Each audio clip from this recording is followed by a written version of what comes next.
Alright.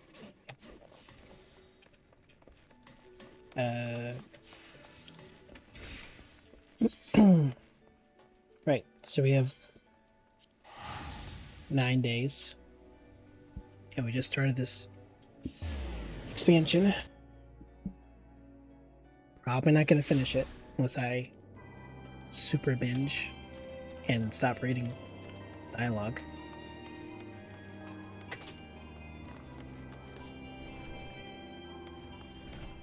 But yeah, anyways. Oh yeah, this is the outfit they gave me. It's alright, I guess.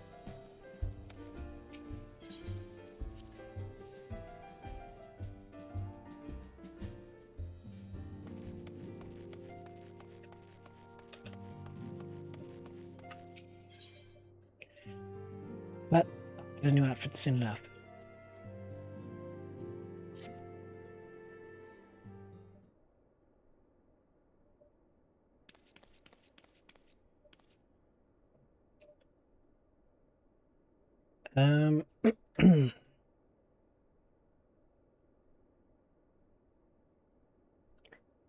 Alright, I'll read it. Good news, Theo. We've had a stroke of luck in our search for that beacon. Apparently, our colleagues have stumbled across a hidden path leading down into the hollows around the base of the Crystal Tower. A path I doubt we'd ever have found had the Ironworks and the Suns not added their numbers to the party. Thanks to them, we have eager eyes aplenty down there, checking under rocks and peering into every nook and cranny. Still, it sounds like there's a lot of ground to cover. And we better go and give them a hand. Sounds like tedious work. And not as tedious as waiting around, I suppose. Let's do this one.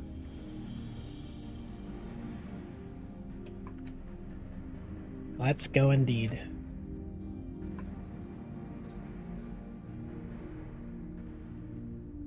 You almost had me there. With what? So you miss your streak?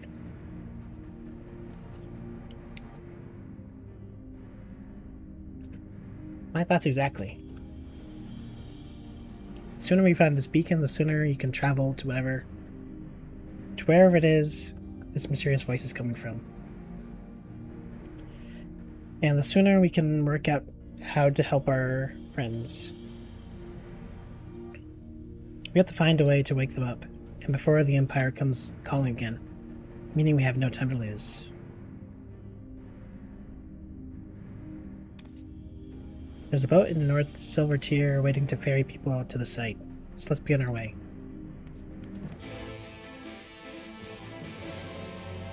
Ooh, that's a cool quest. Accept drift. Try to make miss a stream. I'm running errands. I mean, are your errands gonna run 7 hours or something? I think you would have been alright. Anyways, what kind of errands are you running? Since you mentioned it. Groceries?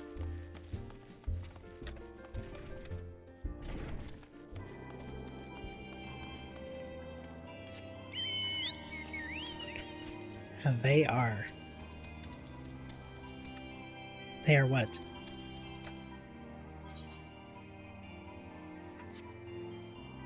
What are they?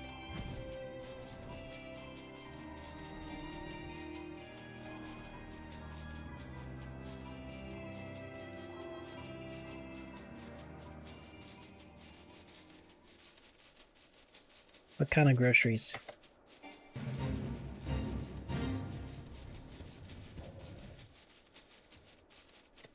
Burgers?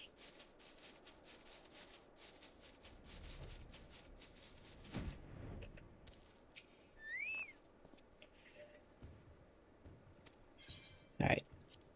Take me to the site.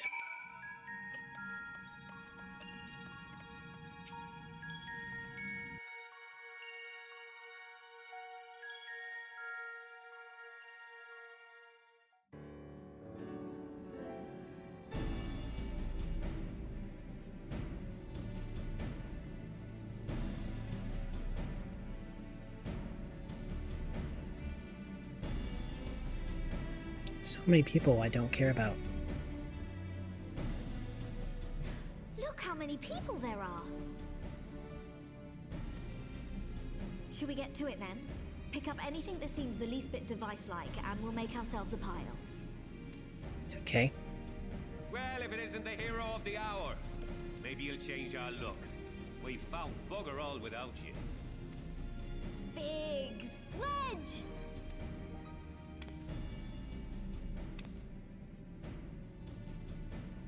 Oh, he waved like a little kid. We could hardly say no to a call for aid from the Scions. Jesse called it the chief of some other business, so we'll be working twice as hard to make up for his not being here. Thrice as hard, even. Thank you, both of you. I'm sure we'll find that beacon in no time. Thank God I'm not a Lalafell. These emotes. I'm not seeing anything out here. Do you reckon you could squeeze in there, Wedge? And get stuck halfway? No, thank you. I could try if you like. Tataru, no! We couldn't ask you to do that. Oh, I'll be fine. This He has a very receptionist whimsical is not afraid voice. to get her hands dirty.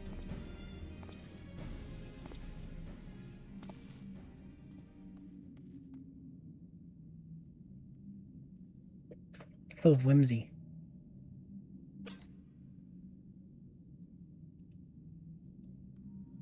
Sorry, I meant to say, the scholars haven't finished their preliminary assessment of the site yet, so we're not supposed to venture too far in. I think this was Nero's, based on the recap I just watched. What's that you got there? Now that looks promising. Isn't that the Ironworks symbol? Counterfeiters? Now I have you. You are right. What's happening?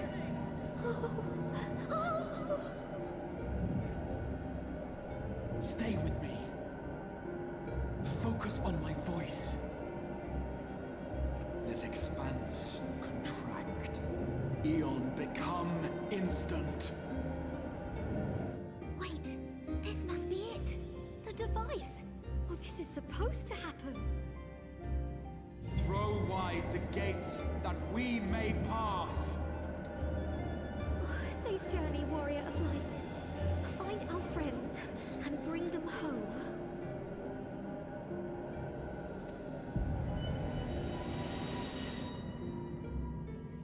This kind of reminds me of like the dream world in Hollow Knight. Just use some sort of medium to enter the dream world.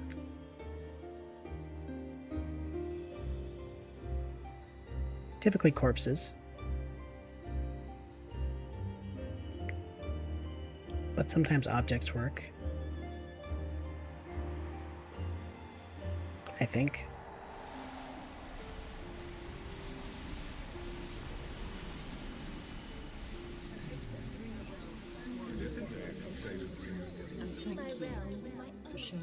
Oh my God.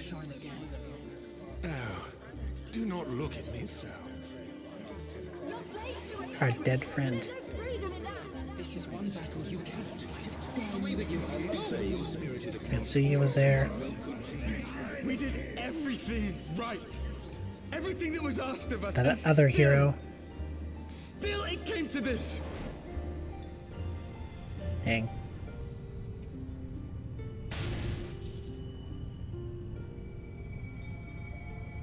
And who is this?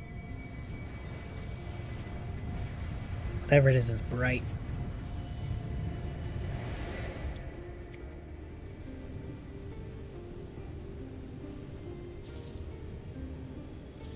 Your time has not yet come. Is this Minfilia possessed by the crystal? Mama Crystal?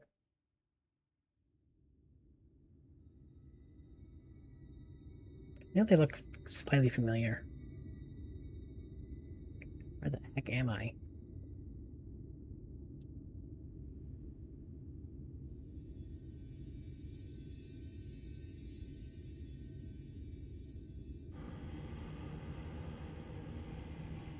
Who is this Stinky? Looks like a warrior class. Could be the hero.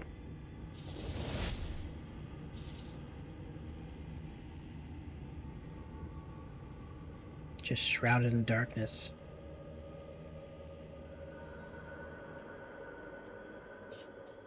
Maybe we're meant to be a warrior of darkness.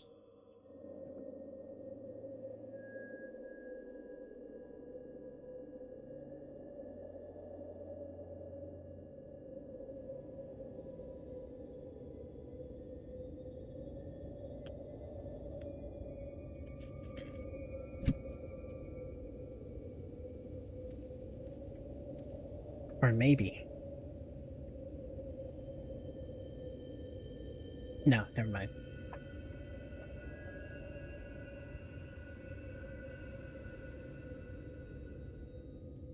From endless dreams I awake.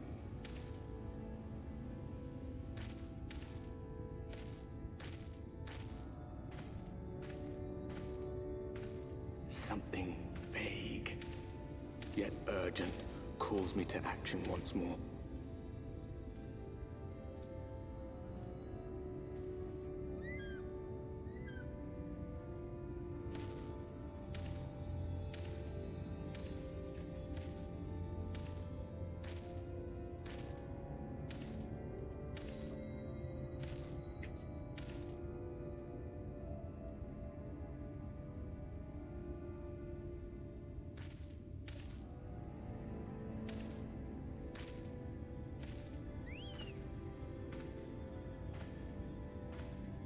Chocobo and... Is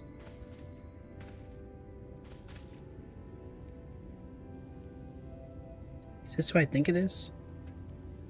Rare to meet someone out here who's not a peddler themselves. Nope. What brings you into the wilds this time of night?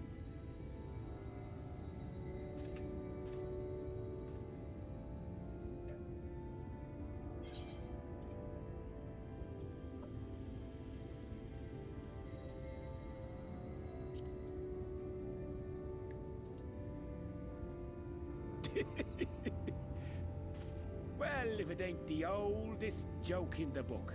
Me granddad, God's rest his soul, used to tell that one to the barman at kicking out time.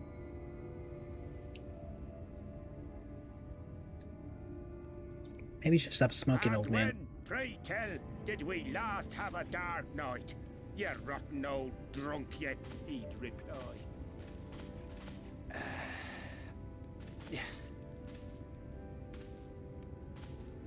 It's like Night on Namek. Over 100 bleeding years ago, that's when.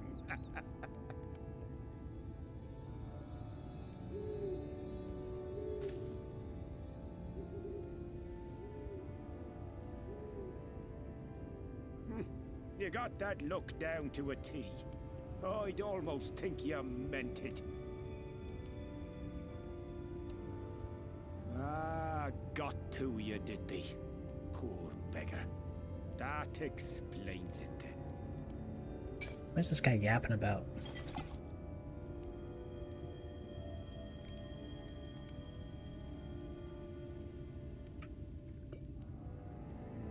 Well, I've roads to travel and wares to sell, but you'd best hurry along to the town nearby.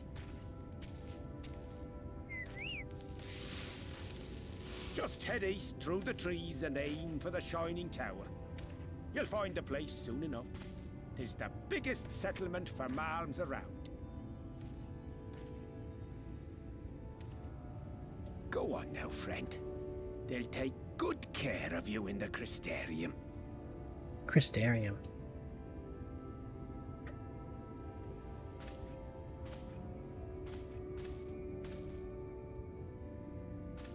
Apparently that's an actual word. Or at least the subtitles translated it.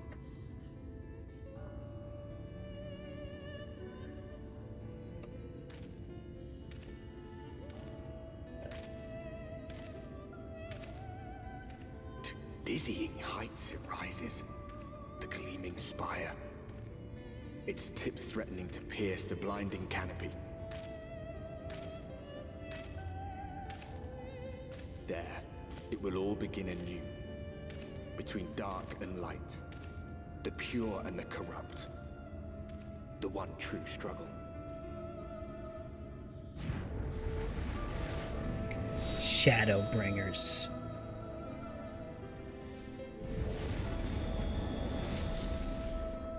What's up with like the sliced text?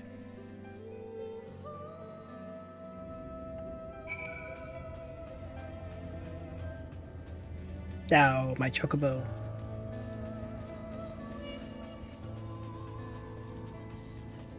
Hold on, this music's kinda good.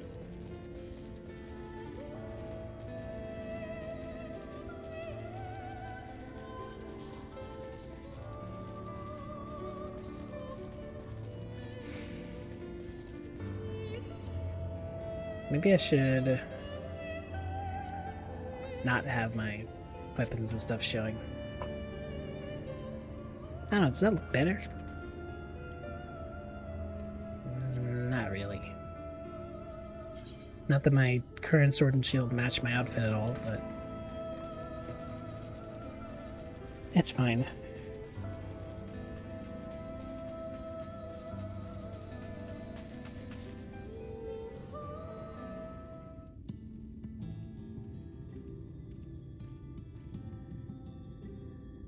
Halt! I think this is where they introduced rabbit people.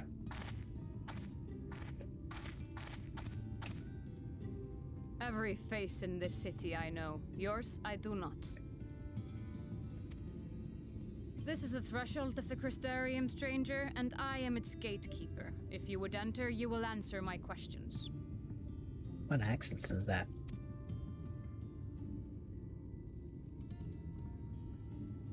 From where do you hail?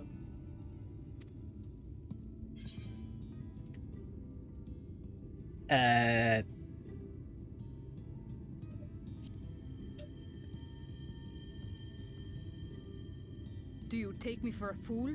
No such place exists. Great. Had you given me an honest answer, I would not have barred your way. We care little here for a person's place of origin, but instead, you chose concealment. And I will not suffer you to pass.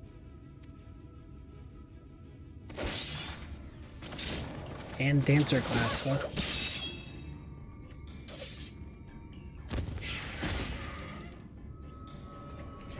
There was a dancer rabbit in the opening cutscene, so I guess this makes sense in a way. That one had eaten. It must have gulped down the whole hand, ring and all.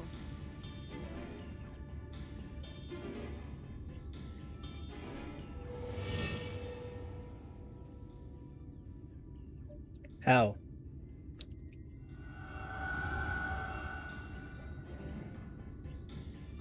Well, our crazy drunk friend was eaten. Rip.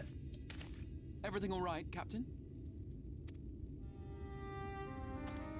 There you are, Crystal Boy.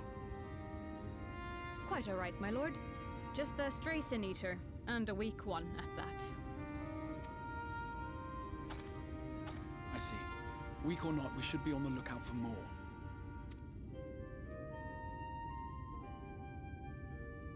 But I see you've met my guest. I will escort him to the Crystarium myself, if you've no objections.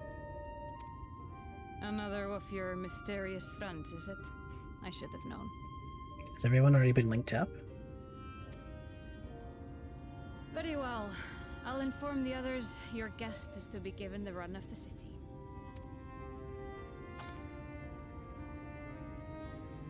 Pray forgive my less than cordial welcome. May the rest of your stay with us be a pleasant one.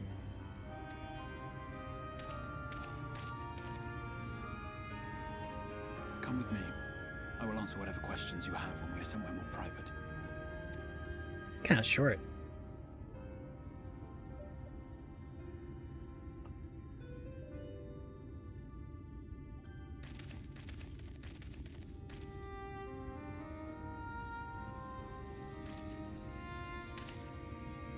Right then, before we plunge into the wheres and wherefores, let me first thank you for answering my summons. Uh-huh. Like we had a choice. I had intended to bring you directly to my personal quarters, but I fear my aim was slightly off. That you are still able to make the crossing unharmed is a great relief. And so, we come to the question of where. The realm in which you now find yourself belongs to one of the 13 reflections, or shards. The first, to be precise, even if its inhabitants are largely oblivious to the fact. The first of 13 reflections or shards. As to wherefore, having been awarded the rather grandiose title of Crystal Exarch, I, in my capacity as caretaker of the Crystarium, thought to seek the aid of you and your companions.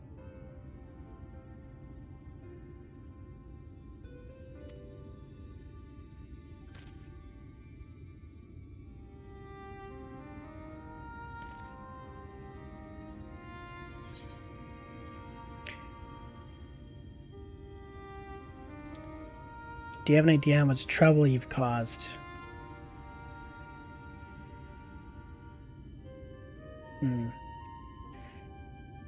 Let's scold him.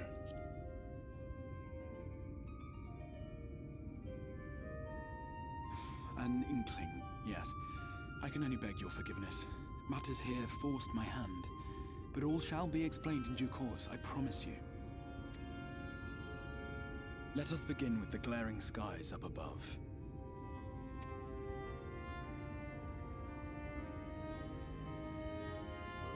Here in the first, the world has been all but consumed by primordial light. Okay. It began a century ago, by this realm's reckoning. A luminous flood swallowing everything in its path. More than 9/10 of this star was lost. And the fortunate few who survived are hounded by abominations born of that catastrophe even now.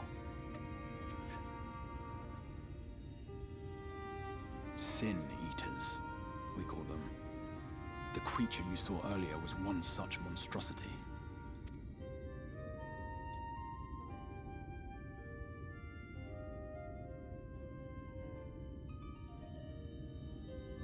It was to save the first from this menace that I learned to bridge the rift between worlds. That I might call upon the aid of the greatest of heroes. Though it meant depriving a world of its champion, I had to try, for in saving the first, you would bring salvation to the source as well. The sauce. Save the sauce. But what manner of host harangues his guests in the middle of the road? Let us continue our talk within the Crystarium.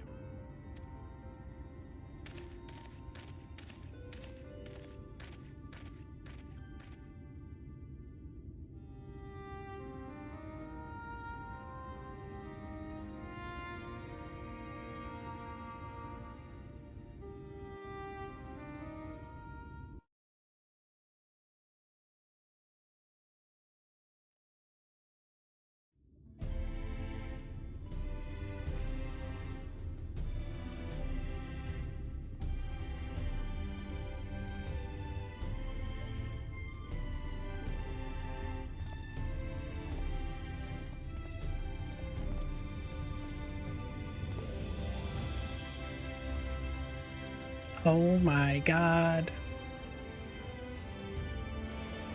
Such a proud and vibrant city.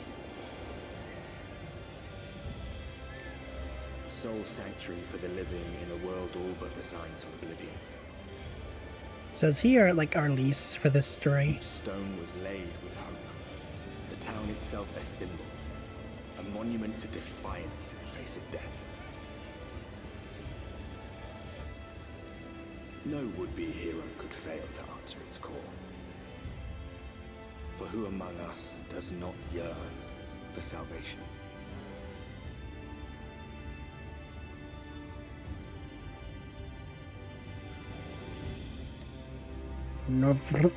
At the Crystarium.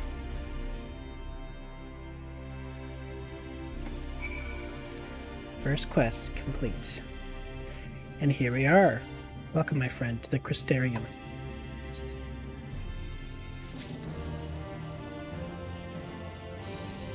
Ooh.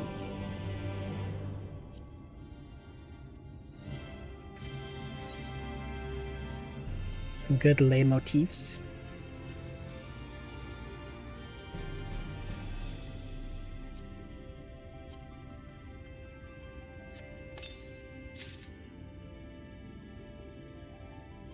Alright, let's set up my new weapons and stuff.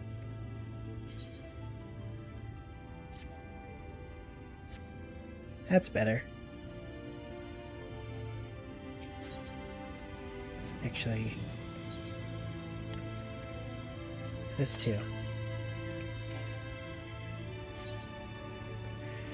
City of the First.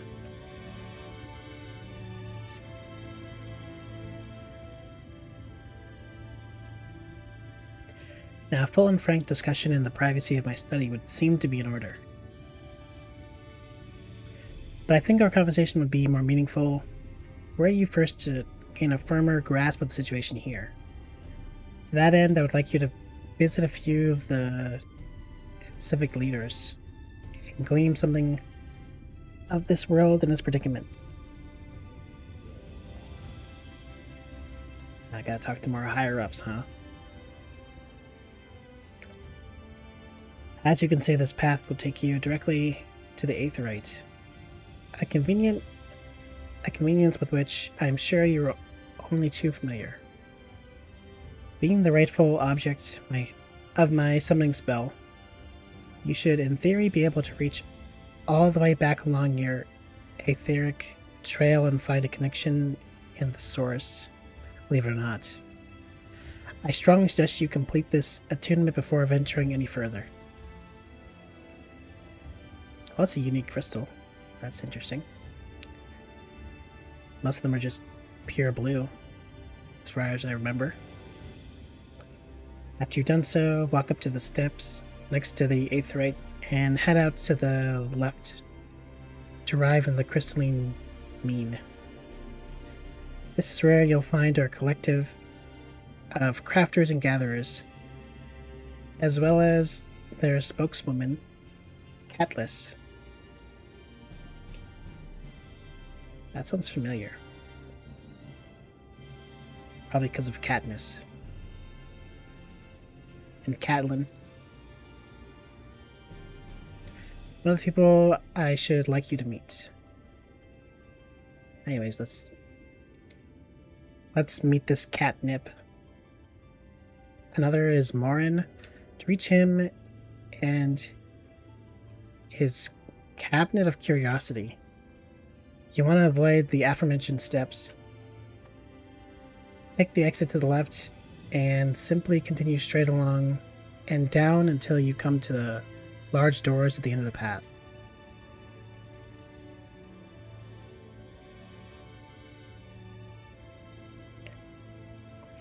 Is today an acceptable day for a cheeseburger? It depends what kind of cheeseburger. What kind of cheese?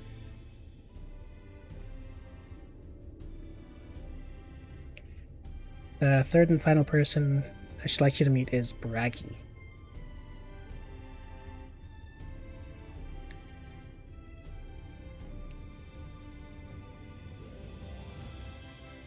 Indeed it is. Kind of. I'm a lot more scruffy than him.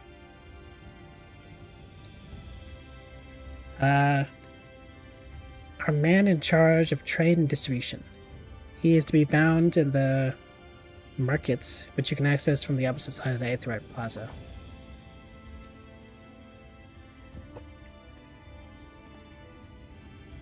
In seeking out each of my colleagues, you'll visit the major districts of the city, hopefully gain a feel for the place. I trust my directions were simple enough. Crystal clear. I feel like he'll actually just restate everything if I pick the sarcastic option. Very good. I can see the layout of the Crystarium owes more to historic necessity than planning, but I'm sure you'll learn its twists and turns before long. Have you seen the Odyssey? If not, are you planning on watching it? Currently I have no plans to watch it, but based on what people have said, they seem to like it. At least my cousins give that opinion. But yeah. I don't know. I haven't watched a movie in a long time. In all honesty, the true challenge may be in finding the right way to approach its citizens. As you discovered during your encounter with the captain, the people of this world are unaware of the existence of other stars, and will struggle to accept the truth of your origin. That being the case, when they ask whence you hail, as they inevitably will, I suggest you claim to share a homeland with the Crystal Exarch. Or Exarch. There is an unspoken rule here about peering too deeply into that particular mystery. Huh. It's cool, but like super duper cool like everyone claims. It's cool, but not super duper cool like everyone claims. It's just regular cool. I see. So you'd give it like a 8 out of 10?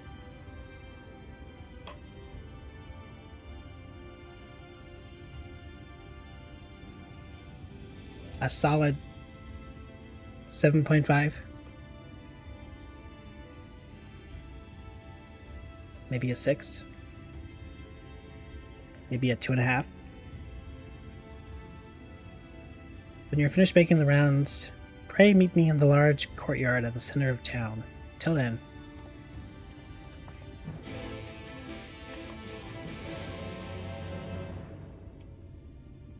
Alright. And of course, just like every other place we visited, they have a unique color for the banner and a unique sigil. Solid 7.5? Oh, okay. Well, I can't say I'm too hyped to get acquainted with such a movie. By focusing your senses, you detect the flow of vastly different currents of aether. Your connection to their energies is faint but stable, and should allow transportation to aetherites in the source.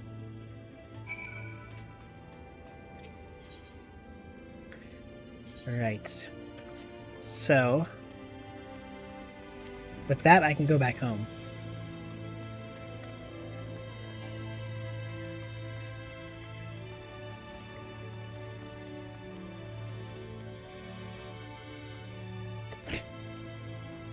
$15 streak.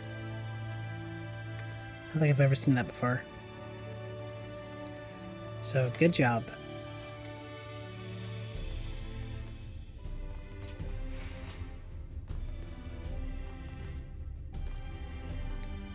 I may or may not be streaming tomorrow.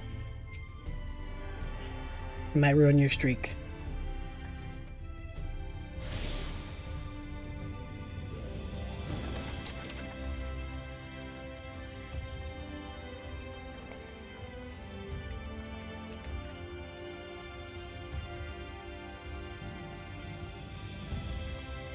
Okay, I guess we need to go higher.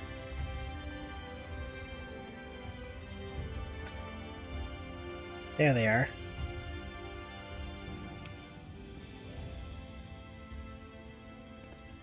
Not the savior of cinema, but worth watching.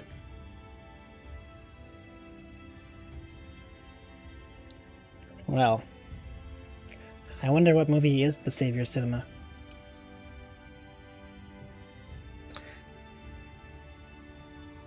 You tried that already? Streaming while I'm running my errands? For shame. My apologies.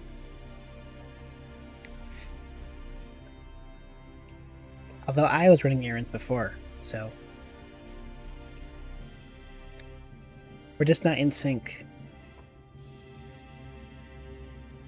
Excuse me, sir. Are you recently come to the city? Perchance? I feel like that's bad grammar. I'm quite familiar with our civic roles, you see, and well,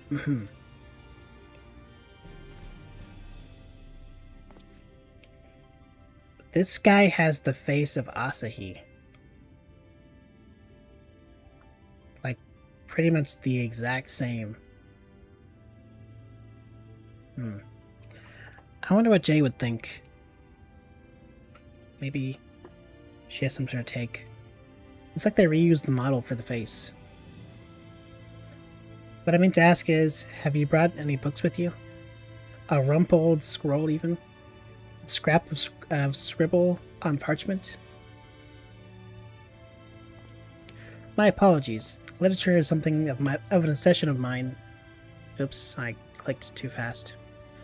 Library Morin at your service. And this humble collection is known as the Cabinet of Curiosity. As your powers of perception have likely informed you, my colleagues and I are responsible for curating all manner of tomes, documents, and other vehicles for the written word. As horrific as the loss of life and land wrought by the flood unquestionably was, the damage of recorded knowledge was no less catastrophic. We few do all we can to preserve what wisdom survived. Tell me, what brings you to the cabinet today? Looking for any title in particular? Mayhap a spot of academic research? Now I just want to introduce myself. Oh, so you have an interest in modern history. Splendid. A thorough review of recent events can often yield novel perspective. I quite agree. If you would prefer something visual to accompany the account, then I think I have an illustrated history book for children somewhere. Just a moment and I'll fetch it for you. Oh my god, children's books? No way. This is the best day ever.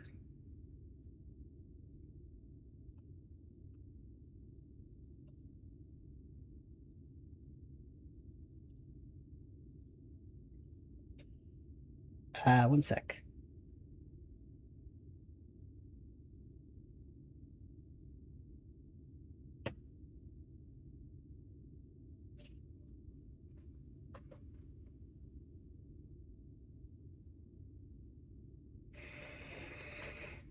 And here we are. Would you like to pull up a chair? Make yourself more comfortable? On with the lesson then.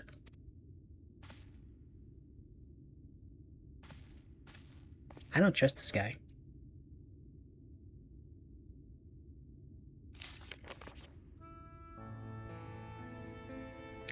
"100 years ago, or near enough not to matter, villains known as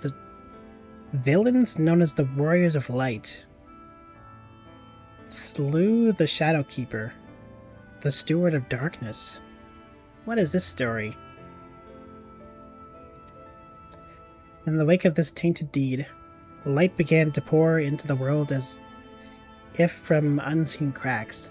It pooled and swelled without cease, until the day an enormous, blinding wave rose up and swept across our star. We call this calamity the Flood of Light. Everything it touched was leached with life and vigor, leaving naught behind but a luminous wasteland.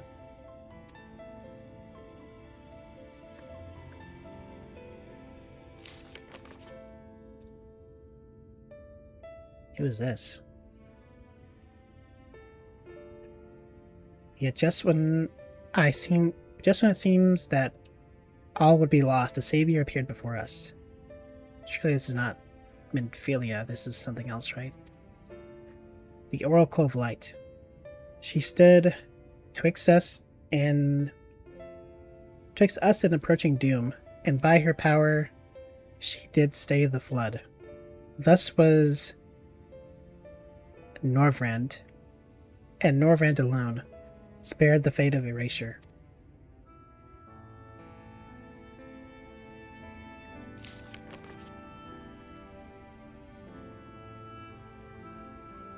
These guys are from the trailer.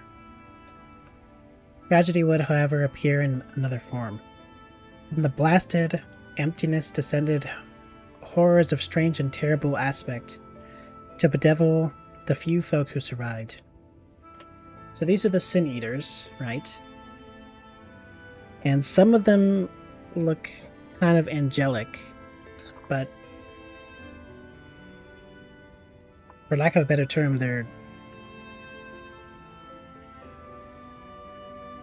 all white devils. These Sin Eaters were light incarnate, and they're fulgent. Their fulgent presence stole the night from Norvrand's sky. Even now, they circle the remaining bastions of civilization, ever on the hunt for us, ever hungering for our flesh. Are they truly evil or just misunderstood? I feel like that answer is kind of figured out when he ate that merchant, but I don't know. And thus did the world become what it is. Should you ever wish to hear the tale again, I'd be glad to retell it for you. Or if you would rather I speak of other matters, that too would be my pleasure. I should be glad of the company. Your exchange with Morin has taught you about the Flood of Light. Indeed it has. My legs are broken now.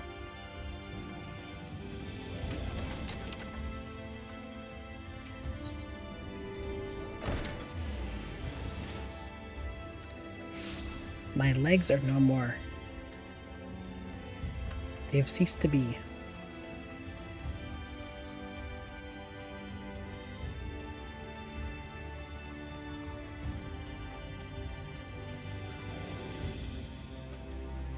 Can I still not use my chocobo?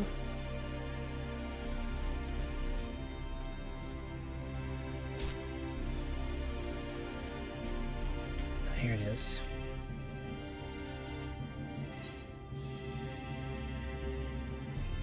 Weather everlasting light.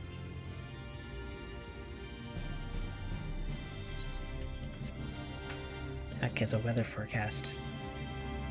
So I've actually never used that as weather related.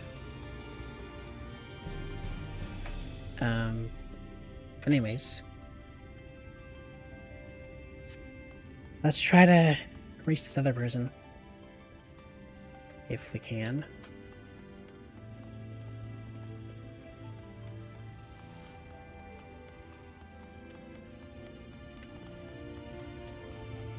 This spot calls to me.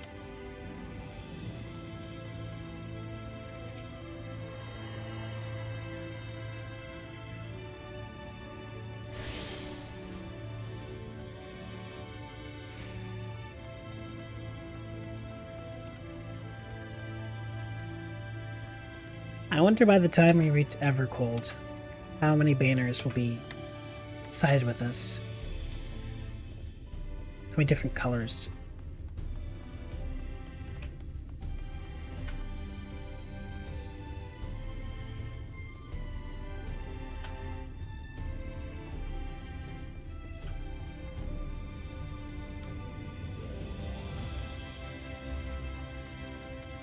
There it is.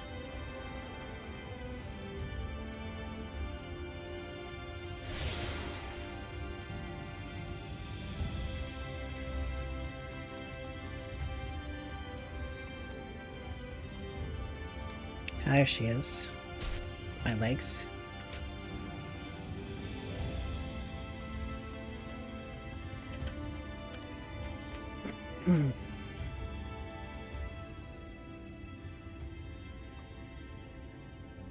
Wish I had voice acting instead. Rare to see a place so well stocked with goods, isn't it? But not here. Cat girl? No, elf girl. I'm going to guess you're new to our fair city. Well, for what it's worth, you've chosen a fine sanctuary. The Exarch... or Exarch? If I think of like... Archbishop, maybe? I guess we'll have to wait for some more voice acting. Can throw up a barrier if the Sin Eaters come knocking. So it's a damn sight safer in here than it is out there. Safer and more civilized too, thanks to us in the mean. We work together to procure materials and resources and craft the goods which make city life possible. This is the place to visit if you need a coat mended or a kettle forged. Just don't go thinking it'll all be handed to you on a plate like those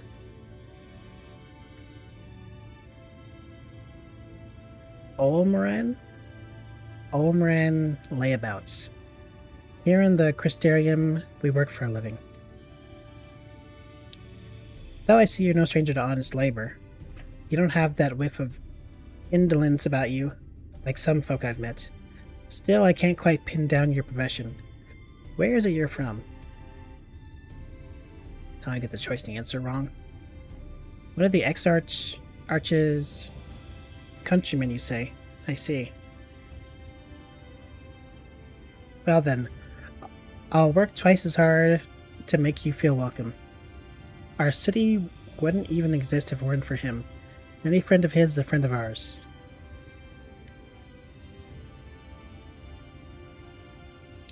It's really quite incredible when you think about it. They say his grand magics summoned the Crystal Tower into existence. Pulled the entire thing out of thin air. Really. Suspicious.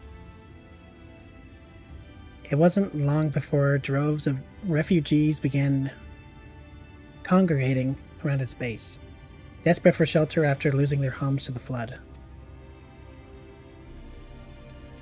That's how the Crystarium began. At the Exarches... I feel like I should say Exarchs. At the Exarch's invitation, buildings start going up, and with the help of some curious relics brought forth from the tower, the place gradually expanded into the thriving metropolis you see today. The city stood here for decades now, yet the eldest among us swear the Exarch looks exactly the same as he did back then. He is indeed a man of many mysteries. For all his secrecy, he has never yet let us down. So if he and you wish to remain silent about your shared homeland, then the folk here will respect your wish for privacy.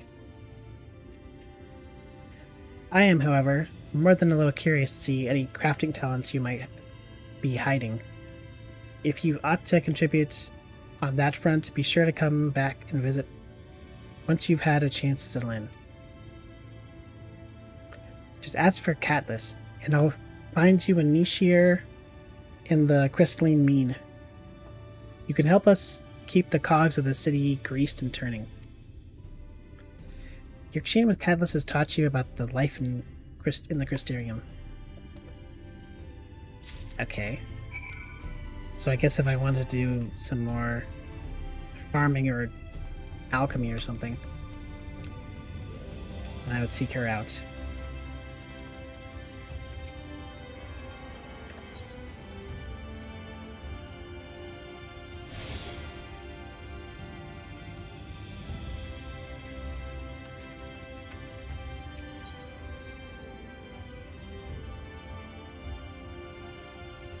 I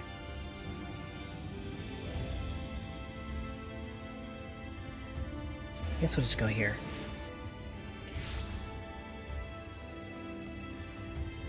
And head towards our final spot.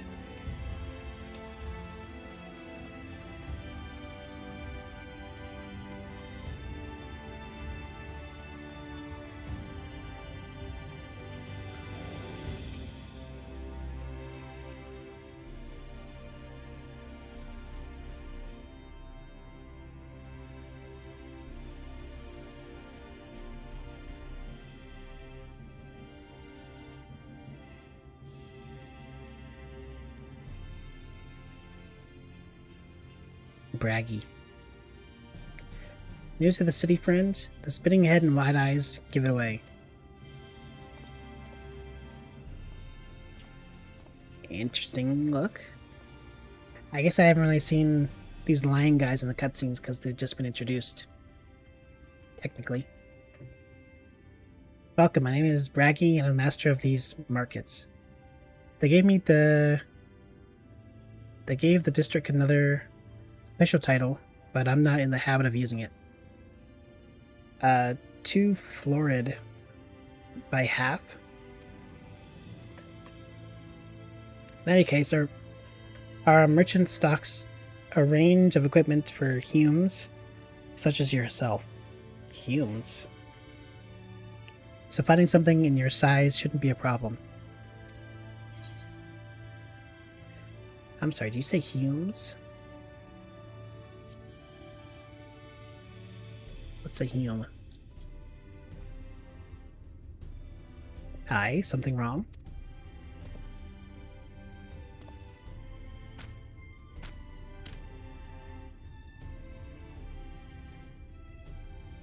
Let's see if we can straighten this out. See those two in front of you? The shorter one is a hume, like you. The taller one is an elf. Elf? What are these terms you speak of? A sturdy individual over there is a Galgant. Whilst the one with the horns is a Duran. And this weirdo. And then you have the large, scaly chap with the long tails and a knack for raising livestock. Those would be the Zune.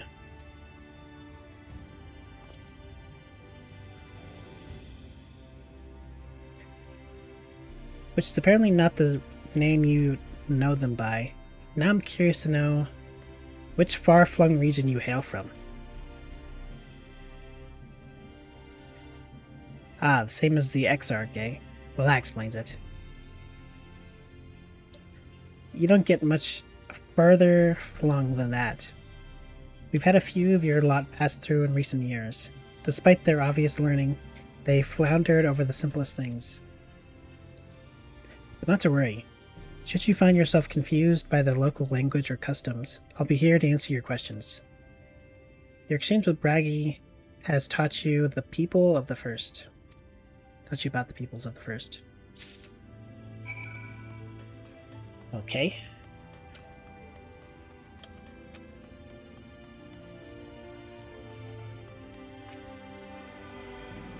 I guess I should just go and attune to the last one here. Should be... Actually, never mind, there's two.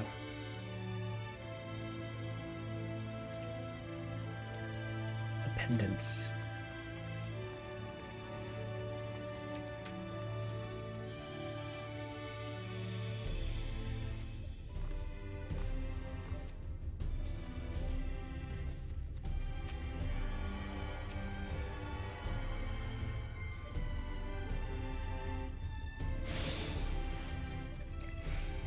Alright. Actually, I guess I could have just warped from that one. Closer to the next spot.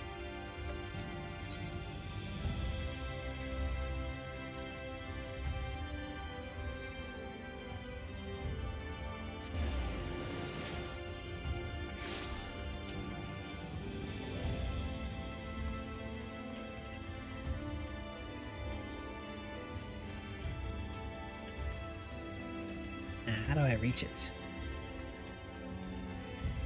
Is it up or down?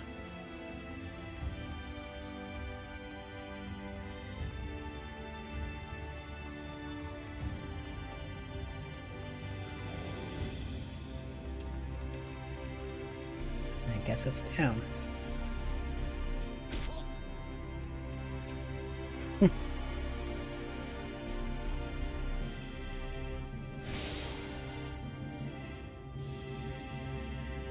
You've returned yourself to all the Aethernet shards in the Crystarium. Lakeland is now accessible as an Aethernet destination. Lakeland.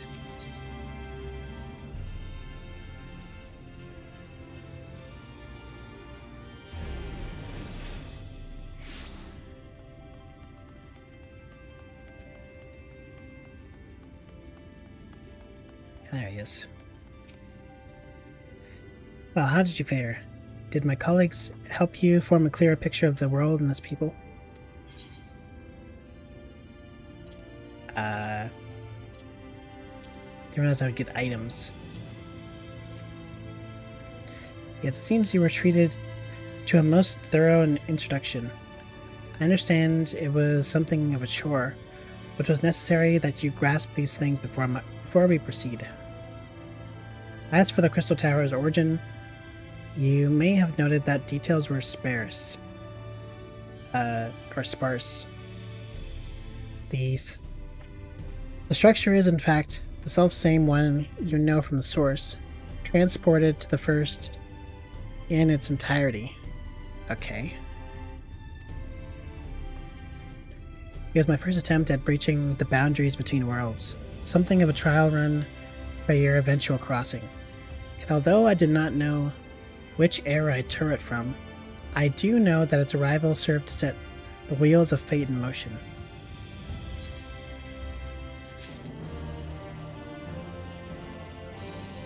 Alright. Actually, items first.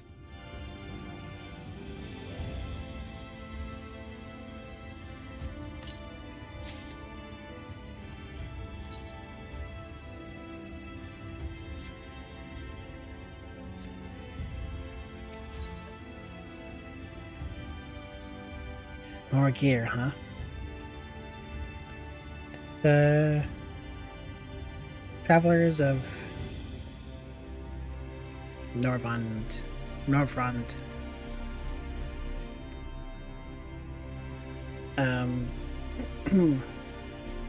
You've done as I requested and learned something of the world in which you found yourself. Now it's time to fulfill my half of the bargain. Explain what has befallen your comrades. That is a conversation I would rather have in the privacy of my quarters, however. I must go on ahead to the tower and organize a few things, but you shall see that the guards know to admit you.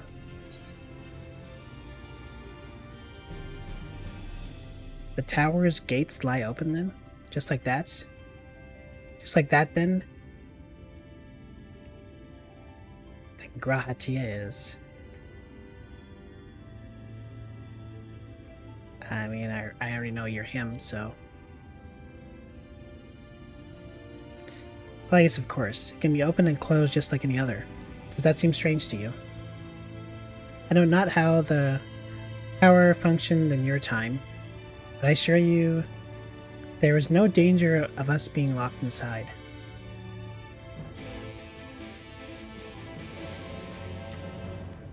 Well, I assume it's him. But maybe it's some other ancestor of his or alternate universe version of him or something. No, that can't be right. Greetings, sir. The Exarch awaits your... Alright, you're just door dialogue guy. My mistake for reading.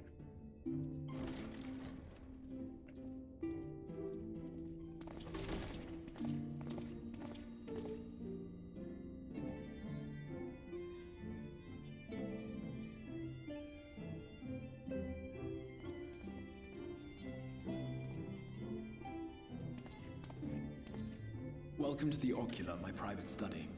We can speak here without fear of being overheard. I have much to explain, but the truths which I must touch upon in doing so would cause only distress and confusion to the people of this world. Pray keep that in mind. Truths which I must touch upon, and doing so may cause only distress and confusion. Okay. Now, I am sure you are desperate to know the fate of your fellow scions. Mm-hmm. To put it simply, they are here in the First. Their arrival, however, was not as recent as you may imagine. Here, time flows at a different pace from that of the Source. Really? In the space of a single hour in your home world, an entire year might pass in the First, and the reverse could also be true. The pace fluctuates without rhyme or reason, and it cannot be predicted. Okay, topsy-turvy time chamber. Got it. That said, we seem to be entering a period of near equivalence, and thus, for the moment, you need not overly concern yourself with the passage of time. Oh, okay, thanks for bringing that up. As for your companions, however, Y'shtola and Urianger have dwelled here for 3 winters, all told, while Thancred's count stands at 5. Well, that makes sense. He was knocked out first, so it makes sense he'd be here for 5 years, and Y'shtola and Orange be there for 3, since they were knocked out the next longest, or the subsequent. Even our more recent arrivals, Alphino and Alize, have lived in the First for almost a year. Huh.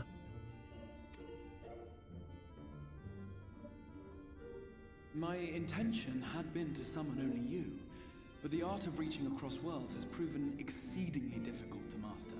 Thus it was that my fumbling hand closed upon those to whom your fate is most closely bound as well. You did fumble. As they were Hey, the object of my yo. summons, their transference was incomplete. Though they may appear to possess corporeal bodies, they are, in truth, merely spirits that one can see and touch.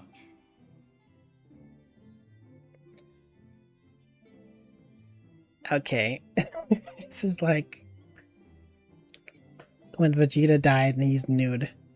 But when Goku died, he has his full clothes. Consequently, while you yourself will be able to pass between worlds with relative freedom, they will not. Much as it grieves me, they are stranded here, unable to return. Good job.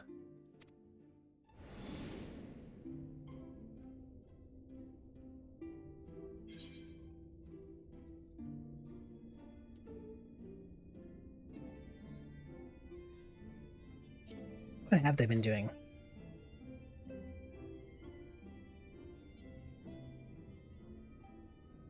We spent every waking hour searching for a way to reverse the summoning. In the beginning, at least. Uh-huh. As you may have surmised, however, our efforts met with little success. And then we all but abandoned the endeavor once Urianger shared with us the vision he had witnessed during his journey through the rift.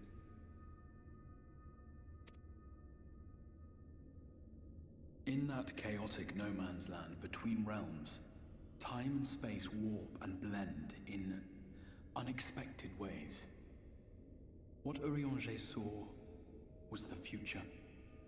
That which would one day come to pass. Okay. In his vision of tomorrow, the First was rejoined with the Source. This collision of worlds brought about the 8th umbral calamity and the deaths of countless multitudes. Amongst those who perished, Urianger clearly saw the fall of the Scion's mightiest champion. He watched you die. Mm-hmm. And thus did the Scions embrace their exile, and began searching this world for a means to forestall the coming catastrophe in yours. Their souls are stranded in the First, yes, but they have fought on, desperate to save their home and you from destruction. Nor have their efforts been in vain, For it was they who finally established that the elimination of the Sin Eaters will indeed serve to prevent the calamity. Eliminating the Sin Eaters. Considering these circumstances of our meeting, you would be forgiven for doubting my version of events. And so, before all else, I would suggest you track down your comrades and hear the tale from their lips. Are they not here? I shall of course be happy to assist in these reunions, and you need not make any decisions regarding your involvement until you are certain of where you stand. Meanwhile, I promise I will not rest until I have found a way to help your friends return home. What say you? Have I earned your trust for the moment, at least? No.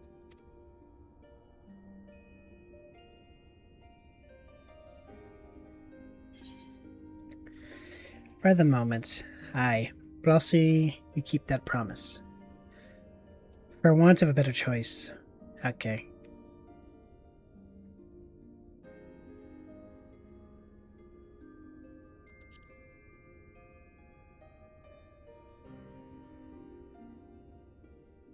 Excellent. You will not regret this.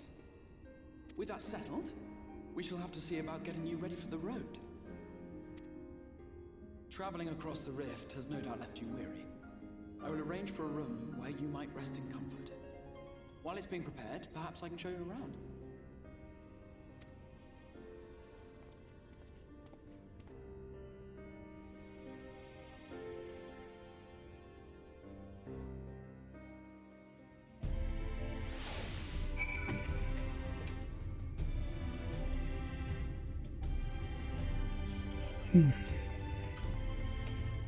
Okay.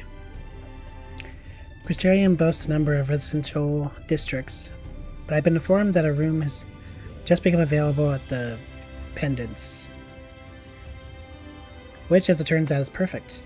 Our path there will take us past the markets, and I was hoping to give you my own introduction to their wares. Come along. He's trying to sell me something.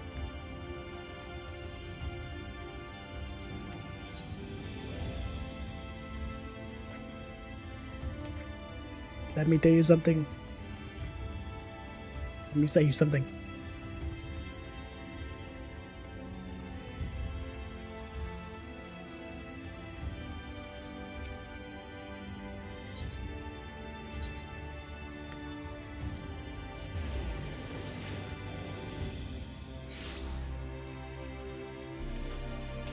All right.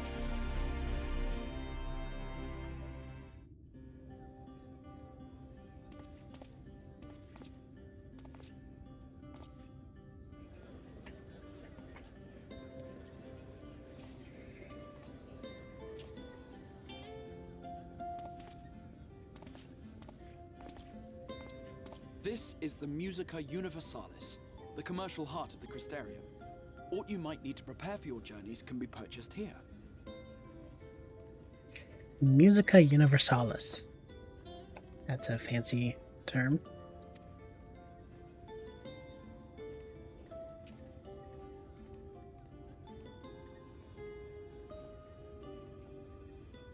Ah, yes. You must be curious about the currency. Fear not. The gil you carry will serve you well enough. Really? Each nation once minted its own coins, but 'twas all a jumbled mess following the flood. After much debate, the local merchants eventually elected to revert to the old ways, wherein a coin's value was decided by the worth of its metal. As for a unit of measurement, we agreed upon the term gil, a word borrowed from coins uncovered within the Crystal Tower here. Convenient. And as our traders peddled their wares across the land, so too did our usage of gil become common practice. From what your stola tells me, a standard coin from the source equates to exactly 1 gil here, or near enough not to matter. Our way of life has benefited greatly from the artifacts we recovered from the tower, some of which may be familiar to you. The poems.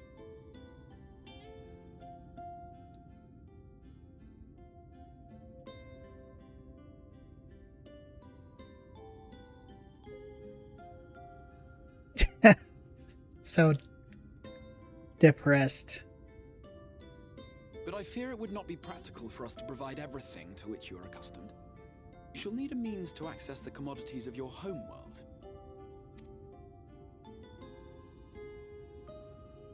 A Van Kerm Sin? Are you there, my friend? Yes, I'm here. Of course I'm here. What amusements do you have for me today? What the heck is that voice? My dear Feo Ul, paragon of pixie kind. Feo For Ul. you, I have the most vital task. This fine gentleman is a friend from a distant realm. And we have need of a means to ferry things back and forth from his home. Might you be able to assist us in this matter?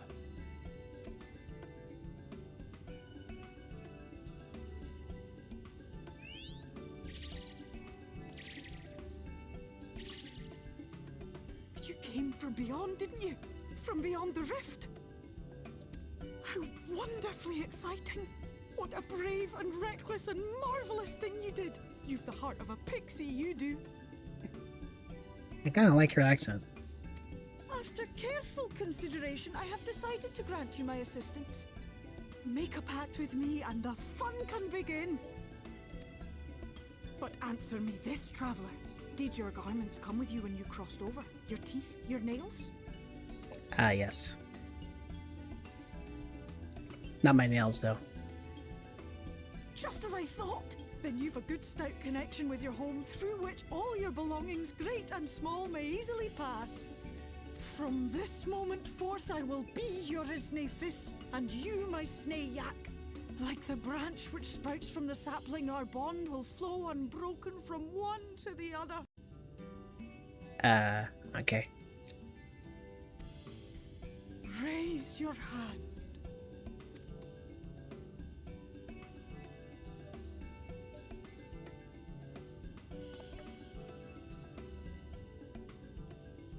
It's almost kind of strange that I get a familiar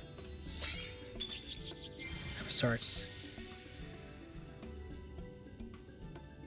'Tis done. We are bound now, dearest sapling. Come then. Make your request. Tell me your desire. I wish to visit this world of yours. Mayhap a message to your friends in the source to inform them of your safe arrival.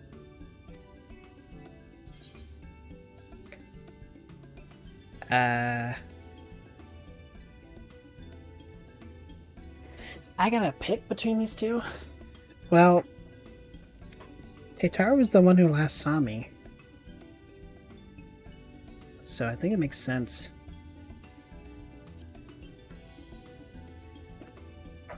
Consider it done.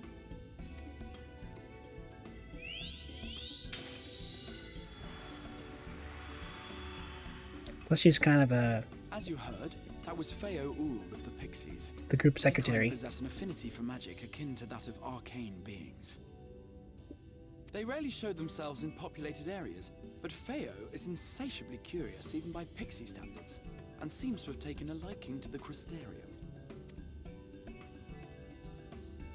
Right, we were going to organize a room for you, weren't we?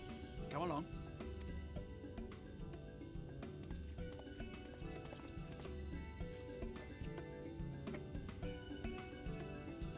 So I'm guessing she has no like gameplay mechanic, it's just a messenger? As a result of your pact with Feo Ul, you now have access to delivering Mughals, market, board, and summoning bells on the first. Okay, never mind.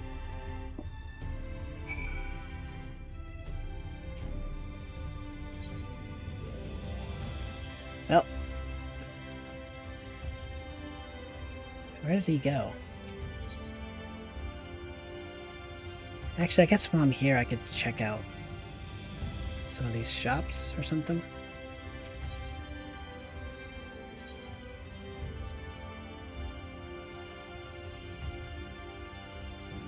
I haven't really spent any kind of money.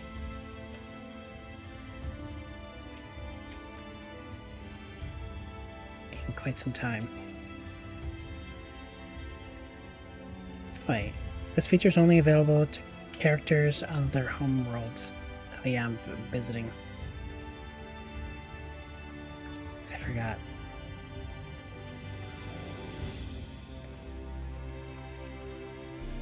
Merchants.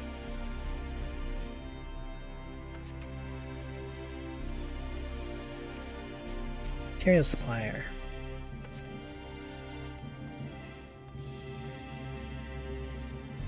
Most of these don't seem useful unless I'm like doing some special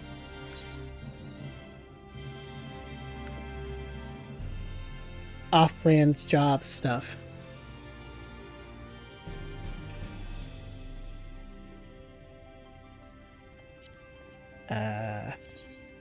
Let's see.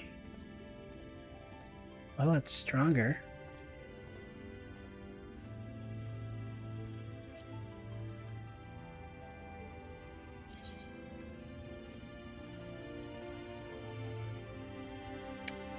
Right, but I'm not level 80.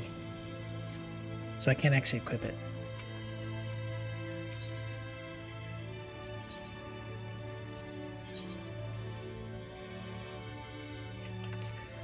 Alright, never mind.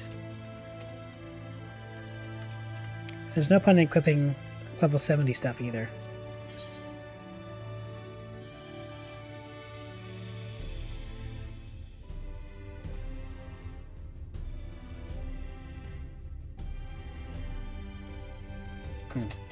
Alright. Let's head back to the plot. The more I level up, the more I can equip.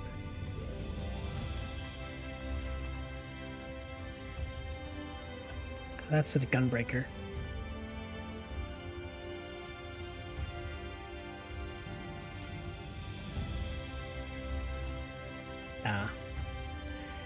I want to run on the counter. What a shame.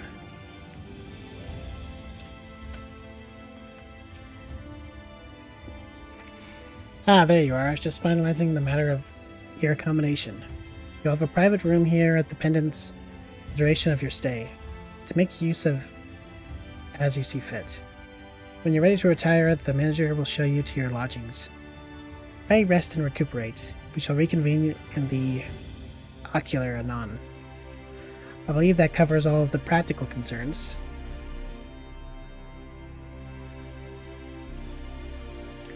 Thank you for answering my call, Theo.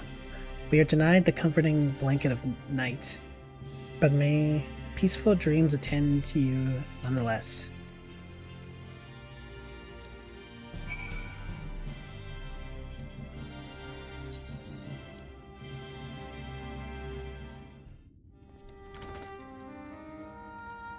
Little do you know, I do most of my sleeping in the daytime.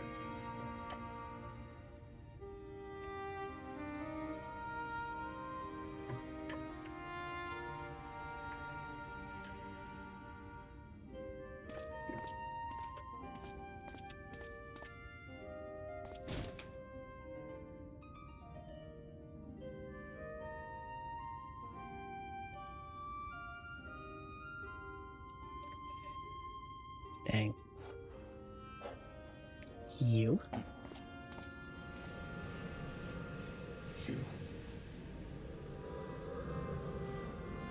Who the heck? The Warrior of Darkness? I know you. You're the Warrior of Light from the Source. Source? Thing is, a long time no see.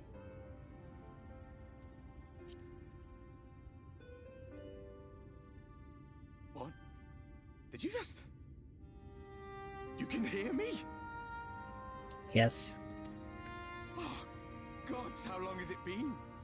Are you a ghost now?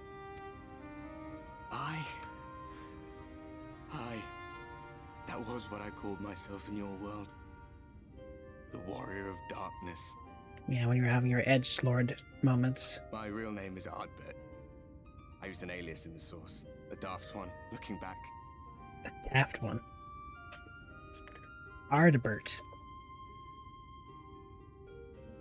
If you recall my tale, it was my comrades and I who caused the flood.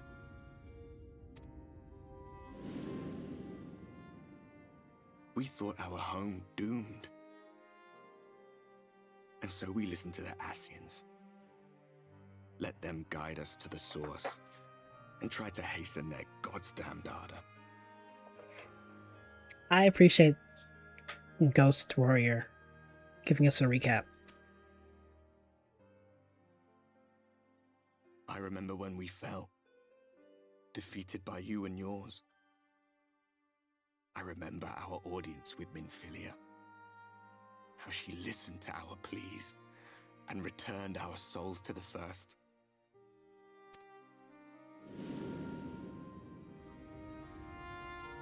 The flood was poised to swallow Norvrant. Minfilia and my friends, they surrendered what little they had left to hold it back. Just faded away, leaving me to bear witness. So was Minfilia in the storybook.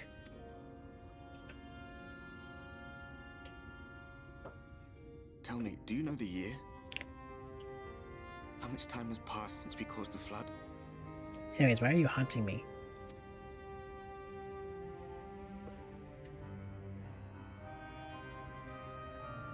A 100 years. 100 long years. Mm-hmm.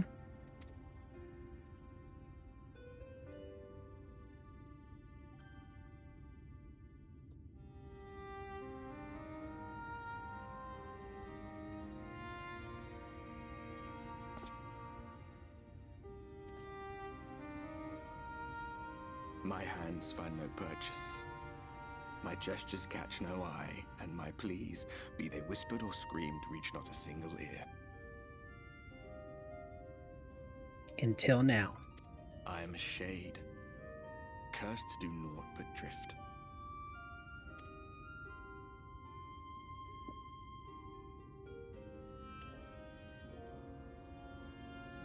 I feel as if I've been walking forever. I hardly noticed when my mind and body began to fray at the edges. Then bang! My senses were sharp again.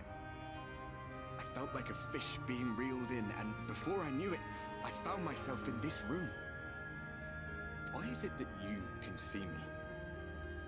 What are you even doing here, come to that? None of your business.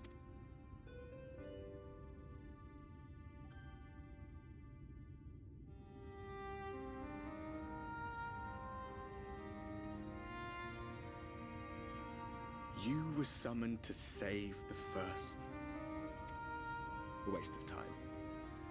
This world is beyond saving, like those who try to save it. Muddled as my mind may be, I've not forgotten that. Is he crying? But if fate has brought me to you, the one person in this God's forsaken world who can see and hear me, then perhaps there is a reason I endured. If I can find out why I was left behind, then maybe I can bring this journey of mine to an end. Maybe. Well, I'll be watching, Warrior of Light. But do me a favor. Be careful out there. This world has had its fill of heroes.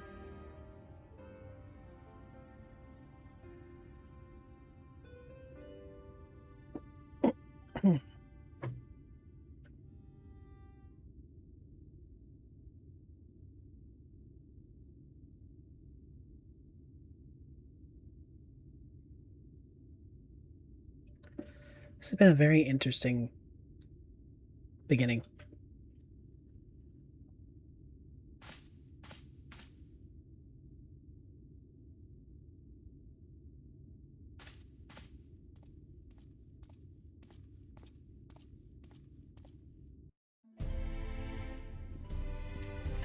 Show me the green.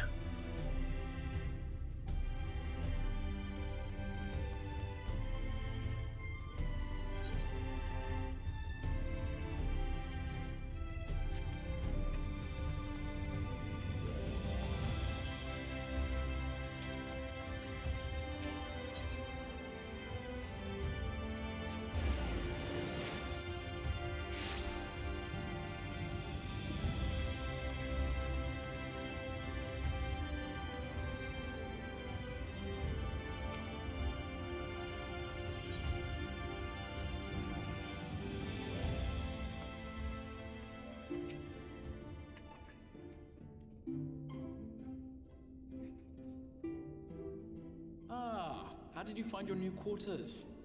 I trust you were able to rest? Nope.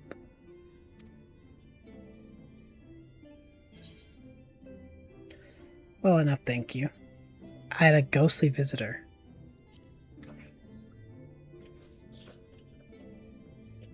I was not aware the room was haunted, and you were rather tired. Well, should you receive another visitation, be sure to let me know. You just don't care. Now, let us return to the subject of the Scion's whereabouts.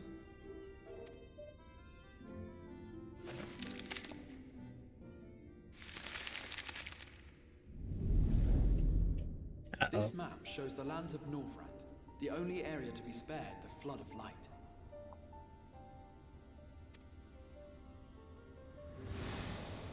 The Crystarium is here, in the region known as Lakeland.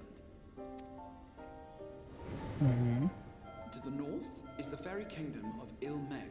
That is where you'll find Urianger. Il-Meg. To the east lies the once prosperous civilization of Raktika.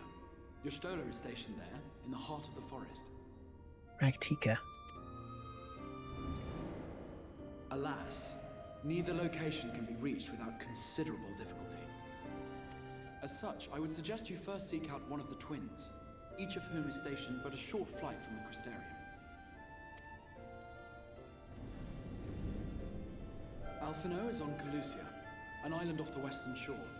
It is home to a city called Yulmore, where the rich and privileged while away their days in idleness. Okay. For his part in furthering our cause, Alphino journeyed there to meet with the citizenry and forge alliances. From what I hear, he has since kept himself busy gathering information around the main settlement.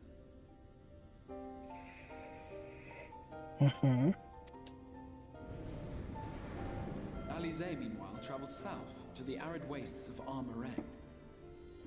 They lie upon the very edge of the inhabitable world, where the flood of light was halted. Those who dwell there live in constant fear of attack by the Sin Eaters. In contrast to her brother, Alize felt that her energies would better be spent learning about the enemy, and thus she sells her services as a guard, both to hone her skills and gather information on her foe.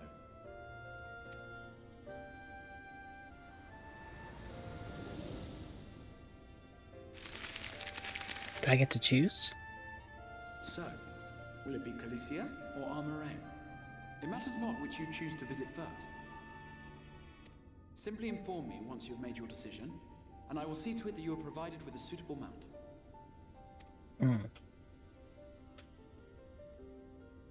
Ah, but you must be wondering about Thancred. He has taken up with a new companion, and is presently engaged as a wandering hunter of Sin Eaters. Being ever on the move, his whereabouts are often difficult to ascertain, but I am certain your paths will cross ere long.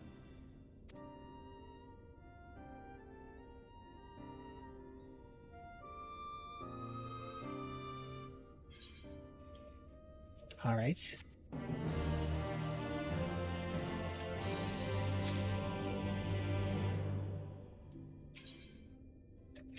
In search of Alphino, in search of Alize. Oh.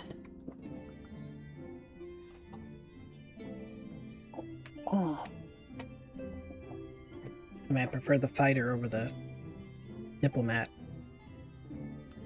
But we haven't seen Alphino in much longer than Alize.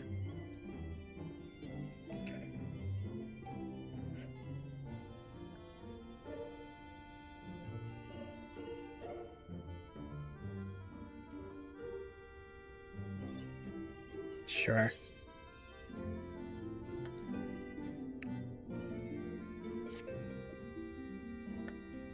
You'll visit Alphino and Calusia, then. Excellent. As I mentioned, your destination is an island off the west coast. You should have a mount capable of making the journey. Here's a letter of introduction. Presented to Zendemai, the master of beast at Temenos Rookery, and he will take care of you. When you see Alphino, be sure to pass my warmest regards. Well, I could initiate pull it to the source.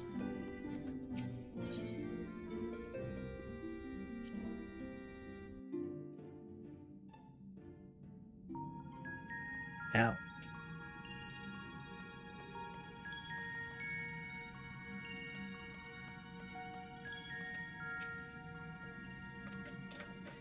Wow, this is awkward. What does he say? I've been keeping the device you uncovered safe and sound. Do you need to use it again? Okay. It's a two-way streak. I was afraid I had to Aether warp.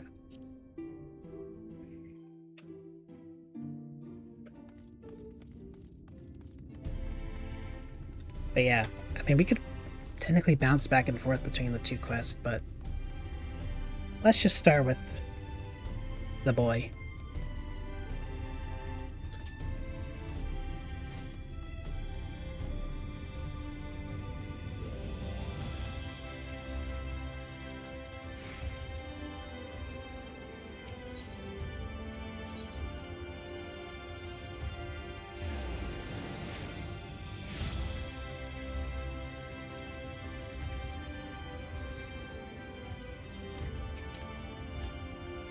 Your face is unknown to me. What business have you at my rookery?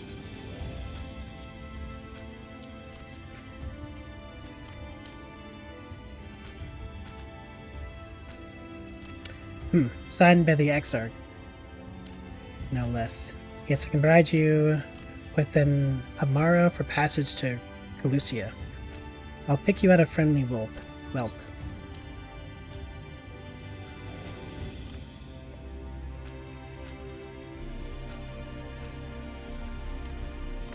That's right, mounts like my grey friend over here are common sight in these parts. But I gather you hail from further afield, more accustomed to chocobos, perchance. I heard there are a few places where they ride little else. Seeing as you are plainly unaccustomed to riding Amaro, I think it's best I accompany you on this flight myself.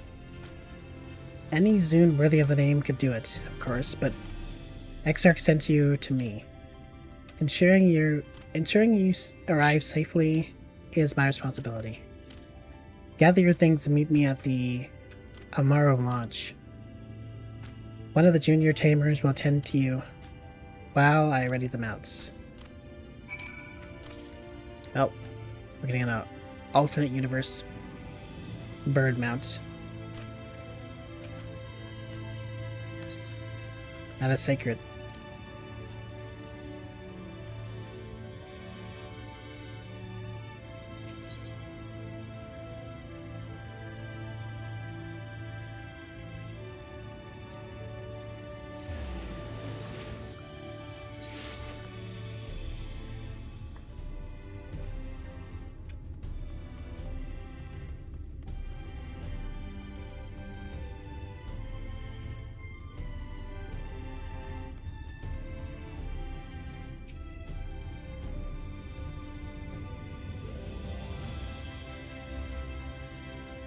One sec.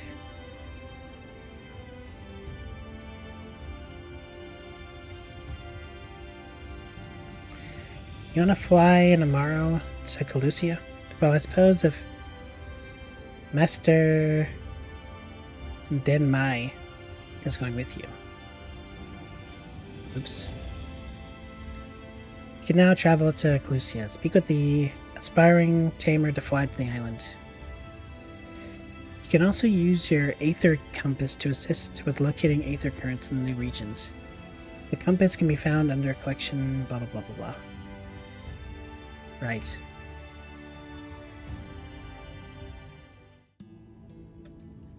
The whistling breeze, mute. The pounding surf, frozen. Time itself takes a breath. At light's edge, all is perfectly still. The world captured in a painting, locked in a moment. Music, faint and fleeting, drifts coastward on the lifeless air. And in the distance, beyond the broken earth, a city beckons. Painted world, you said. I wonder what other European style game has something like that.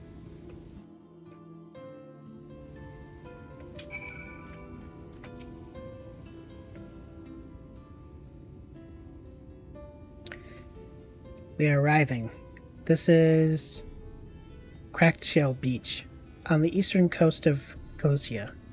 You should be safe here for the present.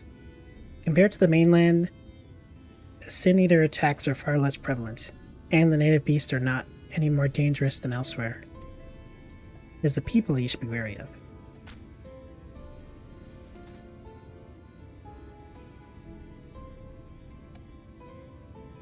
Spy you that city in the distance? That is Ulmor, the island's main settlement. It rivals the Crystarium in scale and was once an ally in our battle against the abominations.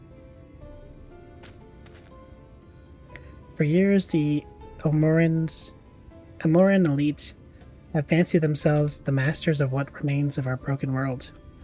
They have gone as far as to offer the leaders of other settlements their protection, if they bend the knee. But to say their ideals are questionable would be putting it mildly. The Crystarium is one among many who resist their heavy-handed authority, and while we are not at war, our relationship with Ulmor is strained at best. It may be wise to conceal your ties with the Exarch during your stay here, especially in the vicinity of the city. Okay. Everyone wants to rule the world. I'm glad we understand each other. Now the Exarch has instructed me to divulge a secret that should make finding your friend a good deal easier. Listen closely.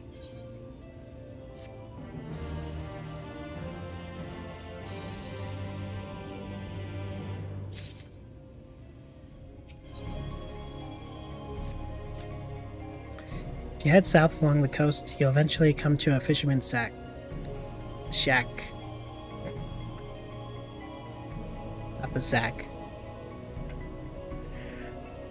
The friend of the Crystarium lives there. A man who goes by the name of Eivor? Eivor keeps an eye. I guess it could be Eivor, but I'll just say Eivor. Eivor keeps an eye on everything that happens in Galicia, and will be able to point you in the right direction.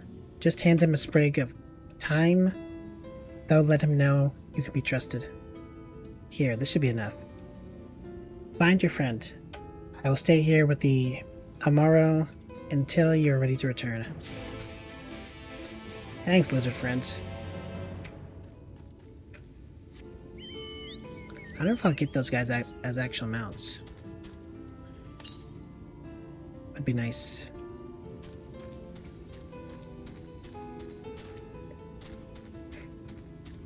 Yeah, but anyways.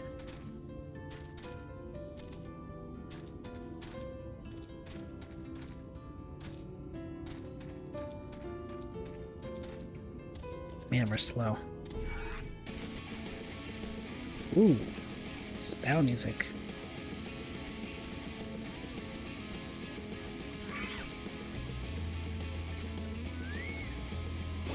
Alright, you've chosen death.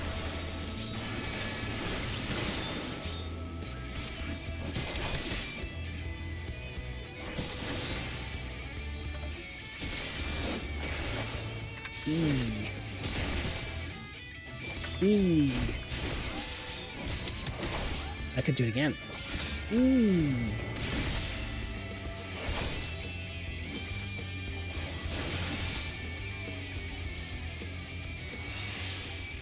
That's kind of sick.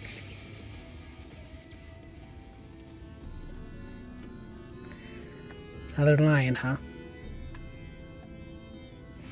What you after? Fish? Crab? Think I've got an eel in a barrel somewhere, if you have a taste for them. How about you have this lake time? You have a horn. Interesting. Very Digimon-like.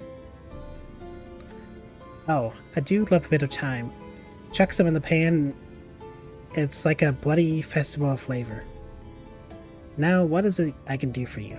Can't say that there's been any major upsets to report these past few weeks. Alphino, eh? Aye, I know the one. Our young champion of the downtrodden. Ilmore is richer than all of Novrand put together. It's a different story for them. For them as live outside the city. Okay, that sounds a little weird.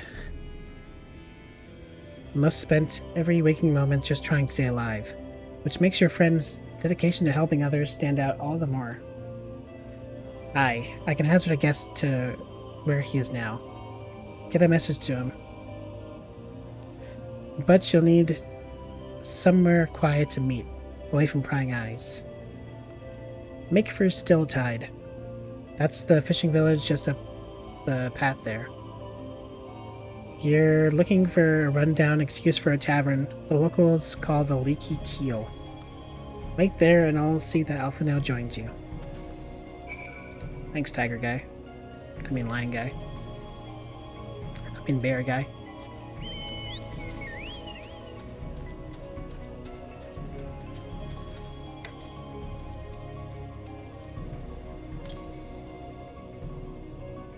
Okay, I need to go southeast.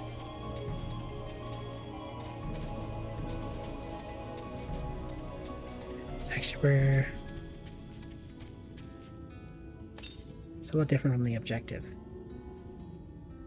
But let me at least get the attunement and then just warp back.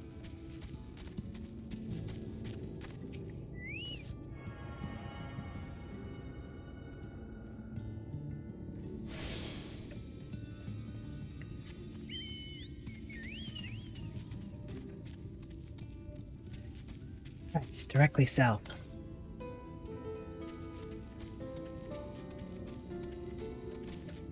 I'll probably be going this way anyways. But... oh well. And there it is.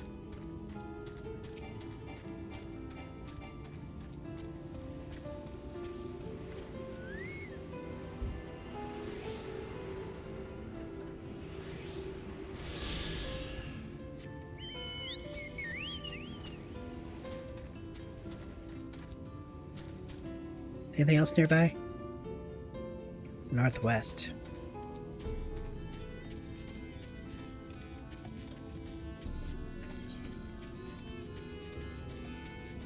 All right.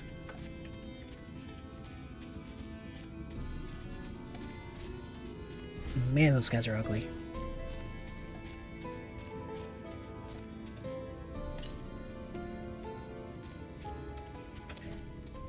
Well, let's just start here.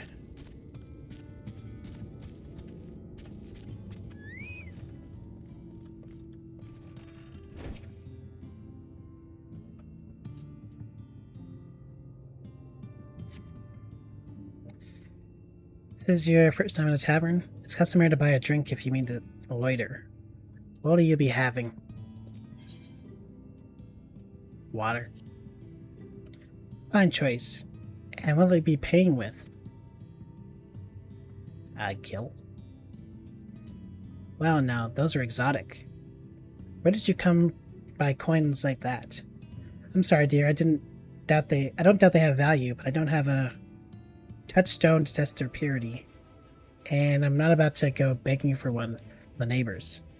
So we'll just have to come to some other agreement. Here's an idea. There's a common to the north where we grow our vegetables. But lately the pests have been eating more of them than we have. What do you say to do a bit of extermination work? I want you to squash any vermin you find. Then visit the caretaker and give him an earful. An earful from me for sleeping on the job. He'll be in the old silo next to the fence, snoring like his knot. Do that for me, and you can laze about here as long as you like. Of course, I can't just sit in peace.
I'm very happy to have this new skill.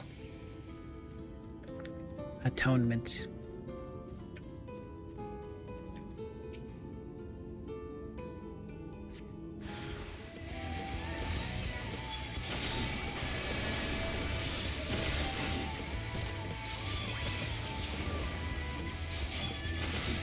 That's just 2.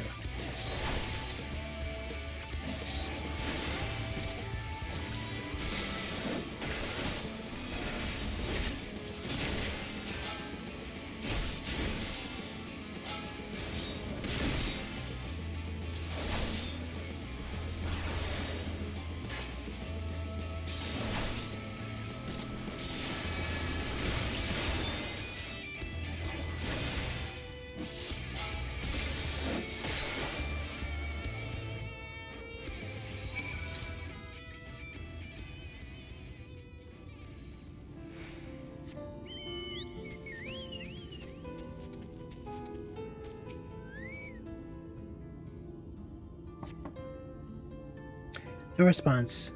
Maybe you need to knock louder.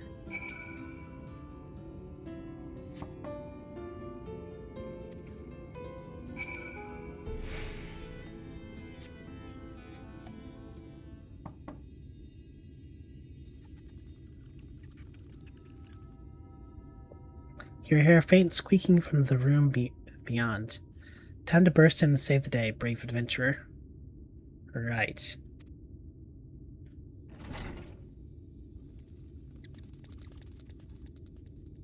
No one is home, and judging by the lack of furniture, there hasn't been for some time. The knotted scraps of vegetables on the floor suggest rats have taken up residence in their absence. So the guy's missing. And we've been met with another side quest I didn't ask for.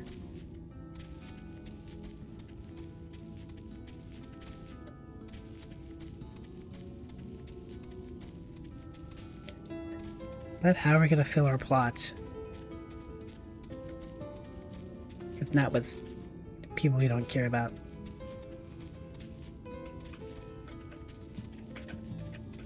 Like a true hero.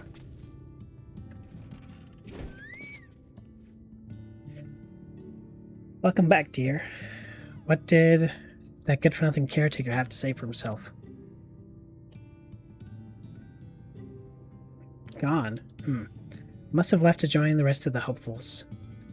Hopefuls? In Gate Town. Outside Ilmore? You don't have a clue about what I'm talking about, do you? And there I was thinking you were another dreamer. Well, never mind all that. Take a seat wherever you like, dear. You've more than earned it. I'll even throw in another drink on the house. Wow, another glass of water, thank you.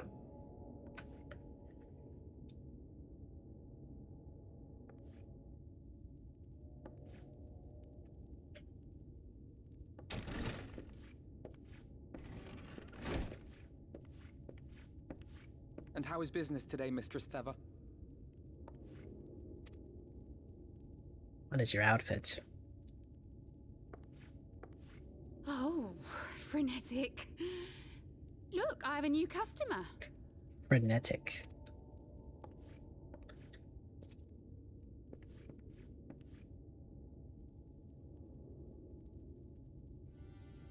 Tis good to see you, my friend.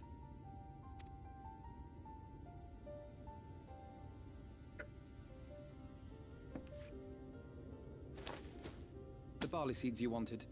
They should produce a better harvest than the last. What, just like that? Oh, Alfino, you really are a dear.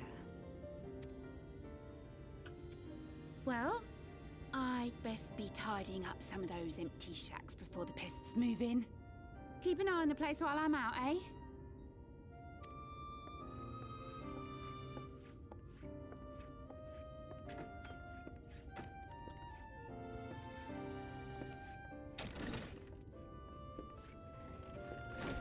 It seems an age since last we spoke. Not since the prisoner exchange in Doma. And Yotsu. Yeah. It has been even longer for me, of course, if you count the days I've spent here. But the time has only added to the relief I feel seeing you safe and well. Me, I'm more worried about you.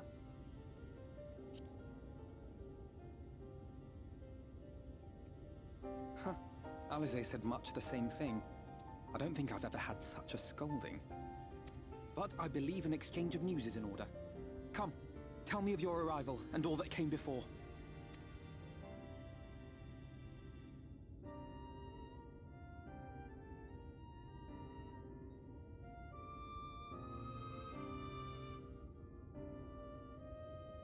I see. Both the Exarch and Alize told me what they knew of events, but I had stubbornly clung on to the hope that all-out war might yet be avoidable. And poor Tataru. She must be sick with worry. We must endeavor to return as soon as we may. It would be nice to bring her good tidings for a change. Mm-hmm. But before we bid this world farewell, we must first ensure that it is not rejoined to the source. We must prevent the 8th Umbral calamity. Urianger's vision of the future has, I fear, every chance of coming true. Sure. By his description, the catalyst for the calamity was a formless and deadly weapon employed by the Garlean Empire. Black Rose.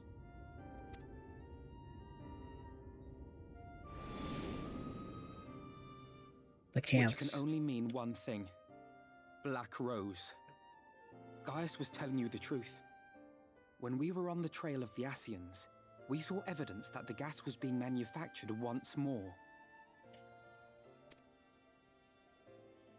Gaius was adamant that the project had been scrapped. But so long as there are wars to be waged, there will always be those determined to win by any means. Yep. And thus simply destroying the existing stores of Black Rose would do little to alter fate's course.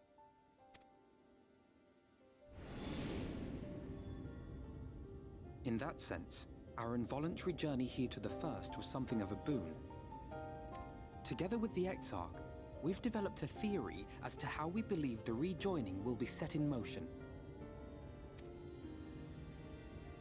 I'm sure Urianger himself will cover the subject in more detail. Mm-hmm. But I can tell you the process requires that both worlds, the Source and the First, be facing an existential threat. Alright. One being Sin Eaters, of course. They are a menace that I would dearly love to remove, and not just to avert a calamity. I may be a stranger to this world, but I will not stand idly by and let innocent people be slaughtered. That is what brought me to the gates of Yulmore. Ignoring its pretensions as a kind of capital city to what remains of the world, it is nonetheless a center of power and authority. If any solutions are to be found, I believe our search should begin there. What say you, old friend? Hungry for another adventure? Sure. I guess to make it so that we're not overlapping. And so we take to the road once more.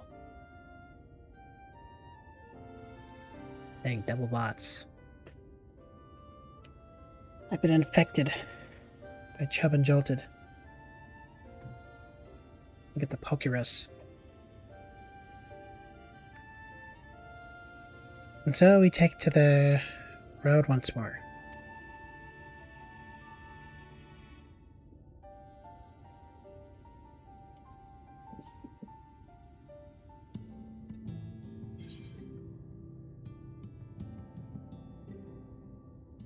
I think it shows in... Yeah.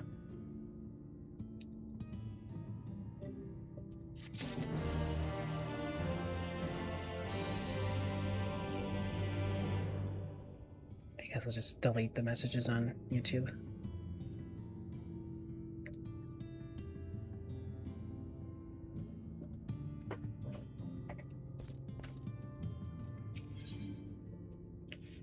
Open arms, close gates.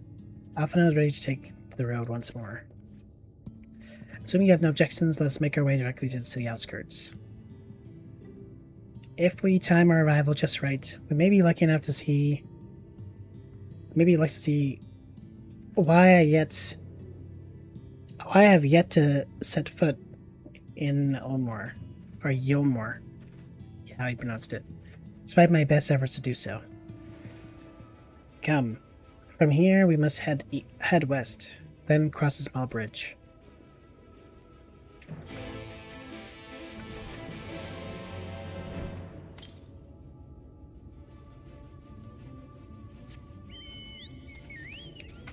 All right.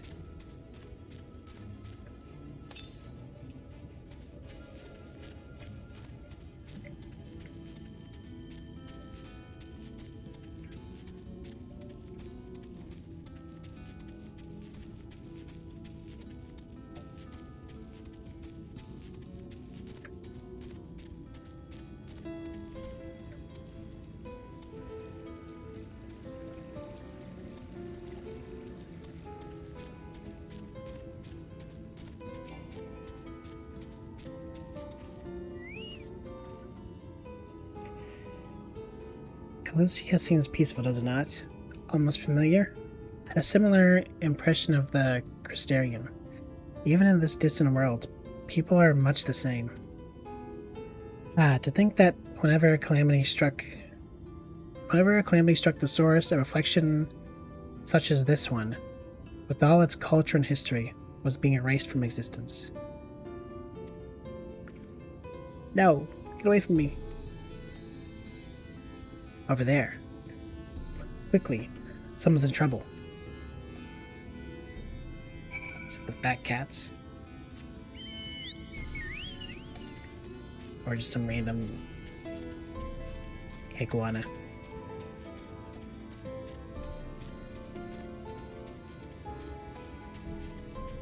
Oh, Sin Eater.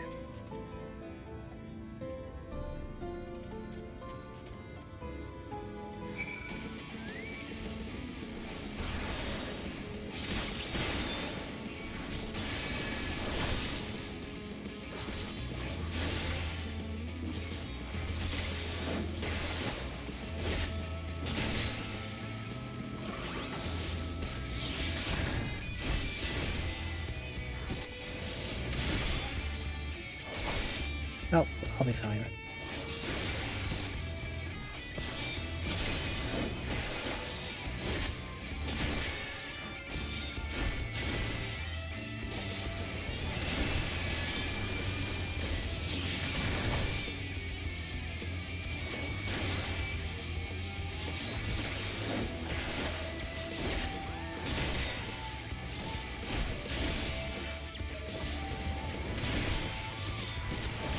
Maybe there's a better way to weave this into the combo. Not truly sure.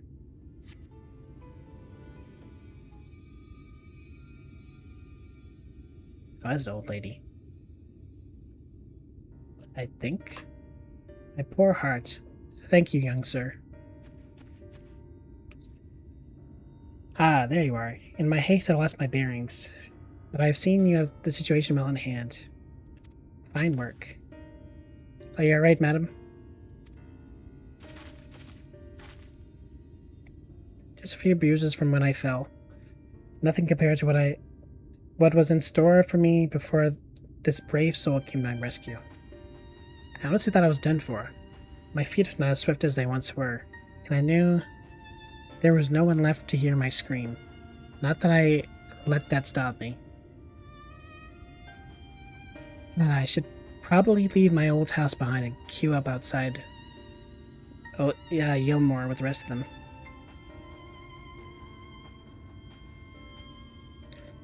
Doubt those fancy lords and ladies would welcome an old crone like me. Still, even a shack near the gate has to be safer than staying here.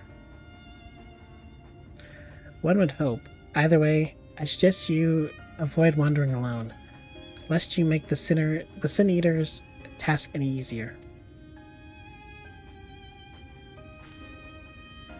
Thank you again, you saved my life. Now, I'm sure a strapping lad like you has little to fear, but I wouldn't linger long in this place. There's not to be had here but cobwebs and memories. Thanks, Granny.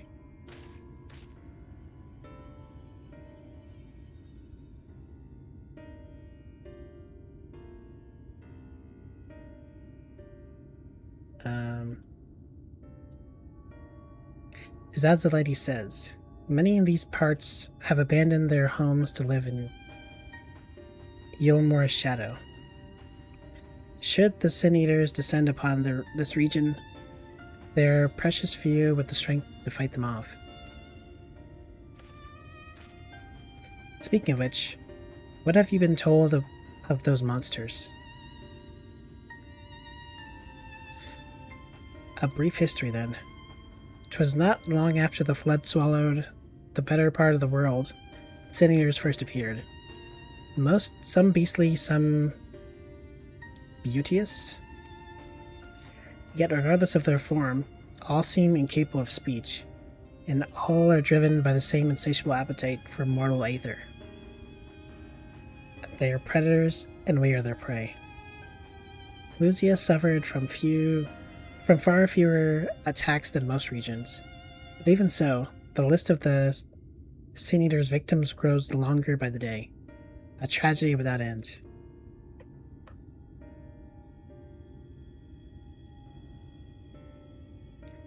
Still, we have won a small victory this time. This time at least. Now, shall we press on? We need to return to where the road forks and follows the follow the path that leads west.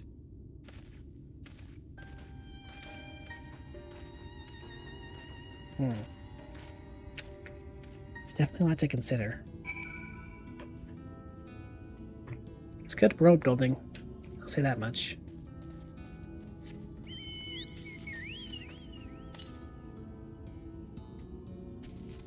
Northwest.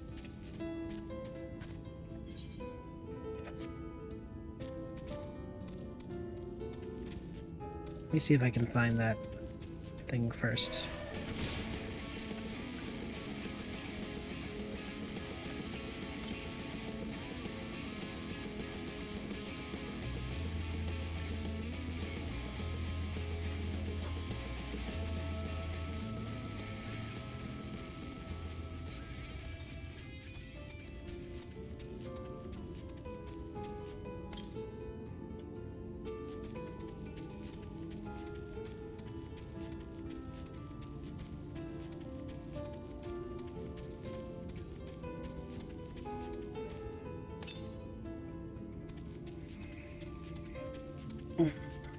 It's gonna take forever.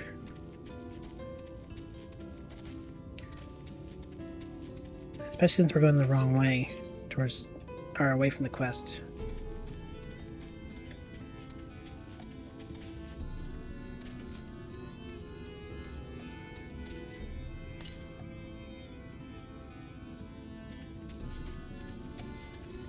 Oh.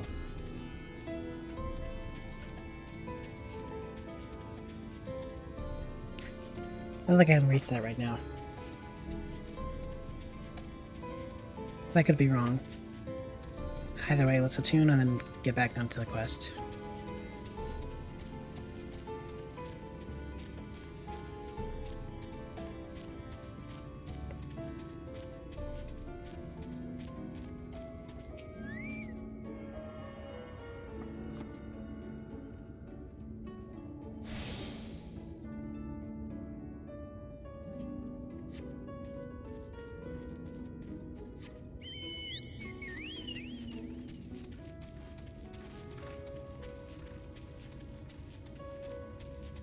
Another fate.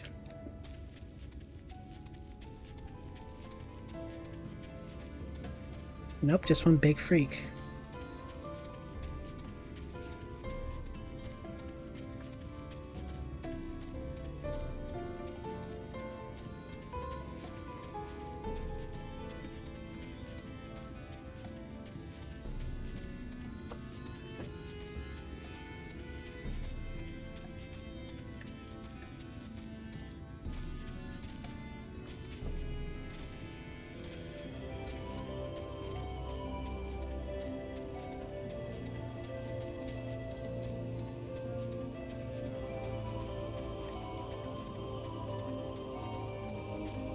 Is he glowing? No, it's not. Not instant glowing. At least.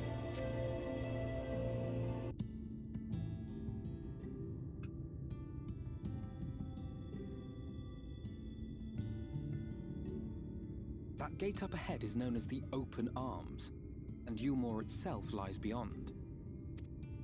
This, meanwhile, is the aptly named Gate Town, the dwelling place of the many desperate souls who hope to be chosen to live in the city proper.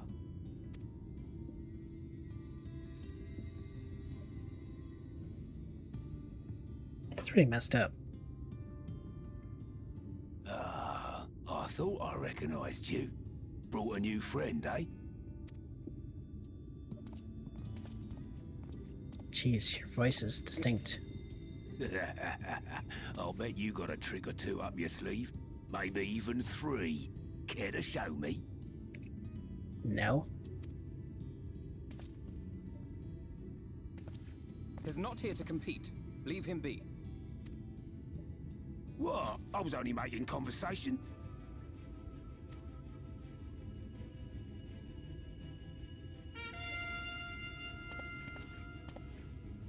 Ladies and gentlemen, your attention, please!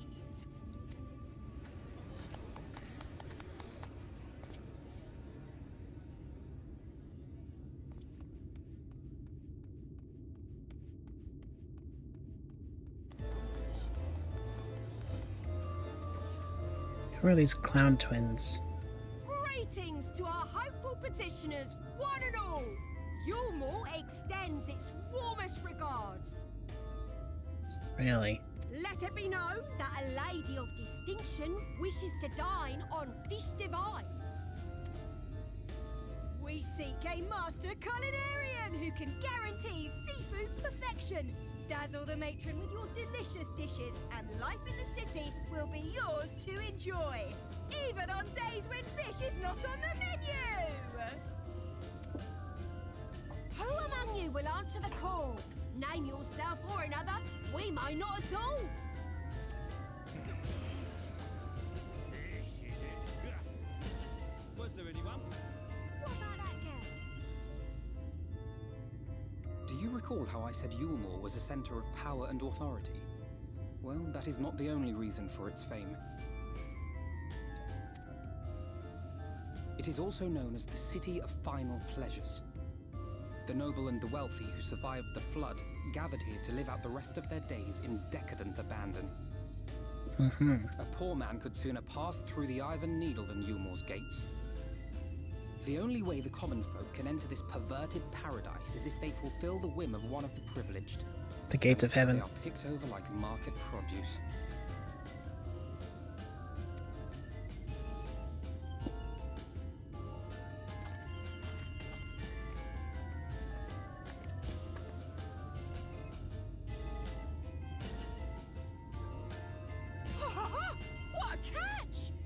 not be throwing this one back. You'd think they have like the beauty marks on the other side, since they're supposed to be Having seen twins. your all too obvious charms, we welcome you with open arms. Come, join us in a city of splendor and live out your life in an ecstasy of endeavor. But maybe they'll do other things for the design. Make it distinct.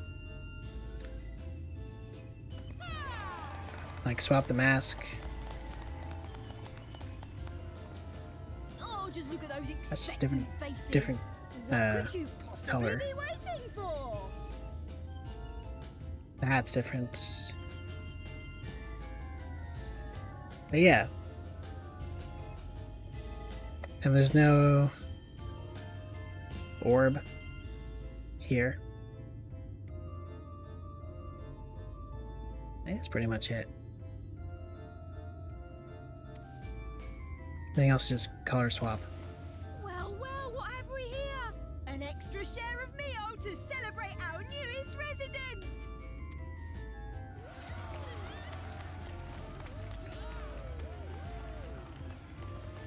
For you. Enjoy. Thank goodness. Meal is a foodstuff which Yulmore routinely doles out to the people of Gatetown, and apparently a staple for its citizens as well. Many here rely on it to survive in these times of scarcity, yet the whole arrangement just seems... well, let's just say it leaves a bad taste in my mouth. Alright.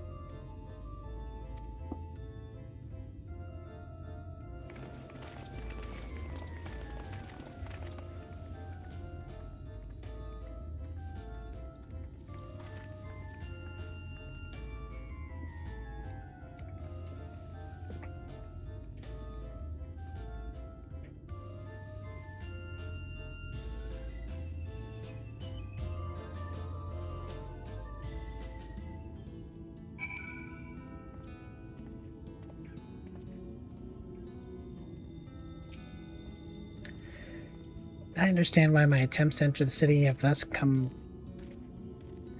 far come to naught. The dubious privilege of residency must be won via contest or ever-changing rules. They say this policy has been in place for the past 2 decades, ever since Yulmore's current ruler came into power. Yet from what I've seen, it does more harm than good. Not only does it distract people from our shared struggle against the Sin Eaters, it robs them of their self-sufficiency.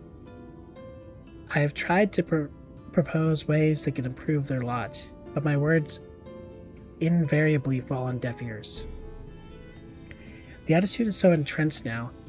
I worry that, well, mayhap you should take a turn around Gate Town. I think it's saying Town Gate, and judge the situation for yourself.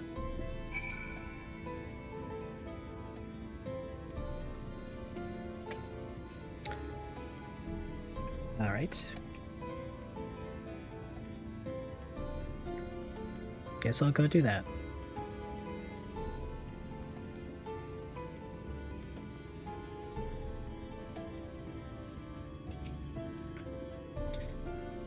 Still here, are you? Can't blame you for wanting a slice of Yulmore's pie. If you ask me, you should ditch that sour-faced brat and take a home for yourself here. Gate Town's not much to look at, but at least it's safe. And the meal is the best thing I've ever tasted. Have some daily drugs.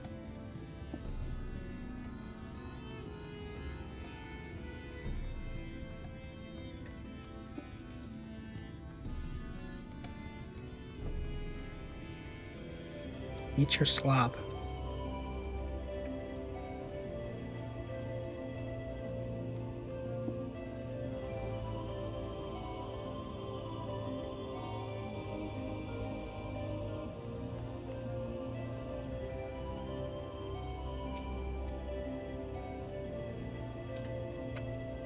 Oh, I didn't read what it actually said. Whatever. It's a pot of food. I'm assuming it's not as good as those crack pies.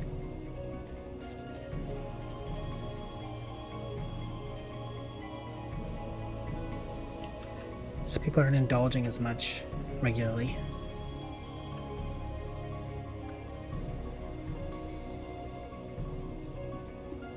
Petticoat. Just look at it. Can you imagine a more beautiful city? Every day I dream of a life that waits for me inside those walls. Oh, will they ever pick me? Maybe not.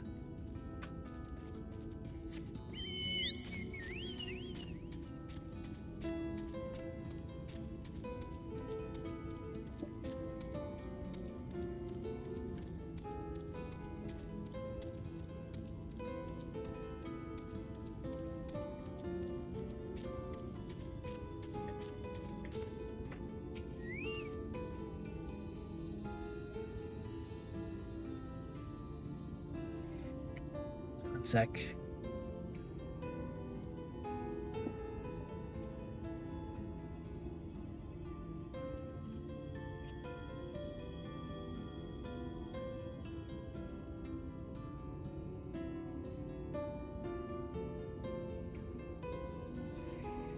Okay. You've seen what Gate Town has to offer. Those people can no longer fend for themselves. They become dependent on handouts of meal, and believe Yulmar is the answer to all their woes.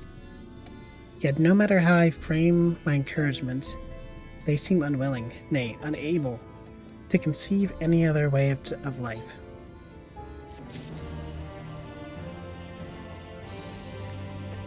I don't have any more gear, do I?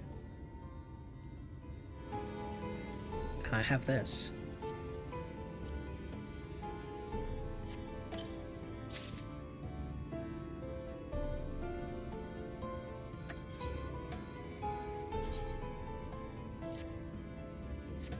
Glad I can change my trousers. Alphina wears a look of profound disapproval, a fickle existence.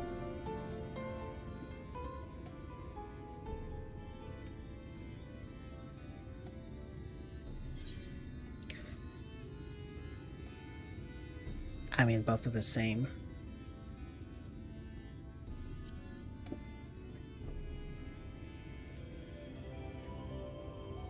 Disapproval would frustrate me, certainly. That's the only part of it, though. The whole situation makes me uneasy.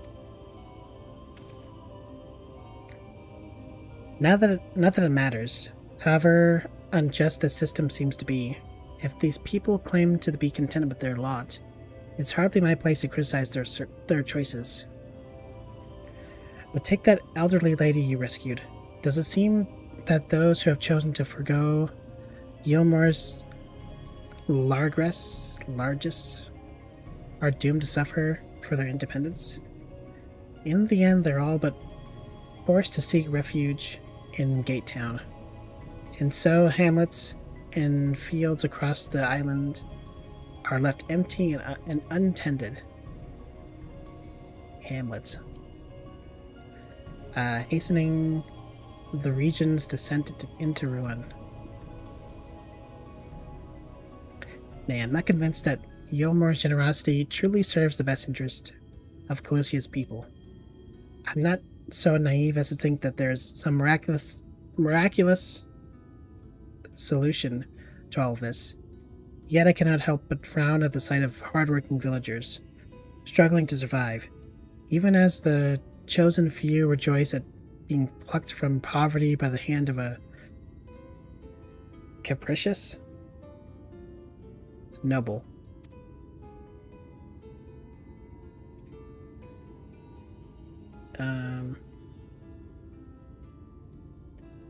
There has to be a better way. I'll not know for sure, however, until I have taken those long-delayed steps through Yulmar's gates. It's fortunate that you arrived when you did, Theo. I've been working on a scheme to insinuate myself. Insinuate in that context? Insinuate myself into the city. And if all goes to plan, it should soon come to fruition. Alright.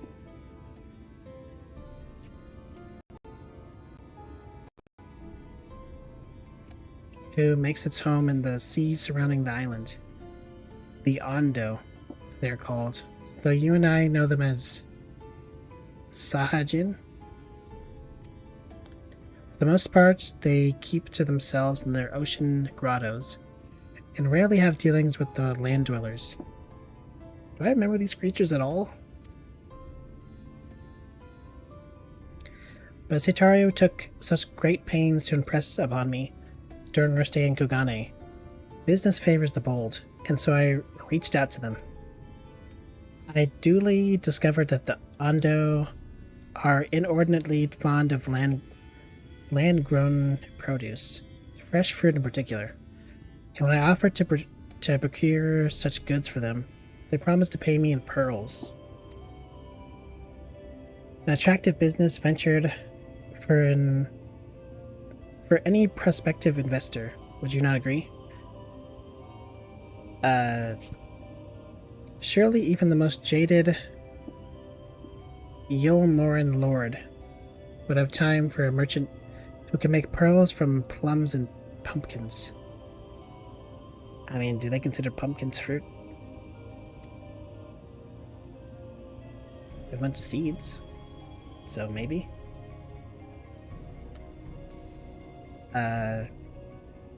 Yes, I've come a long way since my days of buying samurai swords without first negotiating the price. That was like 2 days ago. Feels like.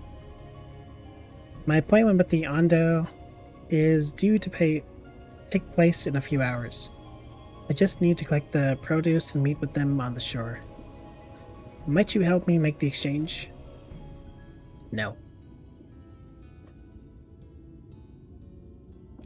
Excellent, I should be glad of your company.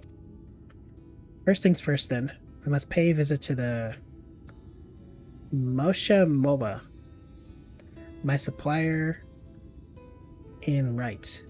Come, it is just to the northwest of here. Right.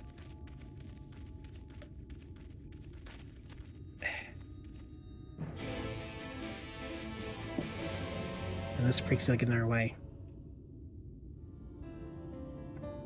I'm gonna take the pearls from you and I'm gonna get into the hater club. My free crack buns, or whatever those fruits were. It's kind of look like pale peaches in their hands, but I don't know.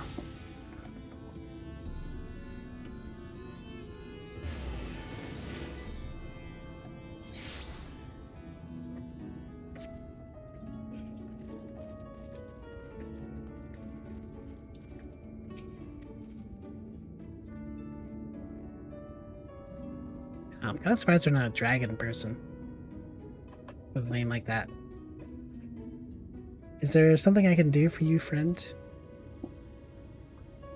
Good day to you, Moshimoa. This is my associate, Theo. We are here to collect the produce I purchased. Eh? I loaded your lackey up with the goods not long ago. My lackey?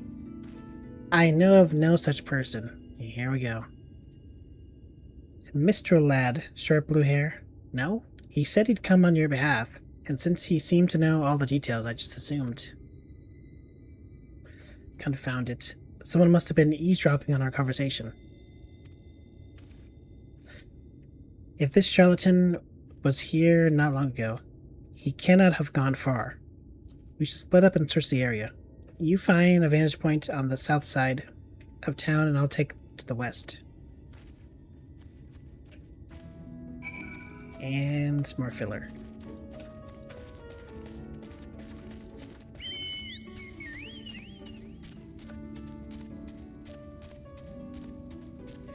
I'm sure this blue-haired guy will be so useful to us later in the plot.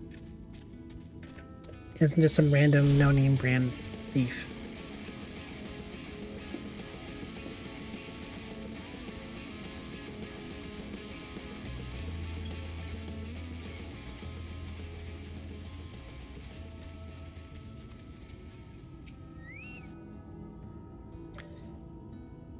Search the surroundings for a male mistle with short blue hair.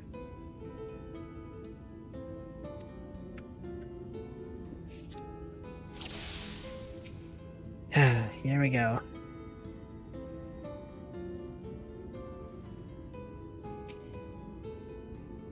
Wow. You look at your query.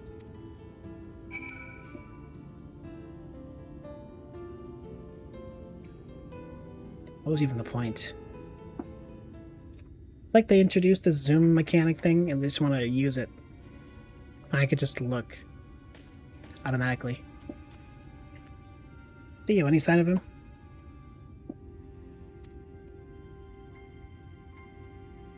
Over there. Can't you see? You have a keen eye. Let us move in before he makes good his escape. Then we catch him, he's like, please, my grandmama needs these veggies. And we gotta act in some sort of just way. Instead of just beating him up or something.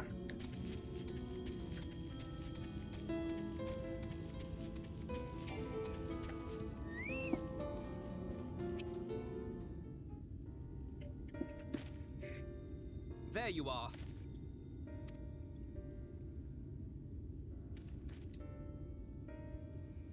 The thief who claims the harvest on my behalf. Hand it over. Well, forgive me. I have to get into the city. I don't care.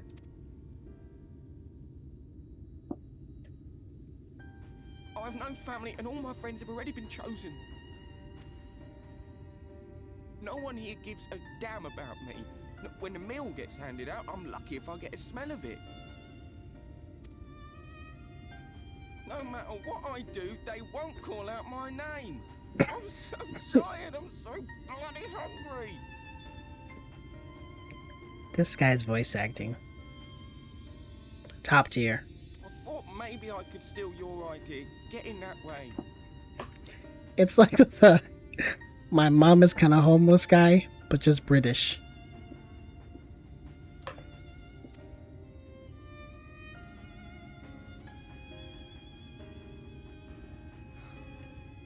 What is your name?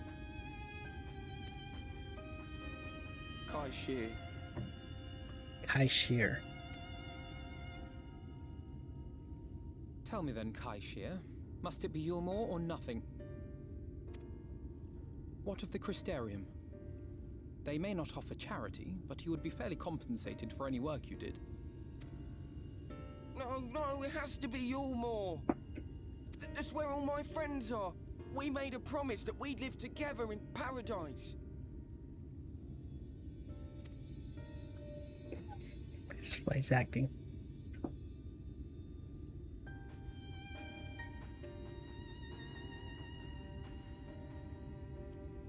I was to make my deal with the Ondo at the Clave. Listen carefully, and I shall tell you my plans for the business, and how best to arouse the Yulmoran's interest. You'll give me your place? Just like that? I'm giving you a chance, nothing more. What comes of it is entirely up to you. I understand. Oh, thank you, thank you!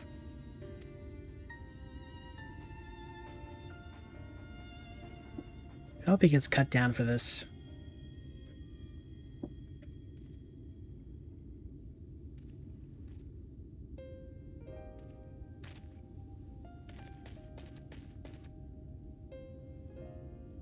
This was but one path. There will be others. But for young Kai Shear, it was the difference between life and death. I do not regret my decision, yet I will admit that a part of me wonders if it was for the best.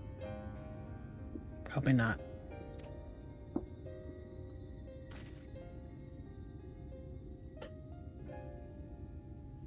We strive to bring swift salvation to this world. That countless lives might be saved, not least your own. Even if it came at the cost of one man, should I have forged on regardless?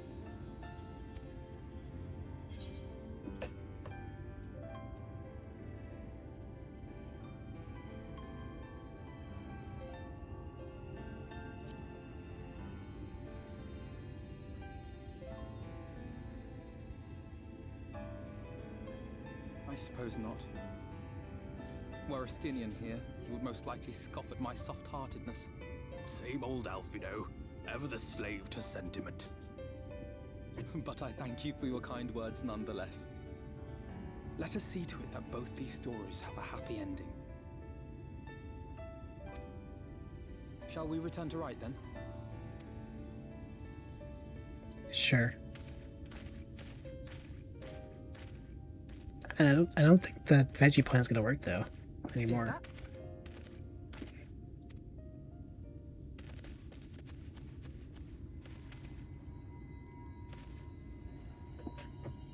What's happening? I can't be sure, but I think someone's in trouble.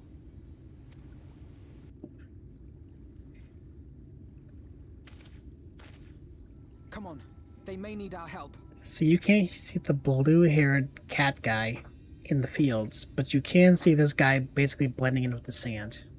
Got it.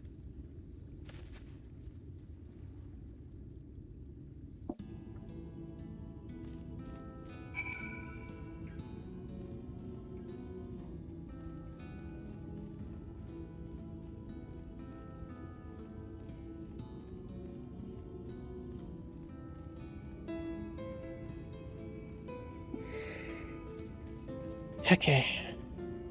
All right.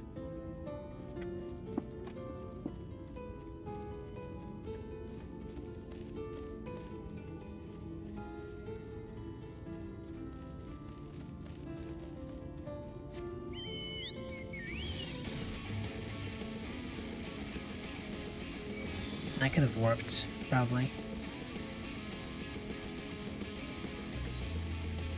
Actually, no, it's no area.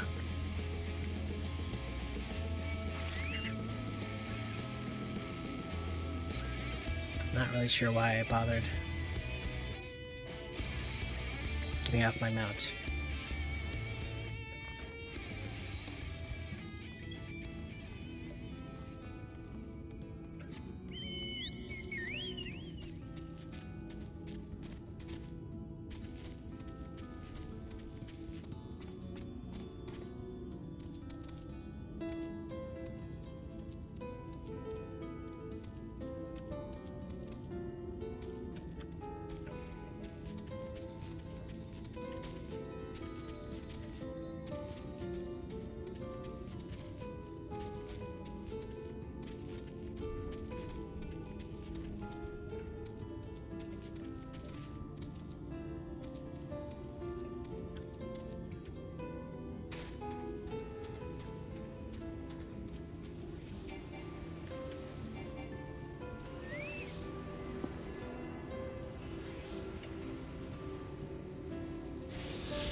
Okay.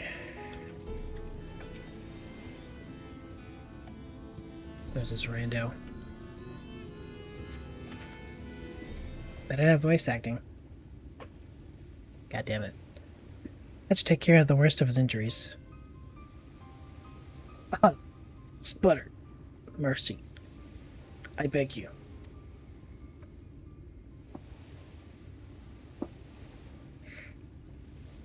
Breathe easy, sir. No harm will come to you here. Poor man is shivering. Pray keep an eye on him while I get a fire going. He can just freeze, actually. Just soak.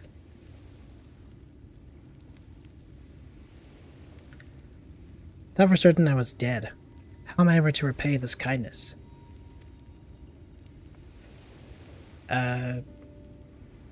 We'll settle for the tale behind your current predicament. Why don't you begin by telling us your name? Tristol. I was invited into Yilmore to work as an artist.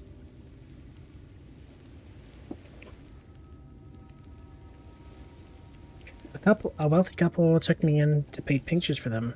When my style proved contrary to their taste, they just as quickly turfed me out onto the streets.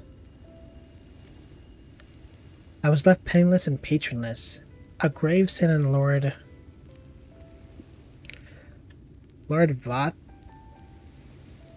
Vathry's city. Within days, they had brought me before the man himself, and he asked me what I meant to do. Dejected as I was, I told him that I wished to leave. Little did I know how soon he would grant me my wish. They flung me over the balustrade into the goddamn ocean.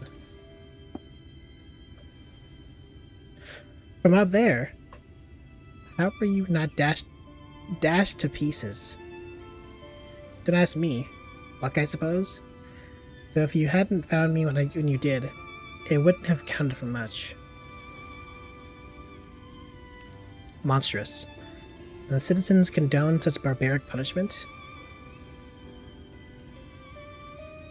Oh, without a second thought. When Lord Vathry... One of these is right. I wish he would have a voice so we knew how this was pronounced. Anyways, when the Lord passes judgment, no one so much as blinks, let alone argues. In Yilmore, his word's law.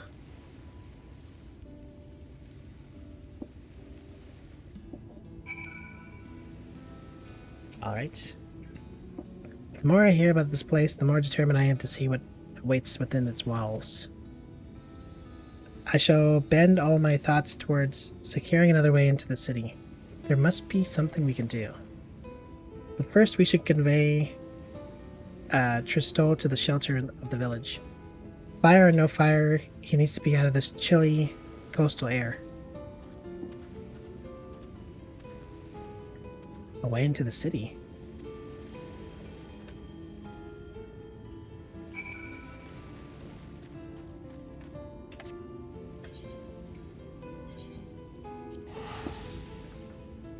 Oh. Actually, you know what?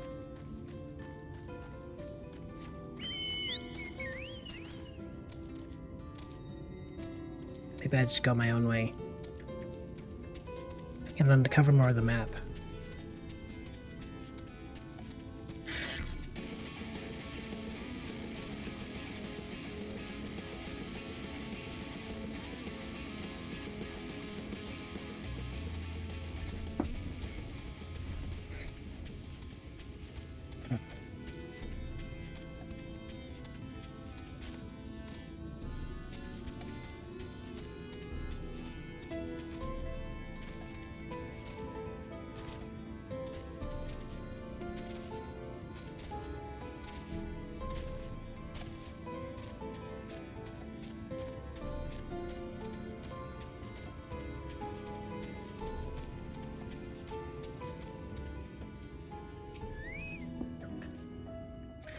I accept my deepest gratitude.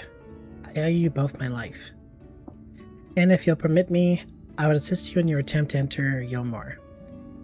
Insofar as I am able, at any rate. To be frank, the thought of sending my saviors into that awful place makes me sick to my stomach. But since it's plain you've set your mind on it, you should take this.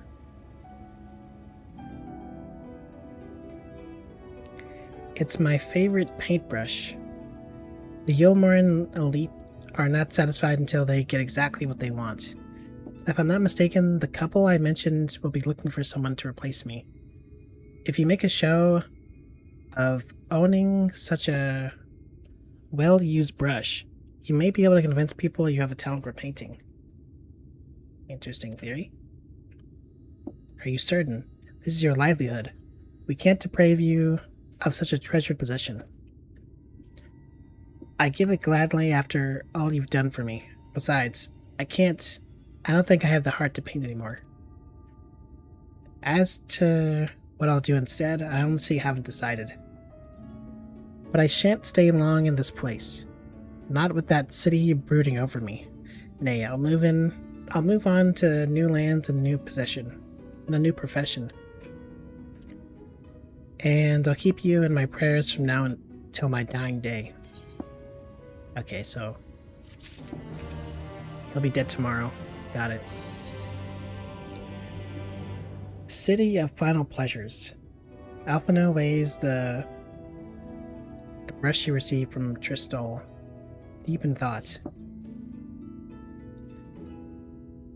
They say kindness is its own reward, but Tristol had repaid us with a gift as timely as it was unexpected. We will, however, need to act upon his advice before another painter steps in to fill the vacancy. Thankfully, I do have some modest skills with a brush. Nothing approaching that of a true artist, of course, but enough to play the role. I would hope. As for you, well, if you don't mind taking a subordinate role, mayhap you can pose as my assistant? Then it is settled. All we need to do now is return to Gate Town and await the next appearance of those vile jesters. I feel like this whole plan is not going to work.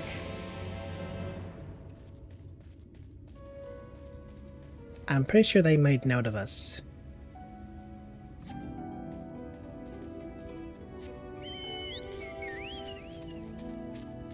Or at least of me.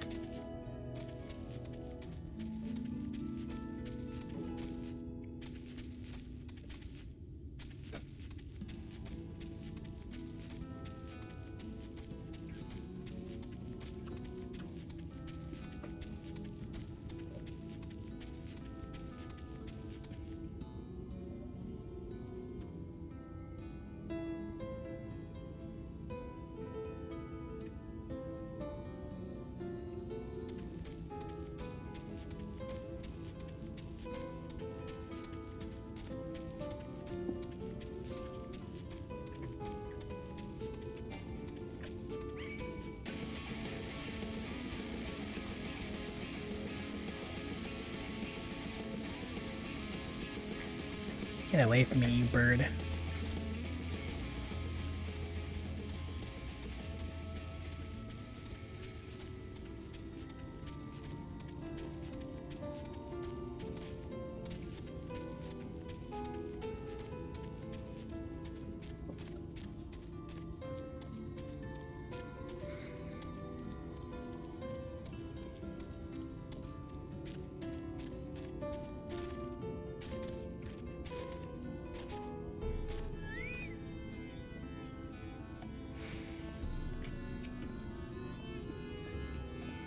We're waiting.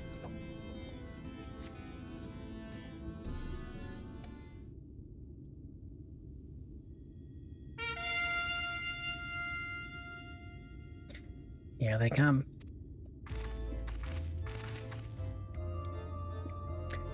Ladies and gentlemen, your attention once more. What a day it's been for the folks at our door.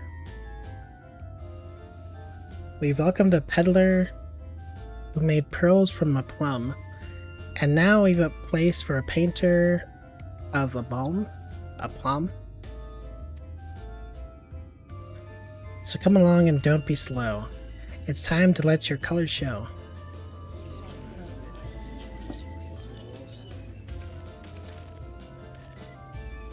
I can paint, portraits at least. Landscapes and still life are so rarely commissioned these days. Oh, I thought I spied some new faces in the crowd. What fortune that you should feel at ease around an easel. That doesn't rhyme. What proof have you of your prowess? Any masterpieces on your person? Sadly not. Everything I paint is soon sold. Such is the life of a working artist. I've only my brush to testify for me, though you will note that it has been It has seen no small amount of service.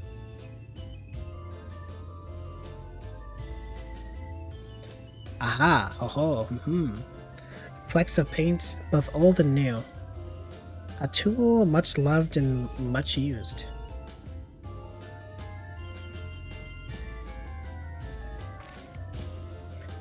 Not a prop to be conjured on the hop. Very well. Come with us, and we'll put those talents to the test.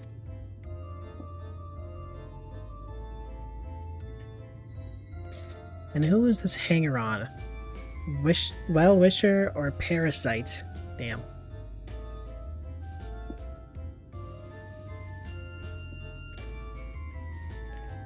Well, this is my assistant. Whose unfailing support allows my art to flourish. I will go with him or not at all. Parasite, then. We shall leave his fate in the hands of your new employer. It matters not a whit to us. And having filled our latest vacant space, we retire to Ulmore's sweet embrace. Yeah, where's goodies? Oh, mercy me. The meal. We almost took our leave without leaving a lovely token. We must empty the sack here ere we make our way back. Yes! Our slop!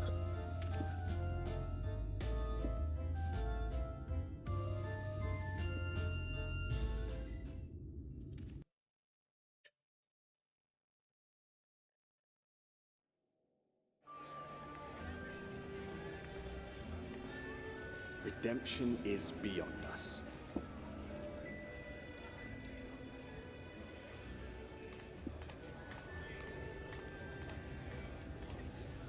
The lament of all but saints and fools, and the comfort of the lords and ladies of this accursed place.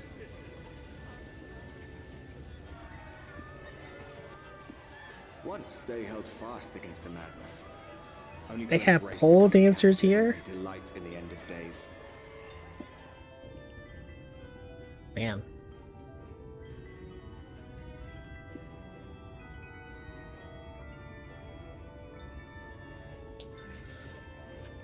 I expected like belly dancers and just dancers in general, but not Perhaps that. in rapture they seek to lose themselves and the misery they share. Or perhaps for them alone, the promise of eternal pleasure really does hold true. They've done a couple plot lines where this has been a pleasure city in the midst of a chaos.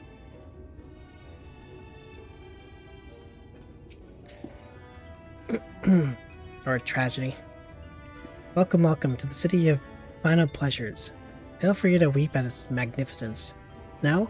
Not even a single tear? Moving right along then. Our first task is to register you as residents. You know, make it all nice and official. We'll smooth the way. So you just need to put on your happy faces and head through the joyous hall.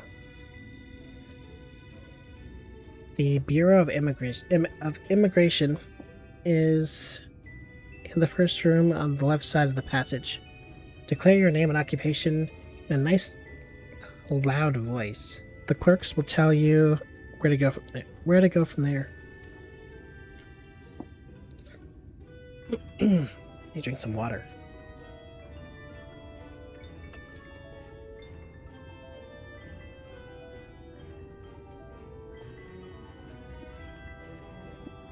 Oh, and pay no mind to those folk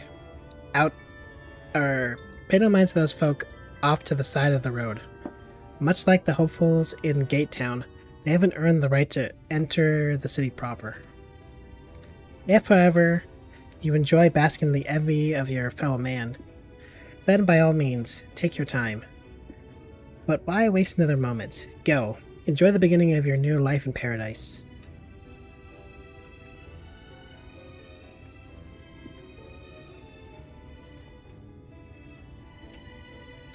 The Bureau of Immigration, was it? I suppose we had better show ourselves willing for the time being.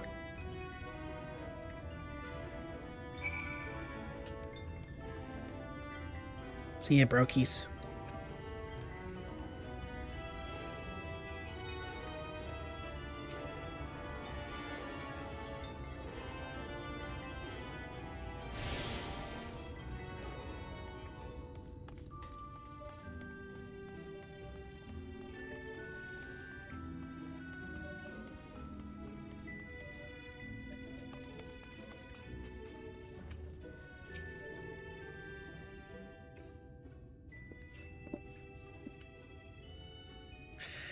Welcome to Yilmore. Fortunate friends, may I have your names? I'm Alphino, an artist, and this is Theo, my assistant. Ah yes, I was informed of your imminent arrival. We can forego the usual interview and begin processing your registration papers forthwith. Now the citizens of Yilmore are divided into two classes. There are the free, who are blessed with the favor of Lord Vothri, and the bonded, who work in the employ of the free. Yeah, the bonded as in slaves. You'll be joining the ranks of the bonded. Your duties are to serve a patron in the capacity for which you were chosen.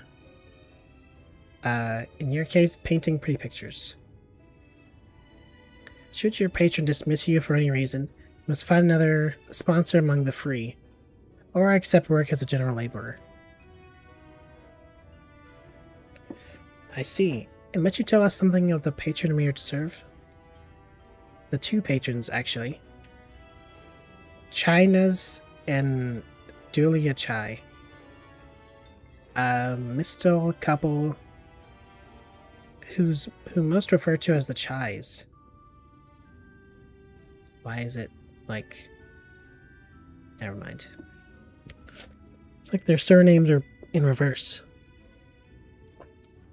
They're both gentle souls, but I would ask that you conduct yourself with respect and humility, for your own sake as much as theirs.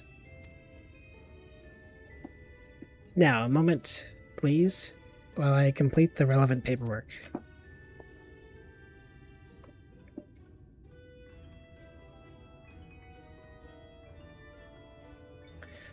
All in order. There are your registration documents.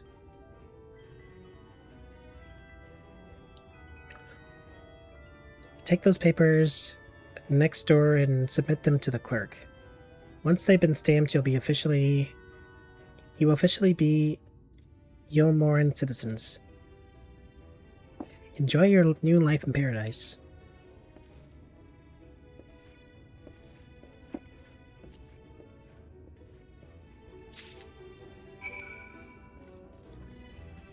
Alright. The buttress. Bureau of Registration.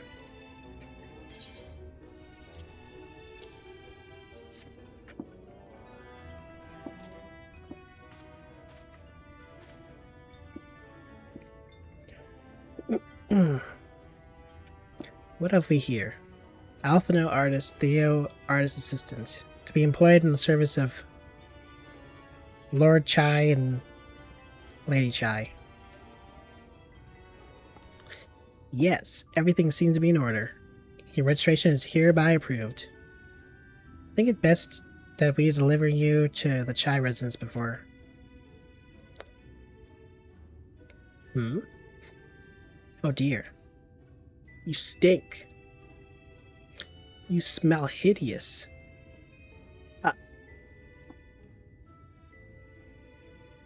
Did you crawl here through a ditch? It's like an unholy miasma of dust and sweat and the musk of some unwashed beast.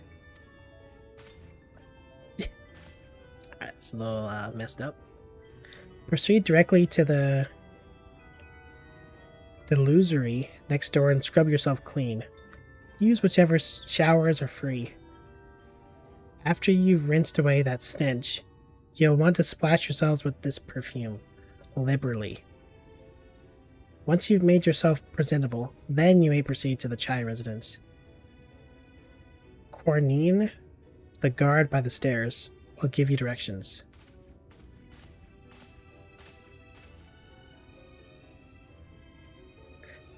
I hadn't realized we were so aromatic.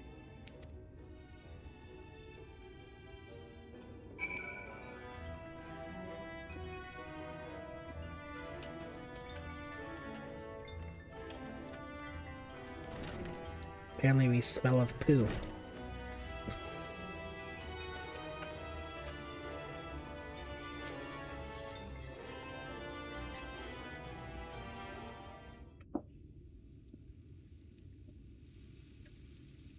Rinse yourself clean in the stream of water. With my full suit on. Full armor on.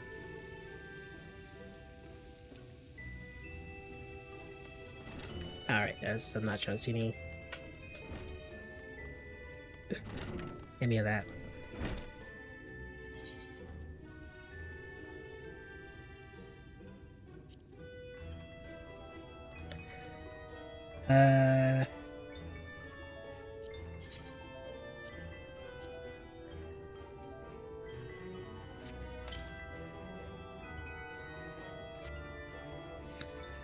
To apply perfume as directed, or you have applied it directed, and delicate scented roses fill the air. Let me go back.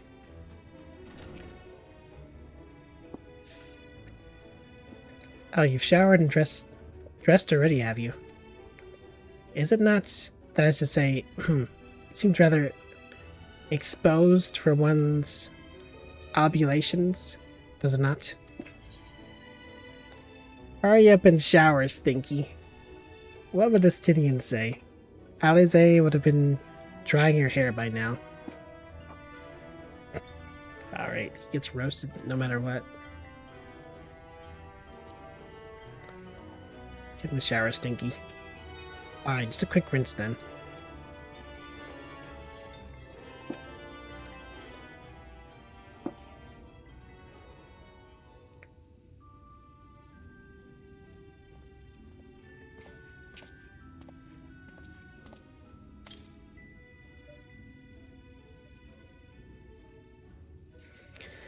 Well, that was bracing. I believe the lingering smells of the road have been successfully expunged.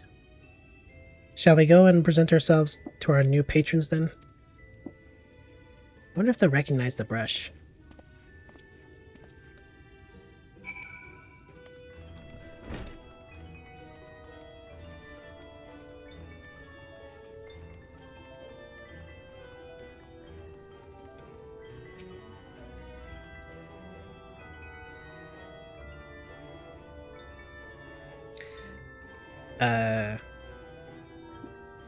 You're looking to present yourselves to the Chais, are you?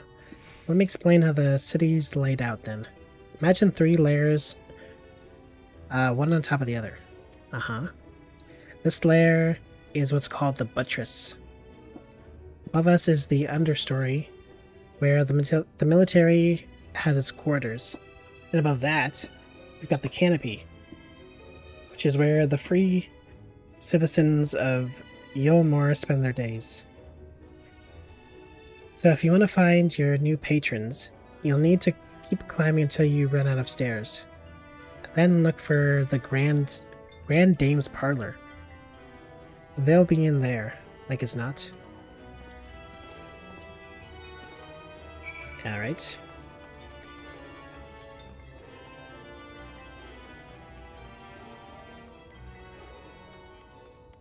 Oh, wait a minute. I don't believe I attuned.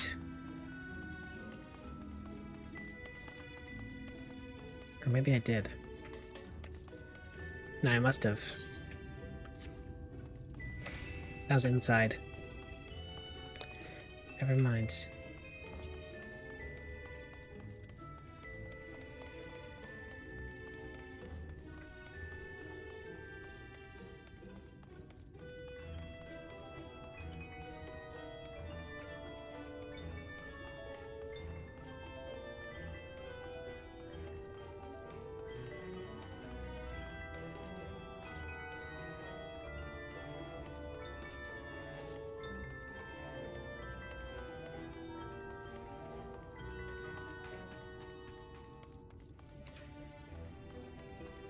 Alright.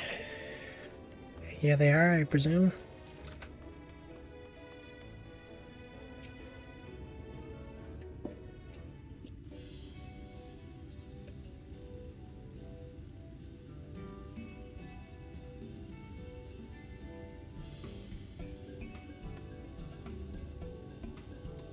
Ye Oh, who's this then?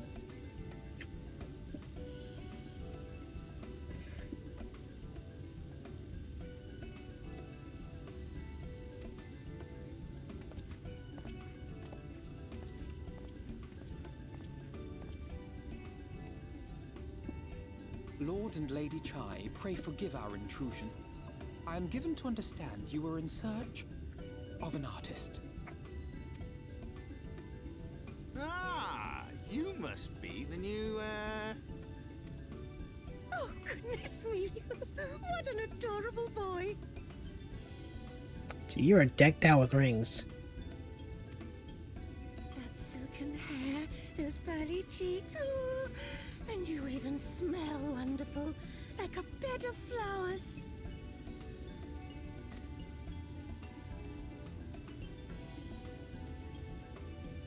I approve of this one, dearest. I am positive he will paint us the most delightful pictures. I'm wondering if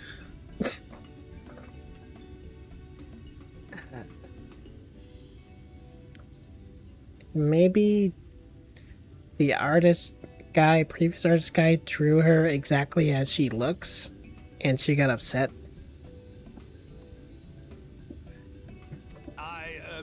Yes. Well, as long as he paints better than that talentless wretch we sent packing last week.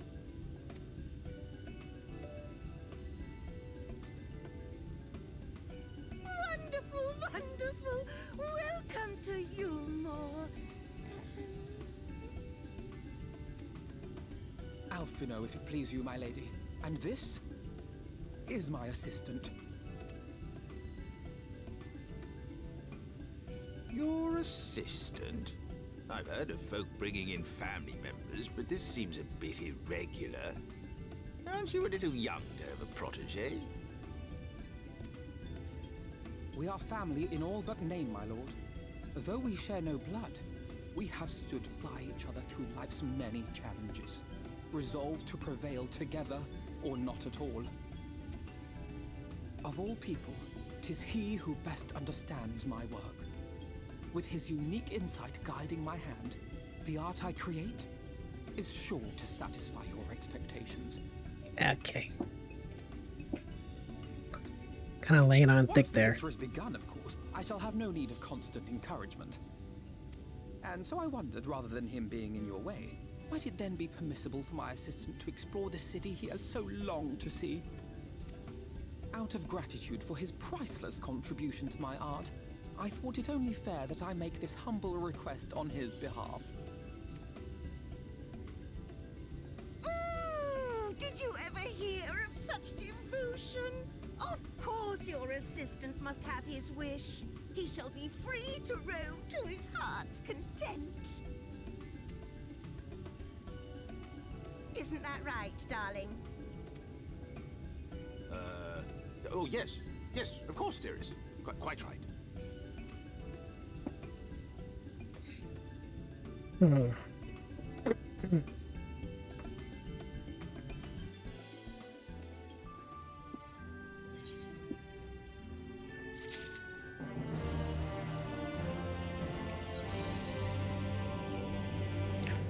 Let's get back into it. Free to sightsee. Now you have the opportunity to explore Yulmore. I suggest you make the most of it. Explore the city top to bottom. In other words, I would start with the canopy and go from there.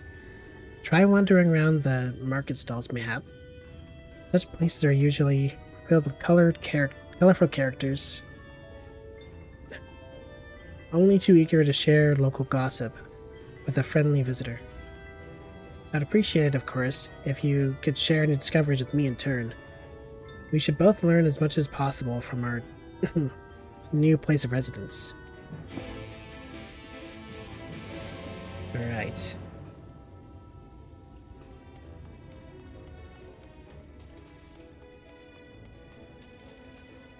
Well, let's start by attuning. According to the message engraved in the base, special permission is required to use this aetherite. Ow.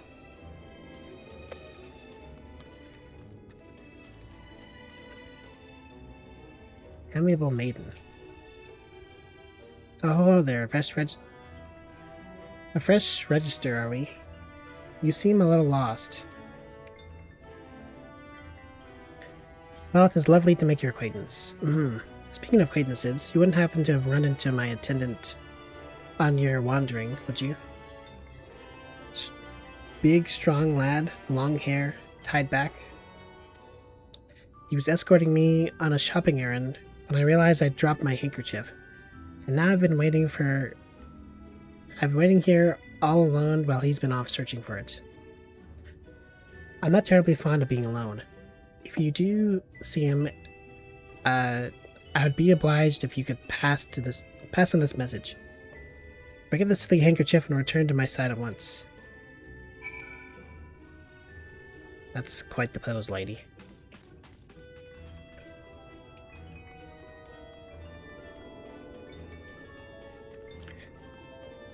Alright, let's just, actually,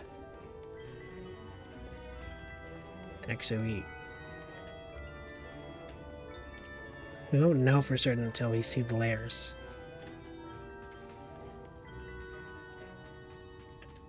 But I'm just gonna assume that... Okay, here's one. Damn. How did you end up like this over a handkerchief?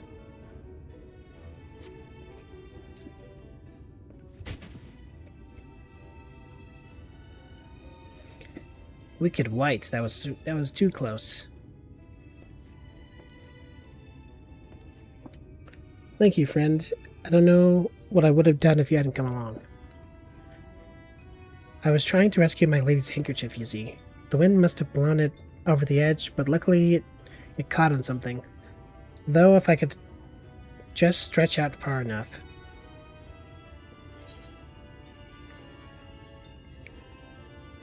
You risk your life for a scrap of cloth? You must think highly of a mistress.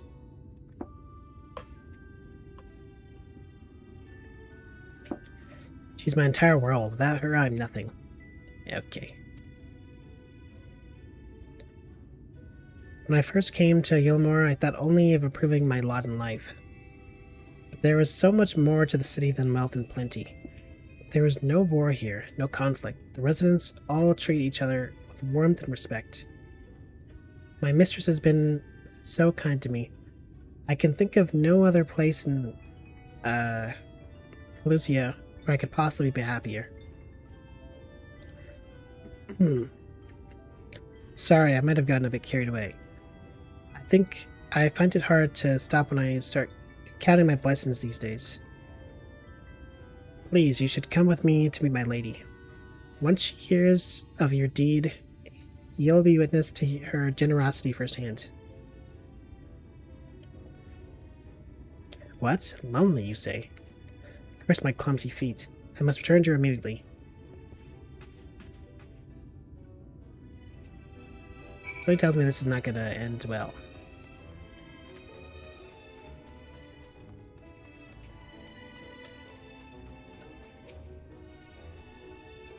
My Tinda told me everything. I'm so grateful that you were there to offer your assistance. You seem a dedicated patron.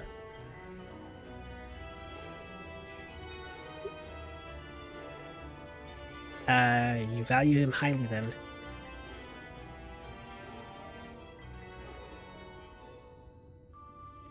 Sure, let's go with that. As if he were a member of my own family. I could not live the wonderful life I lead without him. We free citizens owe the bonded our unending gratitude. Mayhap in another society our different standings would breed prejudice and resentment.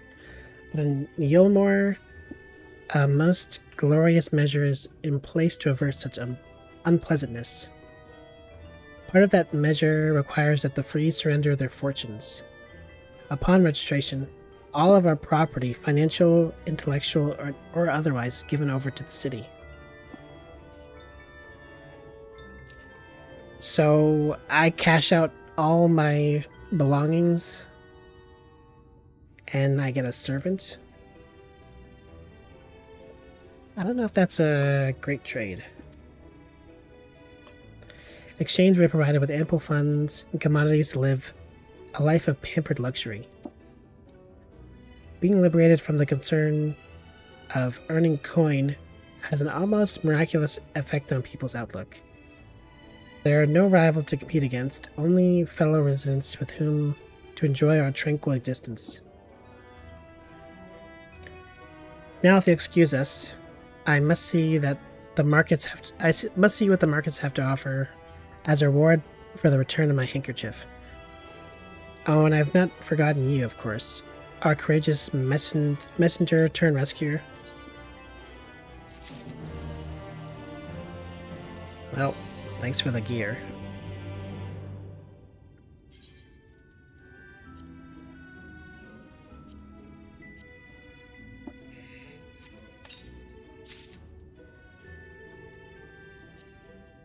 Deep gold.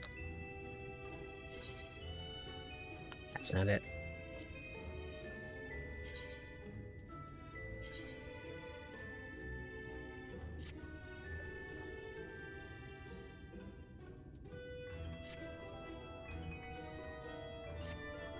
Alright.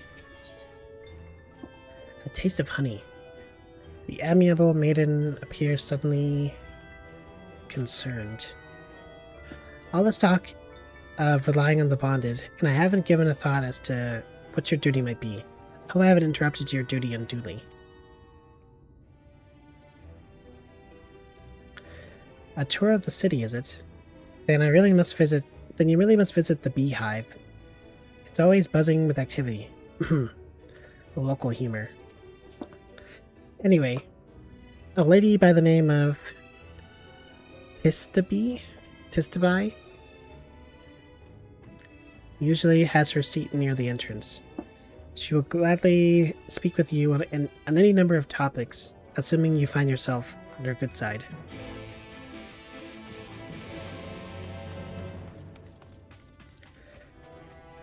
Alright then.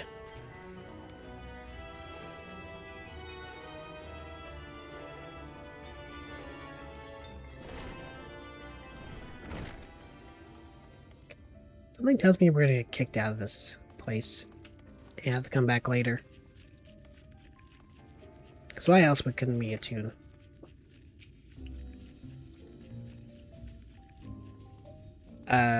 Welcome to the beehive, my little drone. Seeking the sting of excitement to liven up your day? I can tell at a glance when folk are new to our happy colony.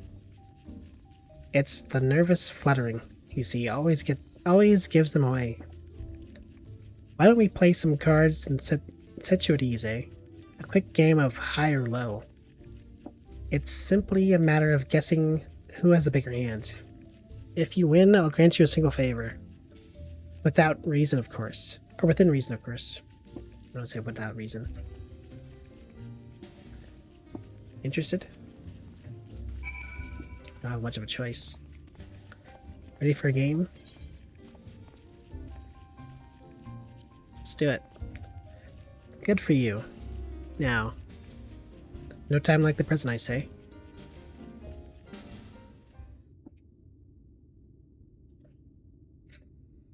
Three cards for you. 3 cards for me. You flip one of yours over, and I flip 2 of mine.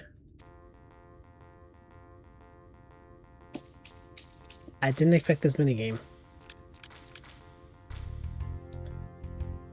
Now, what's your call? Will your total be higher or lower than mine? I don't know what the max amount is, but you have 14 at least. I only have 5.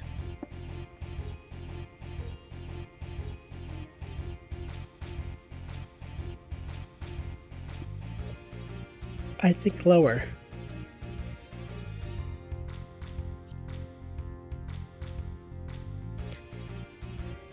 Let's see. My cards adds up to 18, and you have...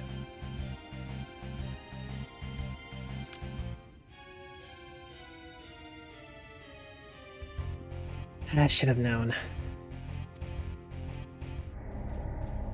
You lose.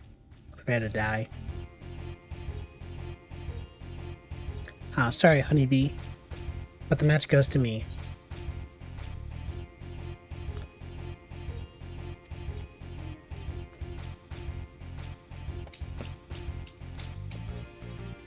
This is what I turned this game on for. Gambling.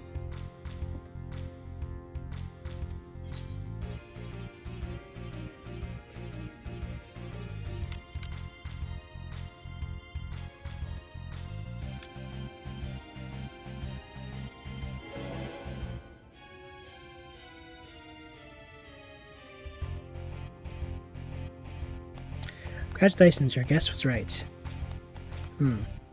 Usually I'd concede defeat at this point. What do you say to a rematch? One more win, and we'll talk about that favor.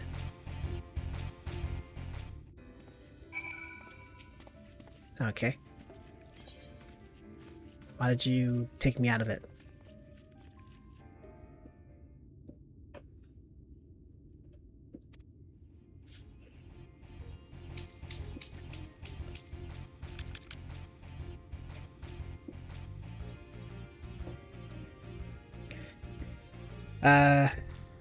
I have higher.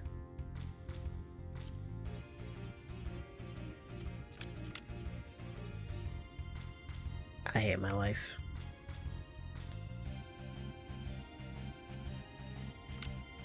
I love my life, actually.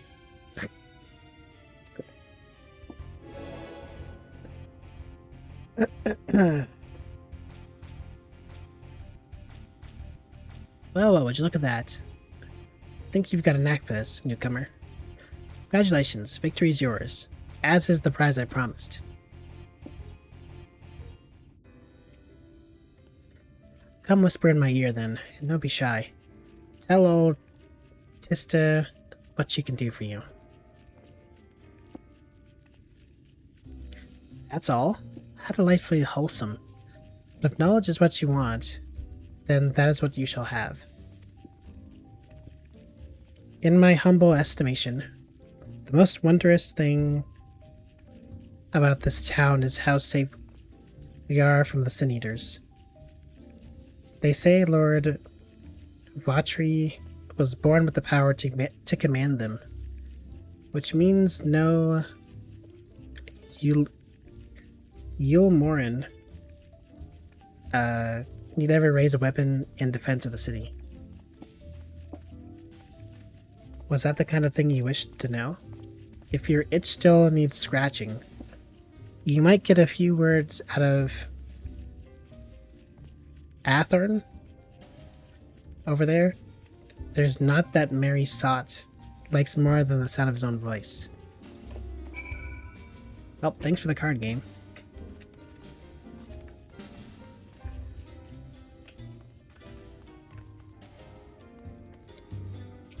Now talk to another cat. Oh, never mind. It's the dude.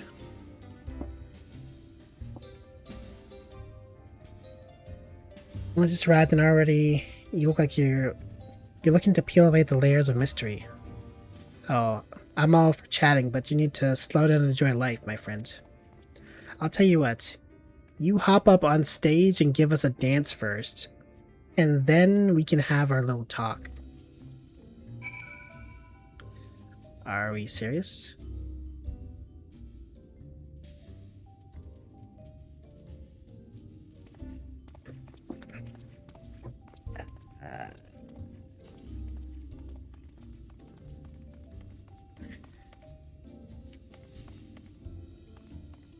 It's on freaky place.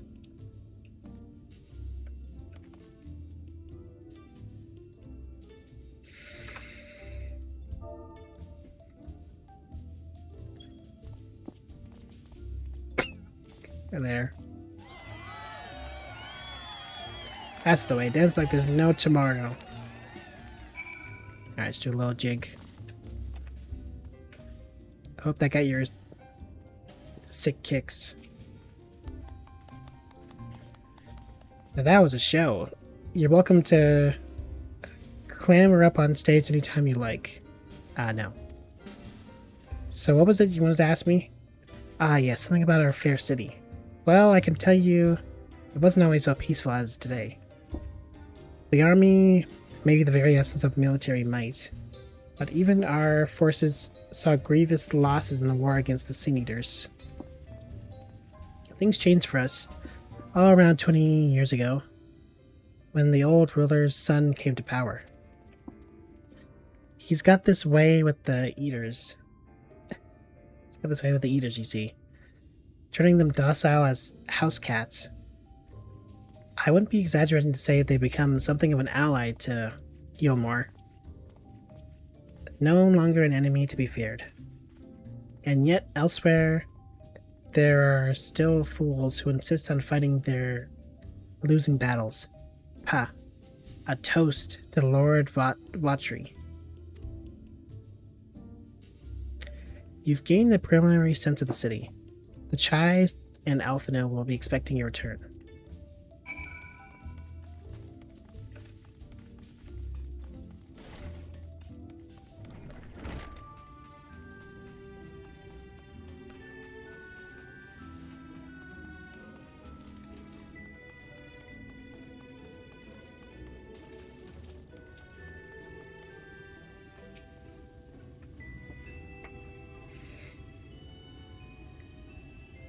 You've returned from your jaunt around the city so soon.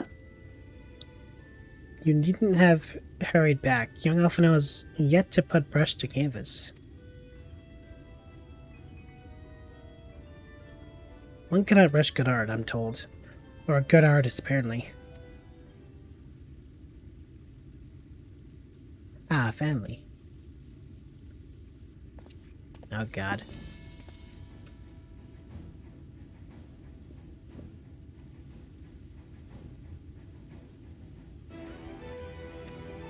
He's also been decked out in a new outfit, I'm now noticing. Put together an ensemble out of the garments you chose. Is this satisfactory? Oh, goodness gracious me, that last outfit was precious, but this makes you look positively dashing. I mean, it kind of seems like his old outfit. Actually, no. Since he was warped here naked into this world, I guess he wouldn't have his old outfit. You truly are a handsome boy. However am I to decide?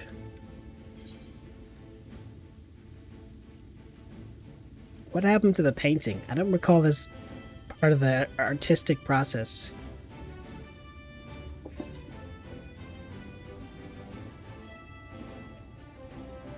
Exactly, the lad's an artist, dearest. Not a dress-up doll. It's about time we set him to work for the reason we called him here. Must we? I do love a good painting, but I thought, since we were enjoying ourselves so thoroughly... Well, I'd not... That is to say, as long as you... Just make sure you give the lad time to prepare. We know who will be upset if... Who knows... Actually, no. We know who will be upset if he's not ready to paint at a moment's notice. Whatever you say, darling. So, shall we pick out some jewelry next?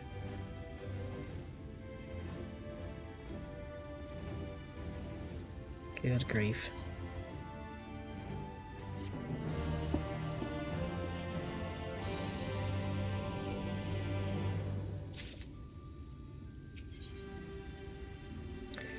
A blessed instrument.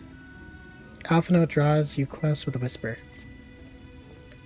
Lady Chai has a very particular sense of beauty, and apparently that extends to how I should dress while painting. But this obsession of hers works in our favor. The time I spend indulging these distractions is time you can use to continue your exploration. For this excursion, I'd like you to delve into the lair below us and sniff about the military headquarters. I'm sure the understory has its own tale to tell.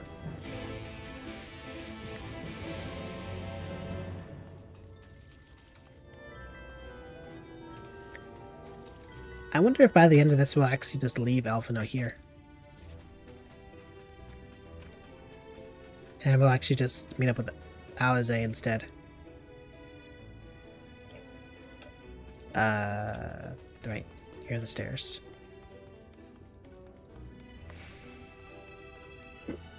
Maybe when they join together we can get rid of them. Or Alize will get her new outfit from these two.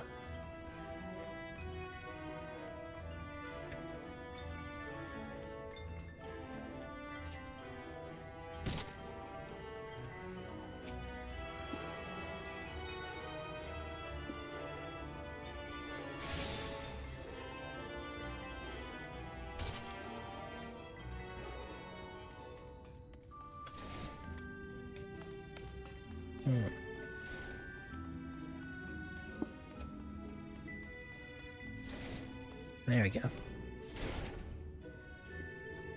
Weeping Warbler.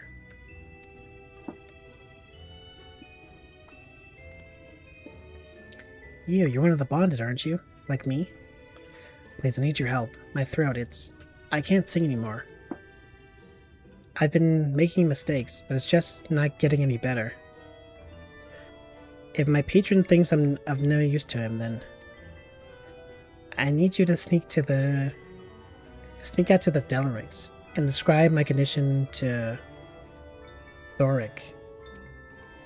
Here's the list of symptoms and a hunk of meal to pay for this. A hunk of meal to pay for his medicines. Please, I have no one else to turn to. Alright. Not really sure how this relates to the military, but...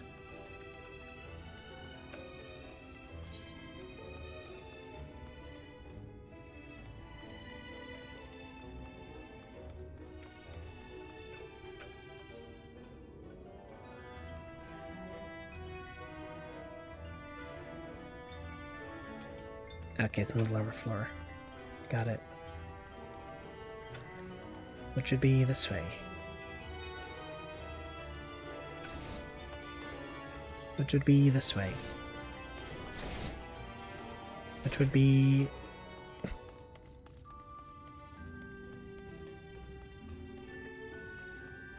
How the heck do I escape?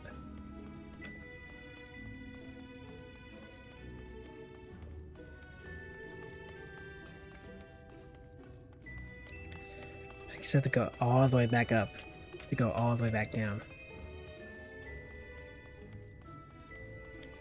Or I just warp to the entrance. Guess that would work too. But no, just the Gatter layer. I thought there was a connection over here though, but apparently it was all a lie.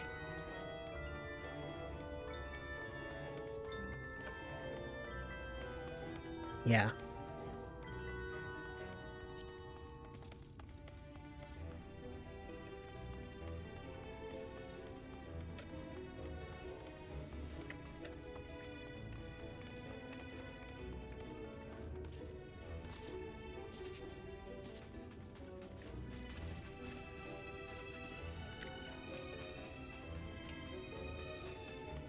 Okay, so I gotta go outside and go around.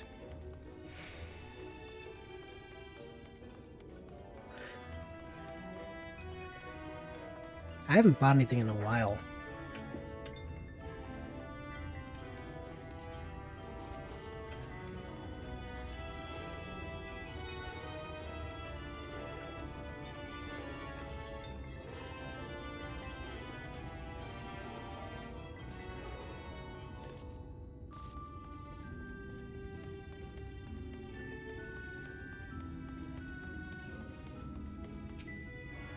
Go ahead and attune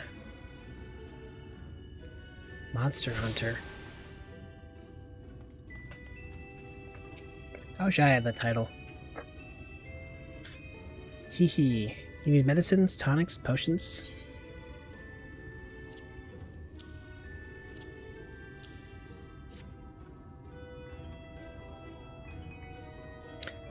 Curing an ailing voice, is it?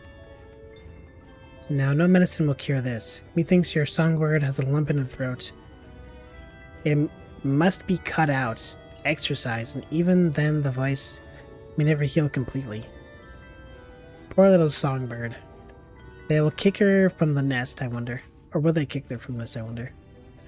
Or simply silence her chirps. Ho ho ho, your face. You didn't know? Of the many hopefuls who enter the city, very few were ever seen to leave, even as corpses. You might see one or two fortunate fools hurled from the balconies, but the rest, gone. Maybe they're fed to the sin eaters. Town of nightmares, it is. Not for this ship's rat. Oh no, no. I'm content to scurry around down here and nibble on the crumbs which fall from the table. This consultation is over. You have my verdict and I have my meal. Good day. Alright. You scum.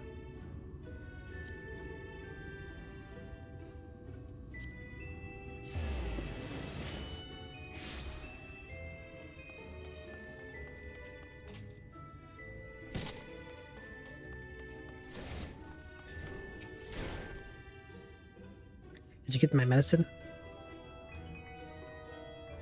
Nope, apparently they're trying to kill you.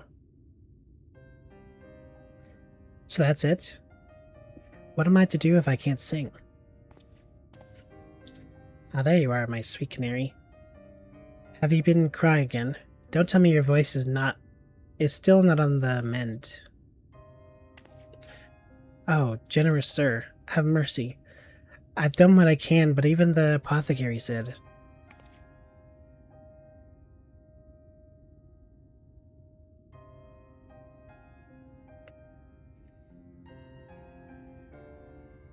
So you've been suffering all this time. I am sorry, my pet. Okay, well, here we go. I didn't realize your affliction was this grave. But you needn't threat. I'll not reward your hours of trilling by casting you out into the streets. You are too kind, sir. But what use am I if I cannot sing? I fear the day I become more burden to you than treasure.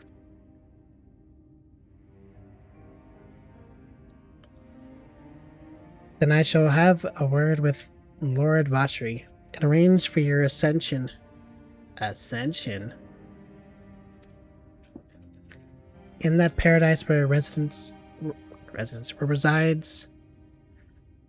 neither pain nor illness, will your song ring out clearly once again. Or mayhap you think it a step too far. No, you would do that for me? Ascension, you're about to get killed. You're about to get fed. Of course.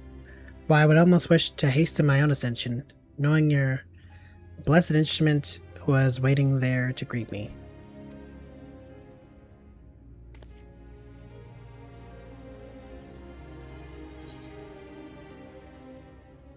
Ascension?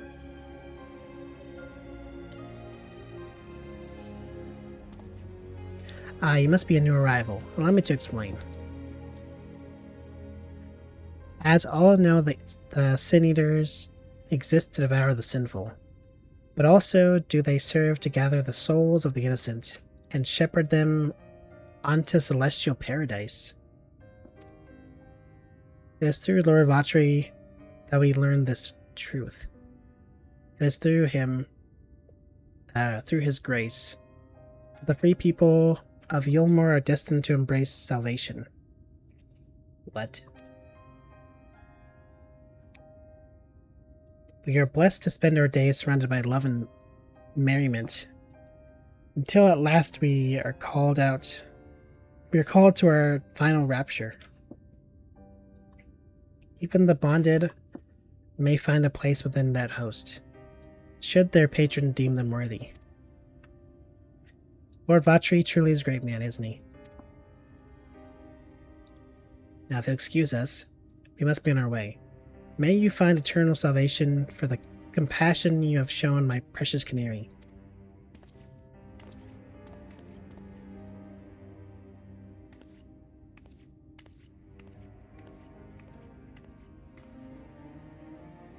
Well, that ain't good.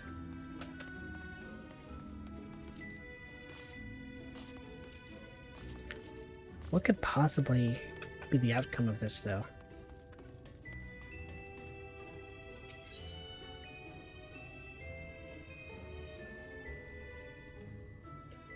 I guess... Oh yeah, I didn't attune to the whatchamacallit. The canopy, because I need permission.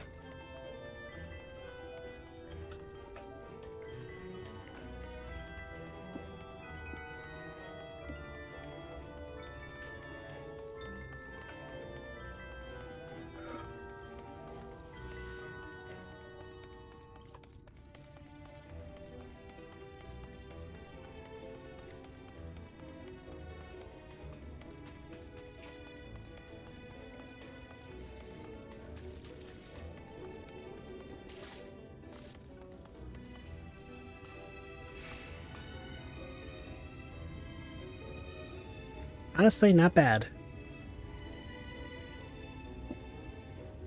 I wonder if she's gonna be upset, because it shows how she looks.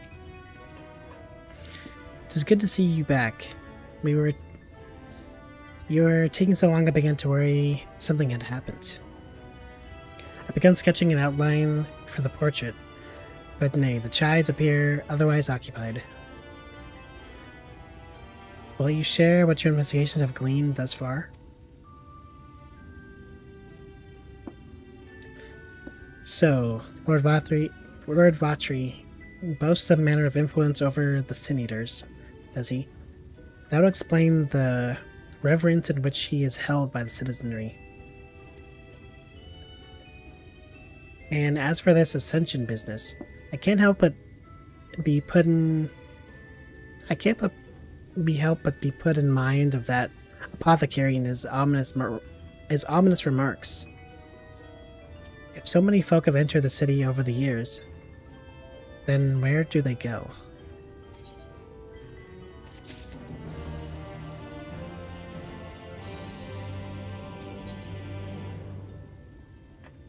Emergent Splendor. Alphino seems eager to discuss the significance of your discoveries.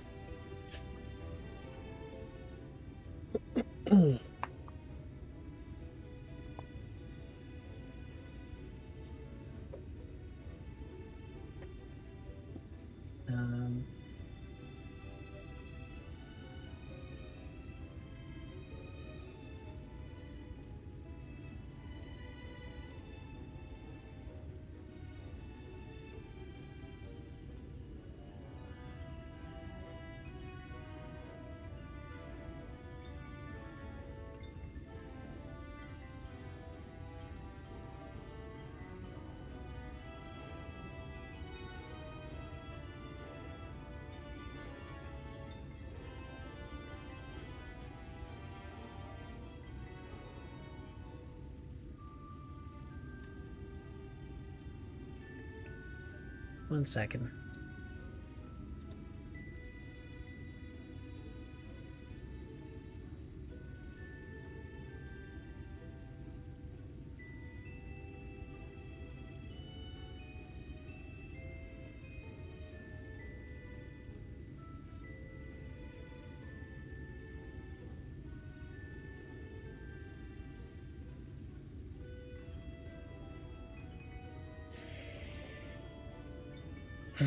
It's gonna take forever. I take my eye off you for a moment and you're chattering away with that assistant of yours. Am I to assume the outline is done then?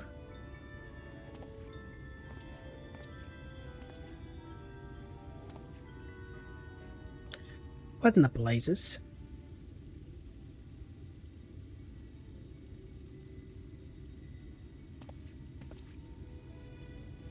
It's so unflattering. Explain yourself, Alphino. Where's your artistic interpretation? I should invoke images of affluence and nobility, and overwhelm the viewer with its boundless beauty. Lord Chai, you stated that this portrait was to commemorate your anniversary, yours being a joyous union. It seemed to me that a realistic portrayal... Realistic? I don't want realism, I want perfection. A spectacle to slacken jaws and weaken knees. Make people cry out in amazement. Now fetch a blank canvas and... Screaming man.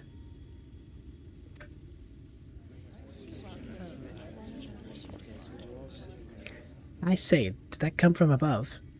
For some reason they could have just voiced this.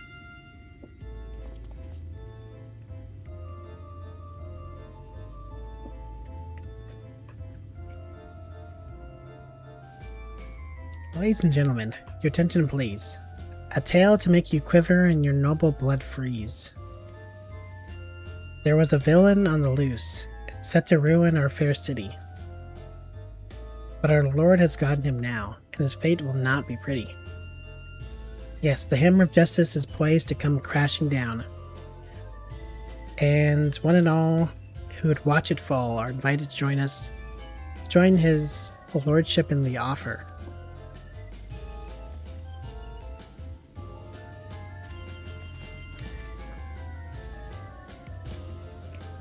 A malcontent? How dreadful.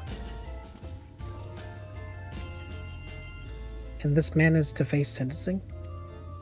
That's right. In fact, if you're curious, it might be worth you going along for the experience. The offer they mention is part of the emergence, the level above us where Lord Lothry resides. Ordinarily, you'd be barred from entering, but it seems they'll be opening the doors for the next little while. The crown lift will take you up there. We'd better not dawdle then.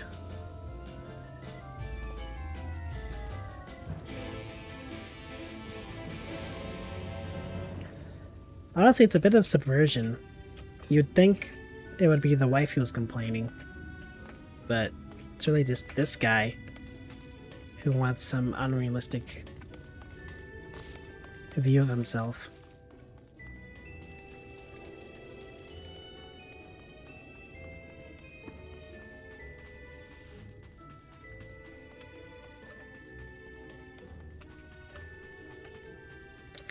I did it again.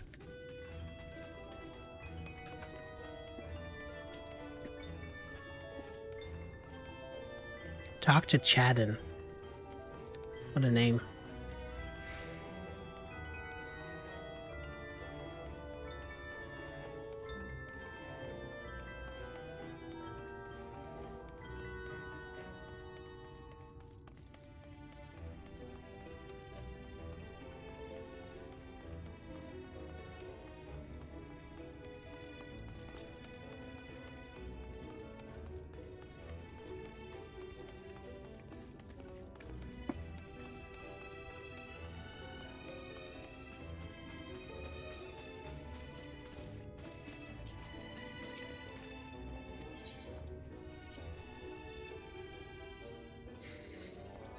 I wonder if there's a faster way to do that.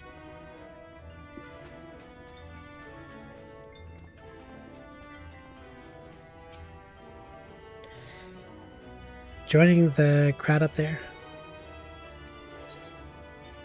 By the way, there was. I basically just... I went down some stairs manually just to go up like an elevator. The same level I was at.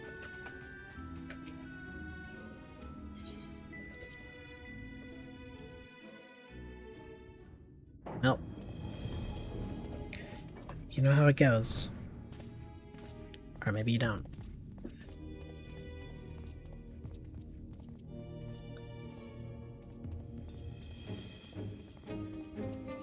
That's him. That's Vorthri. Jesus. It is Vothri. I guess I should have assumed it was pronounced that way. The H wasn't silent.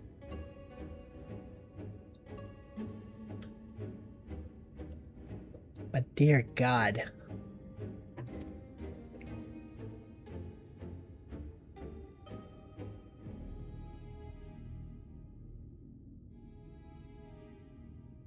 He is attended by sin eaters. But how does he keep them from attacking?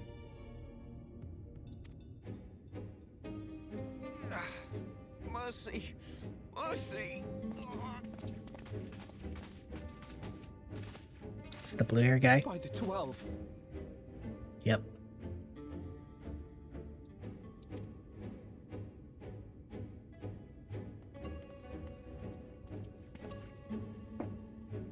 Kaishia, what happened to you? Who are these impudent louts?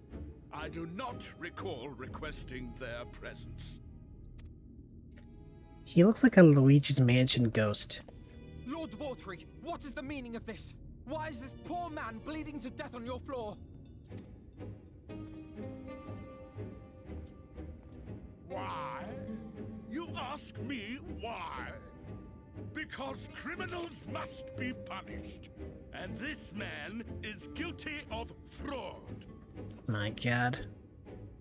He came to us, claiming to be a man of business, yet his subsequent conduct has shown him to be anything but. Europe is a city built on love for one's fellow man. Those who have naught to give and live only to take are a blight upon our society. His hair kind of reminds me of Rufus.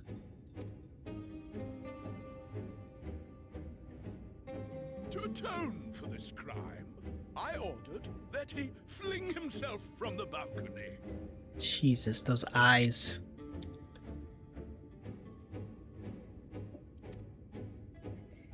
And he had the temerity to weep. Please, my lord, anything but that. Well, he's a good voice actor. I'll give him that. What then is a man of mercy to do? But offer the sinner another way to show his contrition. Contrition? Another way? Meaning what exactly?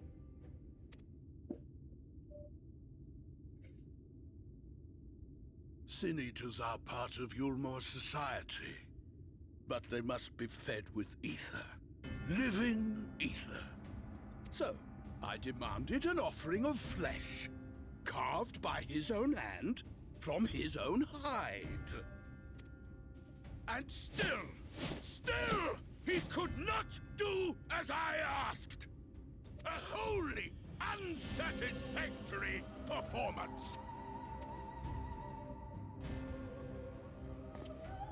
Tis true that Kaishia won his place here by fraud, but his actions were driven only by a desire to share in your paradise.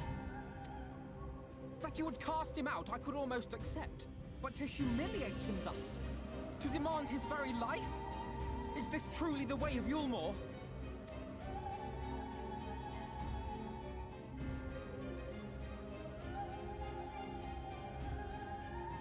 Oh, you dim, deluded child.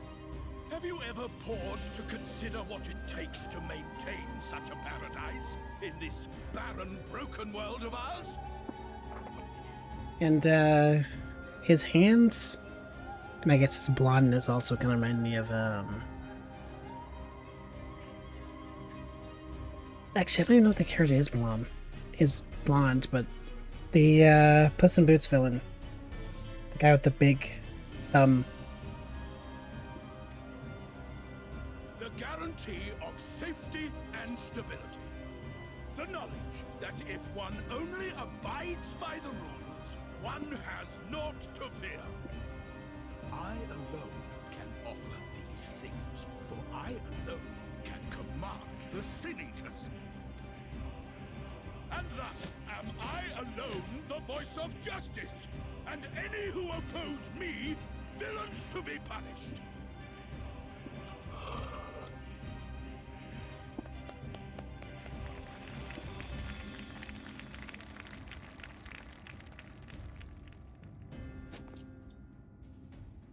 And people call this paradise.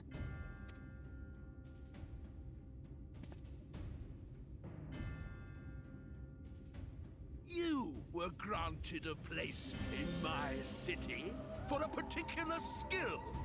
What was it? Painting. Oh, an artiste! Then you shall paint a picture for me of Yulmore. If I find your art pleasing, then I may excuse this display of insolence.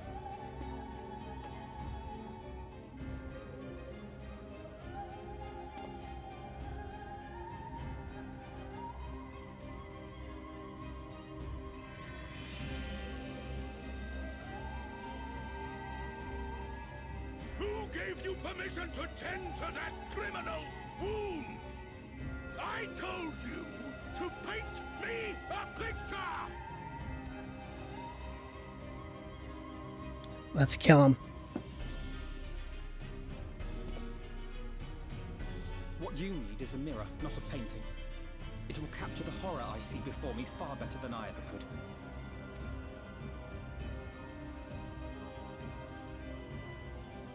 Can you walk? I think so.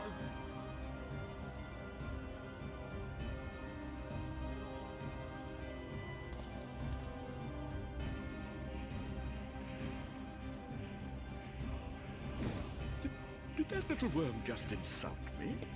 Why did it take him 5 business days to acknowledge that?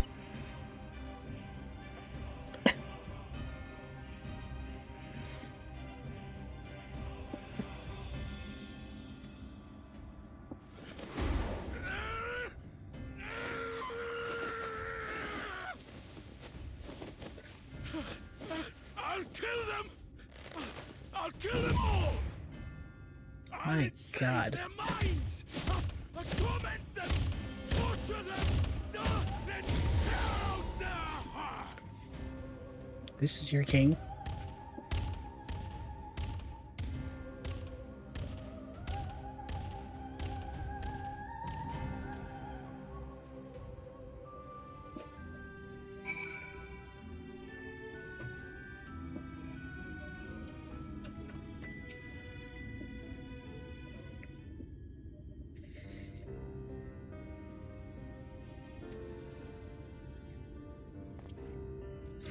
Forgive me, in my anger, I seem to have marched us back outside again.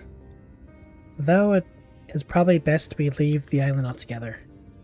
I believe we've worn out our welcome in Yulmore. In any case, it seems enough. I've seen enough of the world's self-proclaimed capital city to convince me that our battle against the Sin Eaters will find few allies in Clusia. I'll accompany you back to the Crystarium. We need to regroup and think on our strategy anew.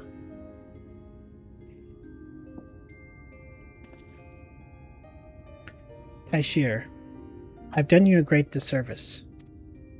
You were hungry and desperate, and I offered you a solution without once considering the risk inherent in you accepting it. If I had but known the price you would be made to pay. What's up with your hands? You gave me everything I needed to make your idea work. It was me who made a mess of things, not you. But even after all the trouble I caused, you still stepped in and saved me. And now Lord Vothri wants us all dead. Why not come back with us to the Crystarium? I'm certain we can find work for you there, if you're willing. No, that'd just be me leaning on your kindness again. I need to do some thinking. Learn how to stand on my own 2 feet. Very well. But you must promise you'll be careful. The Yulmorans may yet come looking for you. I'll keep my head down. Don't worry. And you take care too. Give me the chance to repay what you've done for me.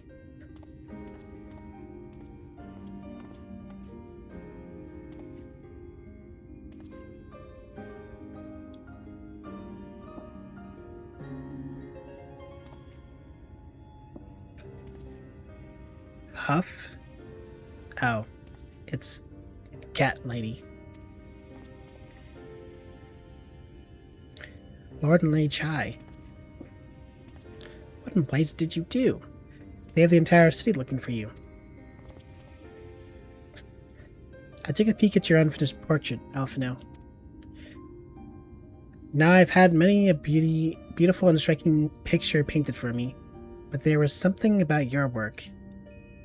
It was as if you caught the very essence of our love and rendered it naked upon the canvas. It was bold, unflinching, and I adored it. Please, you must come back with us and finish what you began.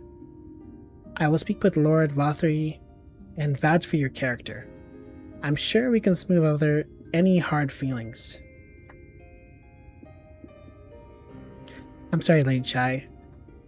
There are more important matters to which I must attend. More important? What can be more important than enjoying the days we have left to us to the fullest?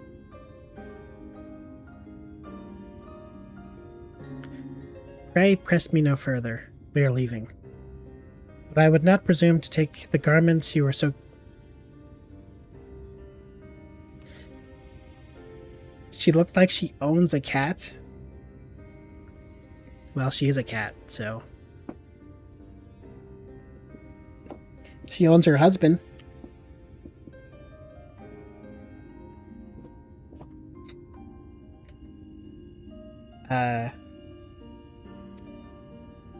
I wouldn't hear of it. Keep the clothes, you silly boy, I insist. And I shall make arrangements so that you can press through the gate without causing a stir. I expect you to come and visit.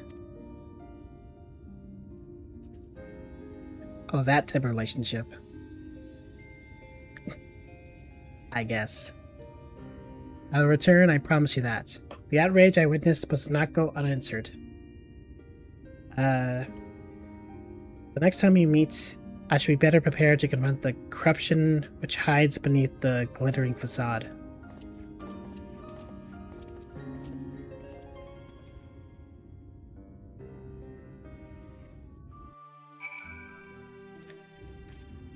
But yeah, you missed some great cutscene, to be honest.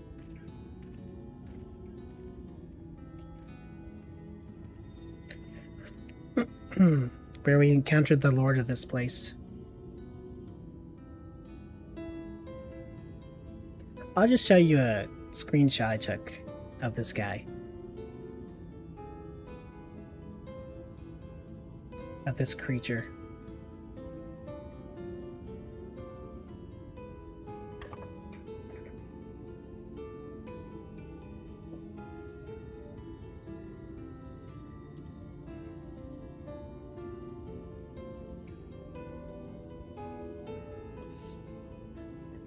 Yeah. This is basically the hyper-indulgence city. Where people ignore the fact that the world is ending. And are just, like, hyper-hedonistic. So, yeah.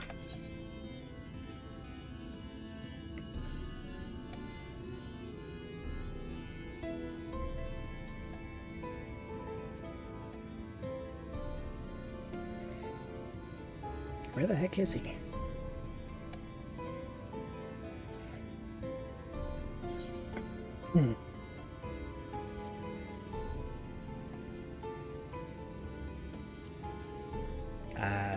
It's not here, is it?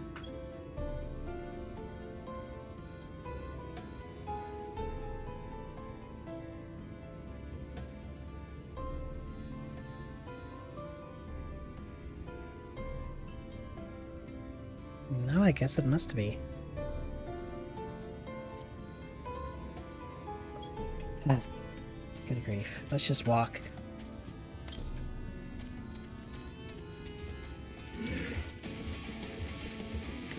You met Jabba the Hutt? Basically. If Jabba the Hutt had the temperament of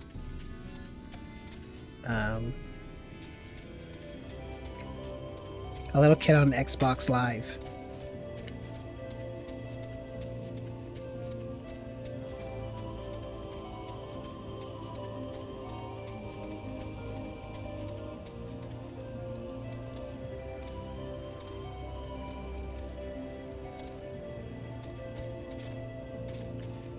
I did mention that he looks like a ghost from Luigi's Mansion.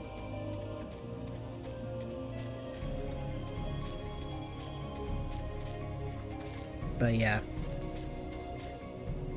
We essentially got kicked out of the city because he was a whiny brat.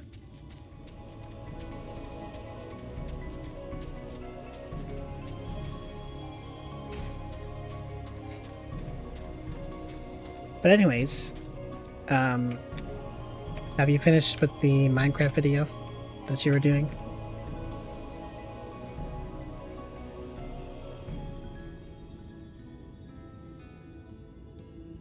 I don't know if you're gonna actually make a whole series about it at this point.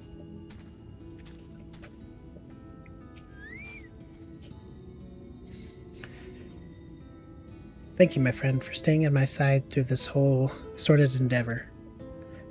While it's not quite the joyous outcome I had hoped for, our efforts have nevertheless answered a great many questions. Suffice it to say, our plans for saving the First are unlikely to involve the aid of Lord Lothry and his subjects.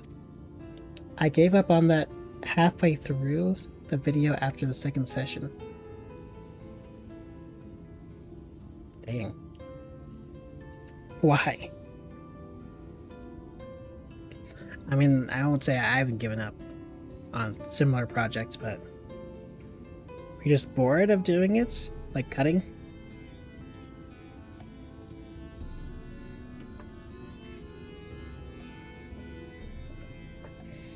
Trimming it down and whatnot.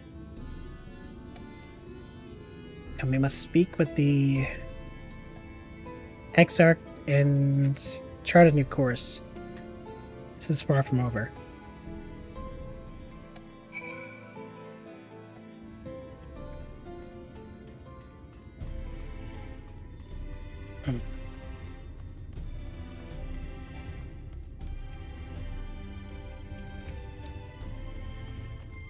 It's a cool axe.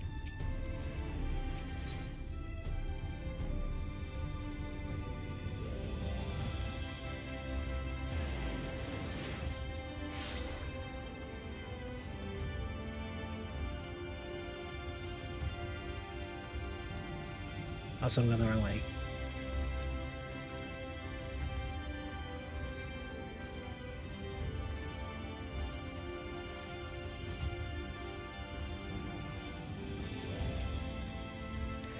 Nah, I knew I could not make a video for the second one, so why just make one of the first session?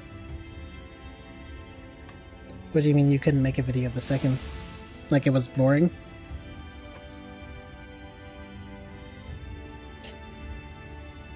Was it my multiple deaths entertaining?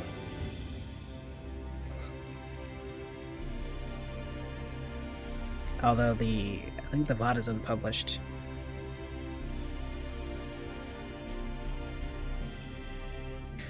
Get business, blah blah blah, enter.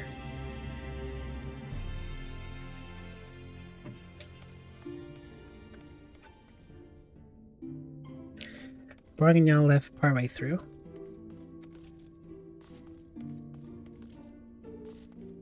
We left partway through.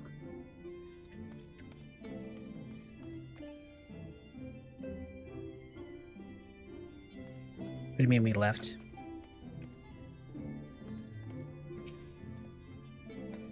It's good to be back amongst friends. In such company, I can finally turn my thoughts to the future. Oh yeah, the skyblock thing. I totally forgot about that. That side thing. Yeah.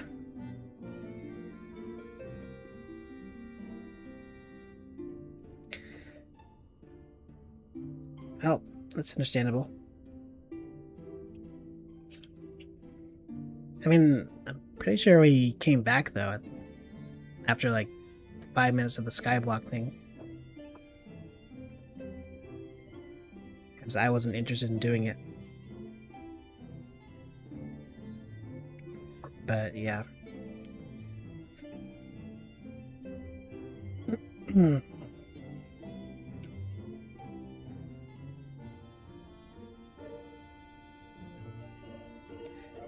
I couldn't tell you about the entertaining aspects of Minecraft, so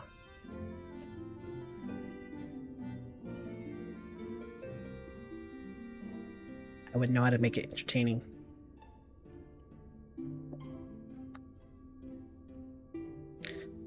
Try again. It was a bit longer. I managed to make the nether portal, travel around for a while in the nether. Okay.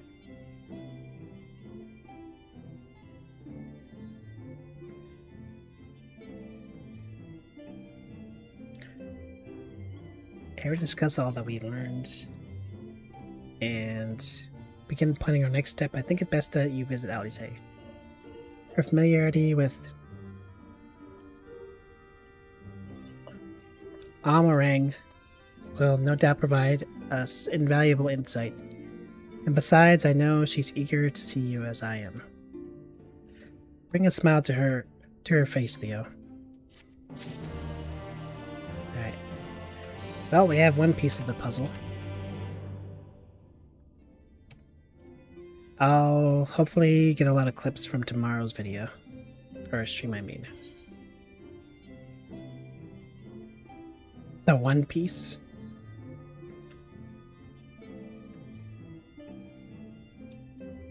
Sure. In search of Alizé. Let's go hunt down the other twin. And then do her quest line. The One Piece is real. Yes. Ready to depart for Amarang. Alizé will be overjoyed to see you safe. I know she was particularly concerned for your well-being. She impressed upon me how regretful the timing of her summoning was, repeatedly. Well, this guy did abduct us during a war. I only hope that my part in sending you to her will garner me some measure of forgiveness. Here, this letter of introduction addressed to a man named Cassard, the master of a merchant caravan.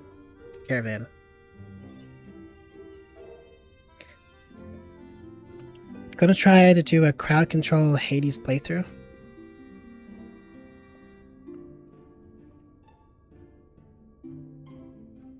You're stating that, or you're asking if I'm gonna do that?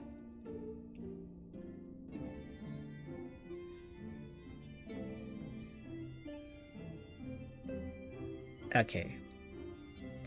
Because I was gonna start playing Hades 2 soon, so I wasn't sure.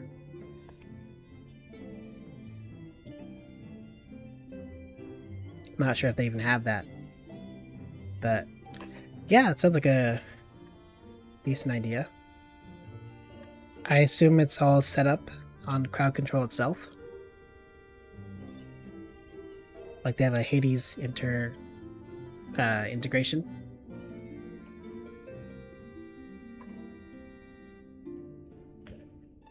The only integration I've really done with roguelikes is whatchamacallit? Dead Cells. Looks like you're going to play Hades 2. They do have it, but Hades is cooler. Oh.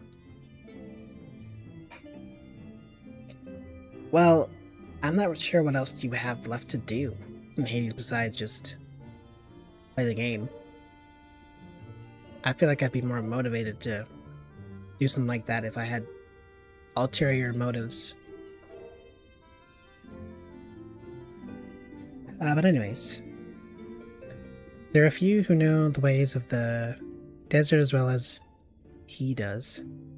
Find him at the Amaro launch. Okay, yeah. Off to the desert then. I was gonna start over and try to get a certain heat level or something.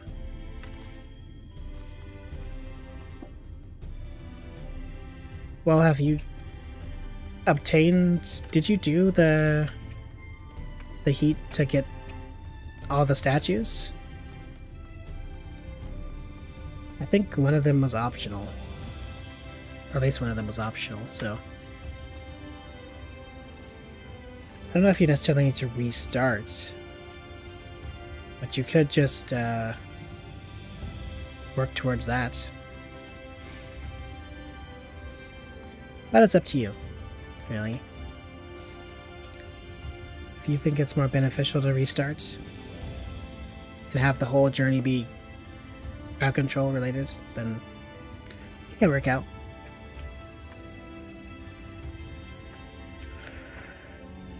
Nah, but want to restart, you can have like 3 save files. Okay. Sure.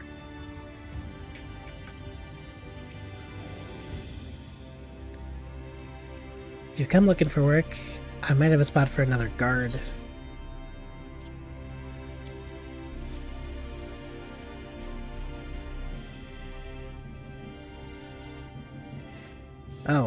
Oh. A friend of the Exarch. Hoping to meet someone in Amarang, are you? Then I shall be your guide. I was about to set off for our outpost there, as a matter of fact, so we can leave right away, assuming you have everything you need. I'm pretty sure I do. You can now travel to Amarang.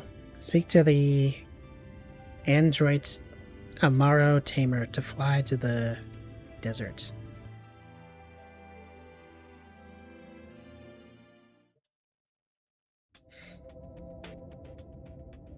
Arang. From this parched earth, the nation of Nabath, Arang once rose. When I journeyed here, long ago, I spoke with a sun-weathered elder. Sun-weathered elder? He told me Armarang meant majestic land in the language of his people. Now look at it. And so it might still be, were it not for the light's unrelenting onslaught.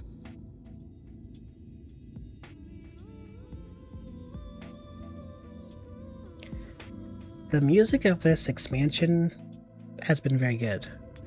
I'm not sure what to label the vibe of it.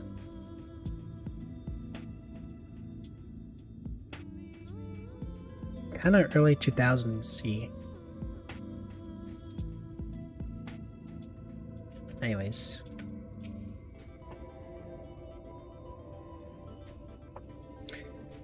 Oof, no matter how many times I come here, the heat never fails to catch me off guard. Don't be surprised when the temperature drops at night, though. The sky is still bright, of course, but it gets brisk enough to make you shiver. Now, the Exarch's letter said it was take you to an inn at Journey's Head. which is where this Alizé friend of yours is staying. So what day are you gonna try to do the Hades thing?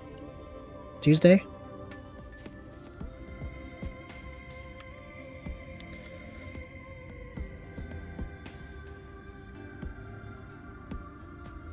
Oh. I forgot that, well, I guess today is now Sunday, but I forgot it that there's a whole other weekend day. And we weren't gonna just do, Minecraft again.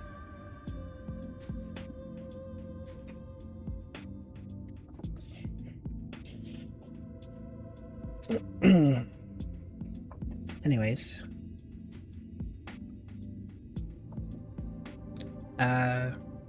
That's a fair old distance. So I propose we make a stop in Mordsuk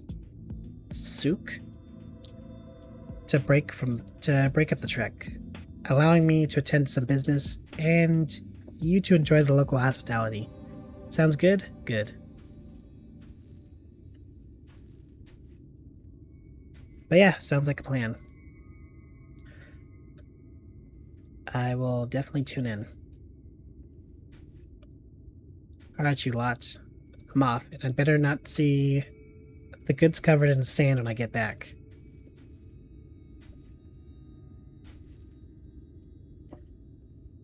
Right, we head southwest, straight as an arrow.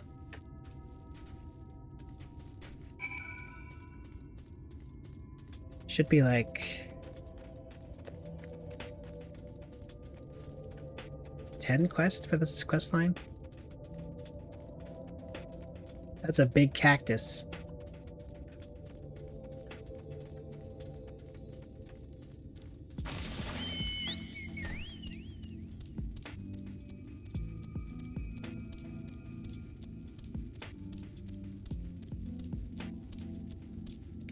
Gigatender. Gigantender.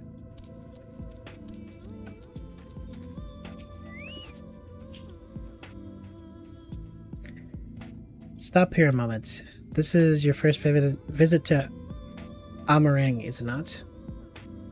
First you cross the river of sand. You need to turn around and feast your eyes on that.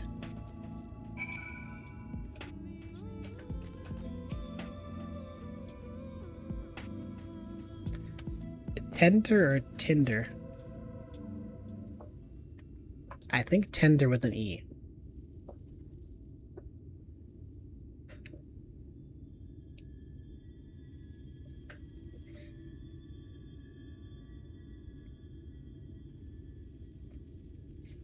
Like, I think it was spelled like...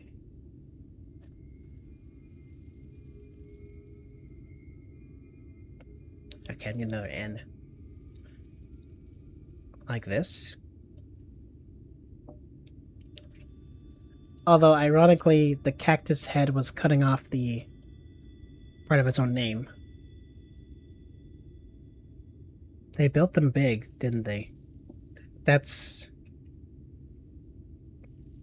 Kasser Sharl?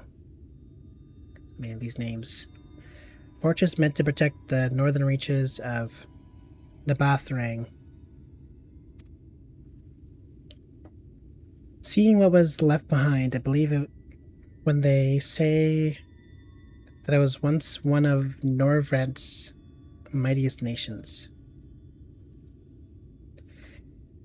At least until the flood came along.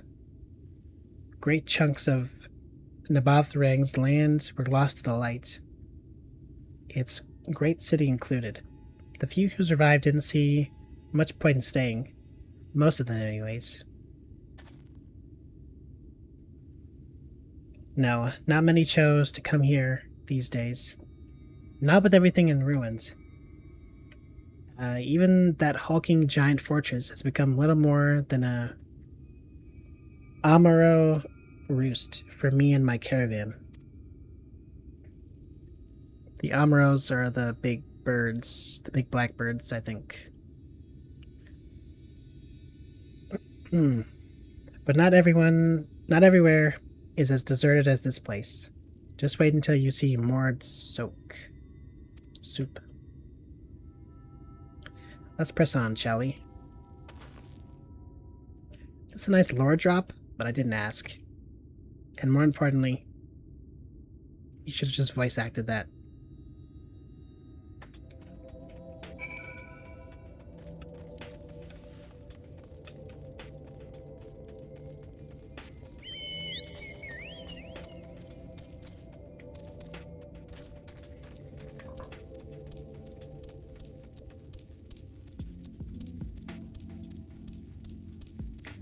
Well, the scenery is quite unique.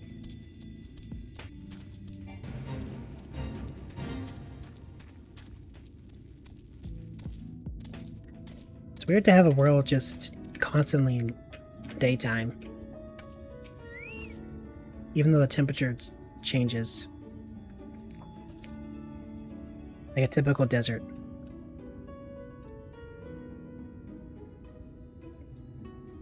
I guess it's not sunlight, it's just a different kind of light. Here we are. Mord Soup. More soup. By the blessed shadow, I love this town.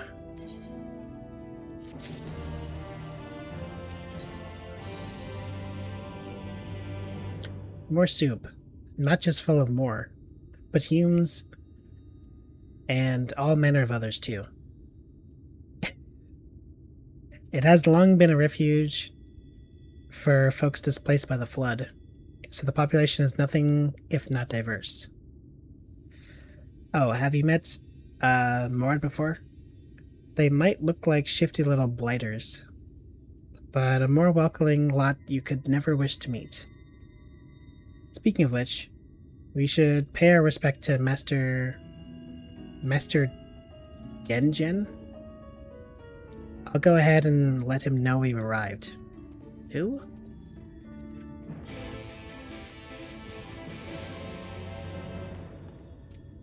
God, this thing is ugly.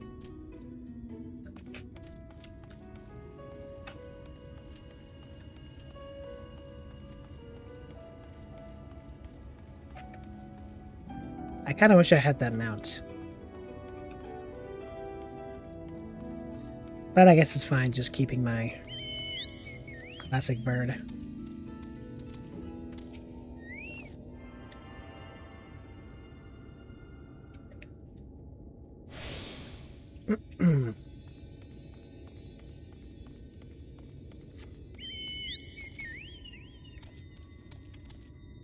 Don't have time to look cool all the time.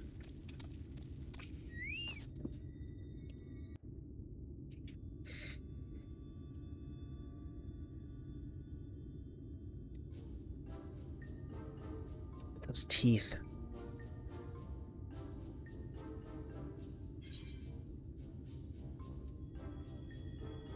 Yeah, it's a kobold.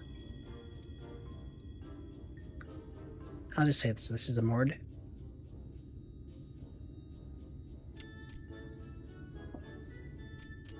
Master Gengen, this is the friend of the Exarch I was telling you about. Okay, so it is just Gengen. Very good, very good. Though friend or no, all are welcome in Mordsook.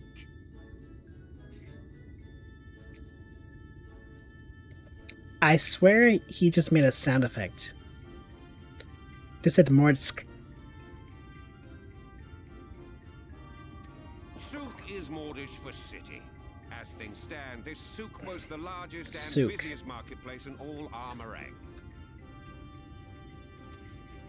You'll find ore from the mines here, of course, but all manner of other things too, many of them rare. As I told you before, not many visit Armorang by choice, but Mord Souk's a different story. Merchants come from miles around to purchase the relics the Mord dig up. This guy kind of sounds like Nigel Thornberry. Aye, that they do. For Mord do not dismiss the spoils of the earth. We clean them and polish them and reveal to the world their true value. That is why they come here, come from far away, come with much money.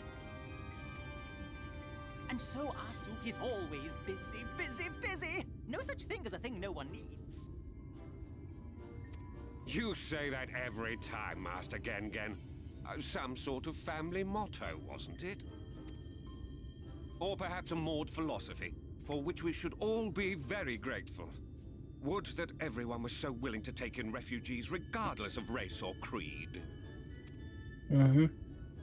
Now then, if you intend to spend any time here, you'll want to gain the trust of the locals.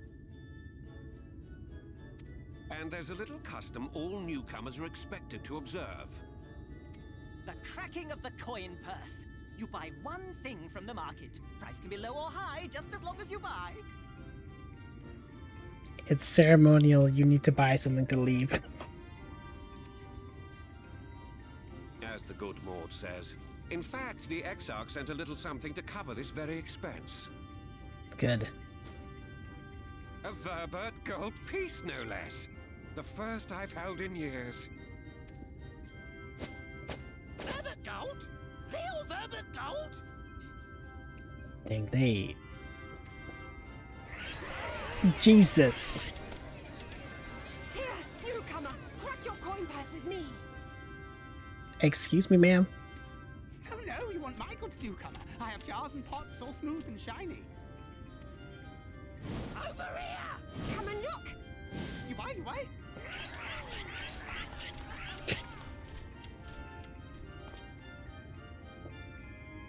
Enough of that! Calm, I say! This one must still journey through the barrens. Nothing bulky, nothing heavy, no pots.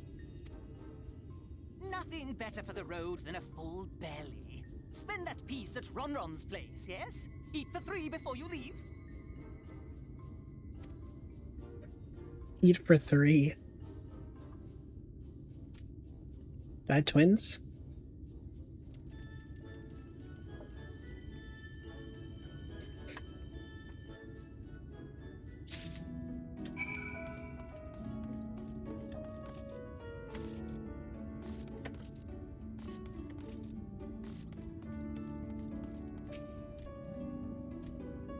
Welcome to Ronron's, traveler. I have wares to empty your purse and fill your belly. Take your time. Stare and sniff before you choose, but no drooling on the merchandise, yes?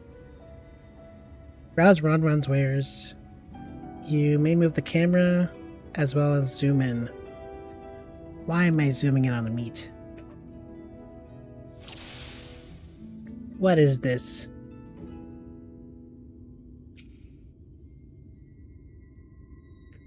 That bread looks moldy. I call that mush loaf. The middle is stuffed with bittersweet cactus fruits? So even if the bread dries out, it is still moist inside. Keeps you going in the heat. I don't know if I...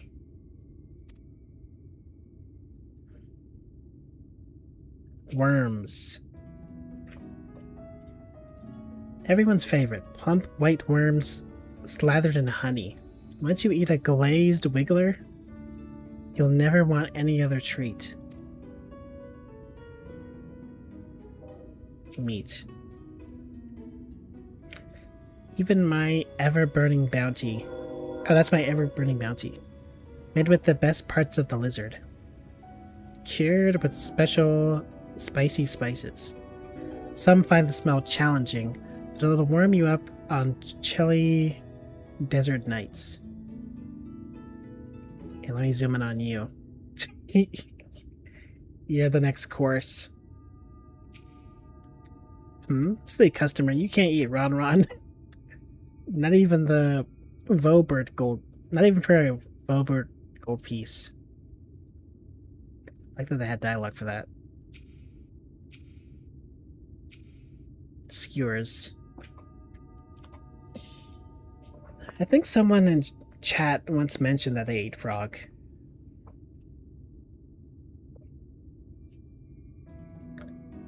Oh, you'll like those. Chewy skewers. Find small frogs hiding under rocks. Spear with stick, then roast over fire. Crackling on the outside, gooey on the inside. Perfect for snacking.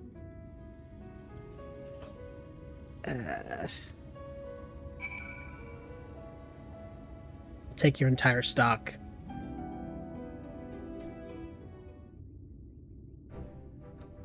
They look tasty, yes. Which to choose? Which to choose? I don't think I have, but I could be wrong. Alright, you can pick. Do we pick the mushroom cactus bread? Do we pick the lizard meat? Do we pick the frog skewers? Or the honey glazed worms?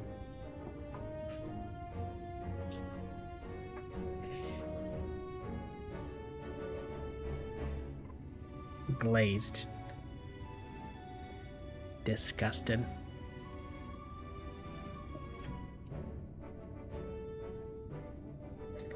Too good to resist, eh? That's what I would have chosen. You have the gold. And done. One Vobertite. One Vobertite honor buys you 15 jars.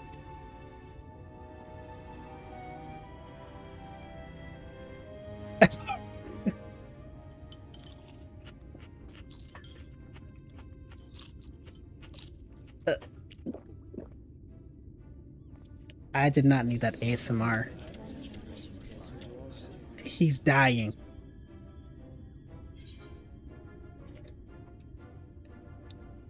Will you eat the lot? I think I'll share the rest.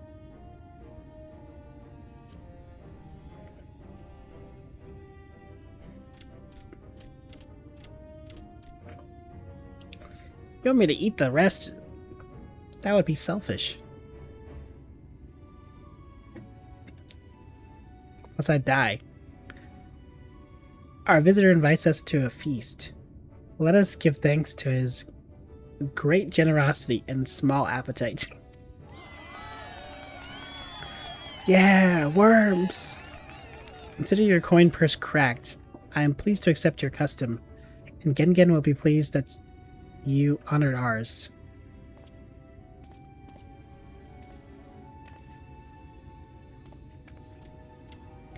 Keeping the merchandise down, yes? No returns.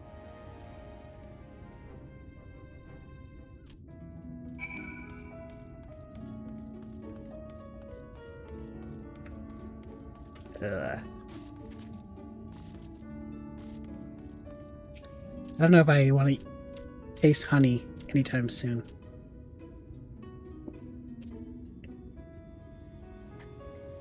I was watching from here, Theo. You honored our custom, and with great relish. You will always be welcome in Mord Suk. If you need anything in Amarang, we are here to provide. What if it had worms?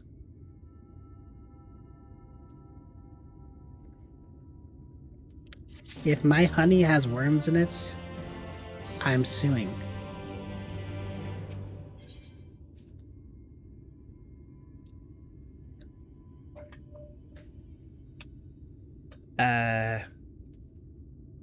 Working up the meal.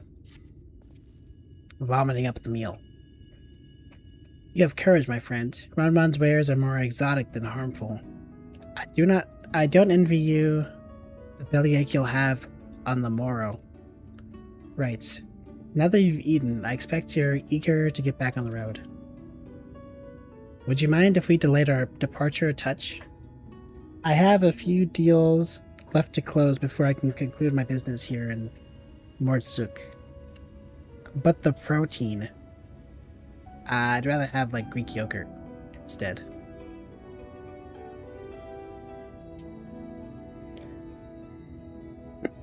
Now Oh, offering your services, are you? Aye, while an assistant would certainly help hurry things along. I have a receipt here for some goods that need picking up from the market. All properly paid for. You just need to do the lifting and carrying. Alright. But I think worms are like 70% protein.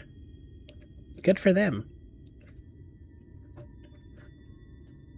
I'm gonna just be over here. Not with worms in my mouth. Or in my general vicinity. I'll go take care of some last minute haggling then. See you in a bit. You may view the market receipt at any time during this quest by using the relevant item in the key item menu.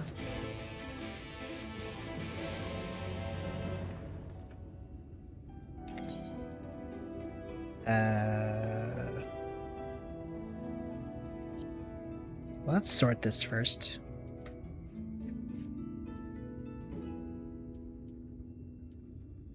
But also key items.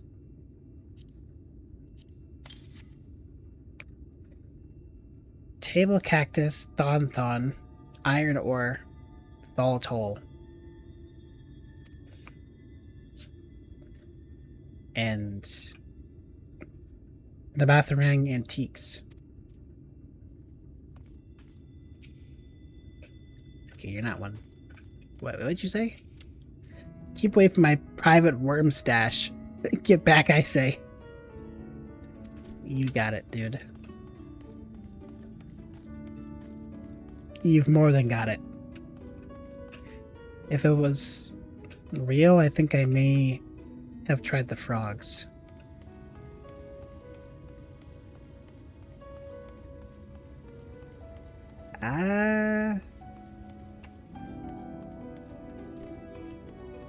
I don't know, the way they described it was kind of cursed. Just imagining crispy frog skin and slime underneath.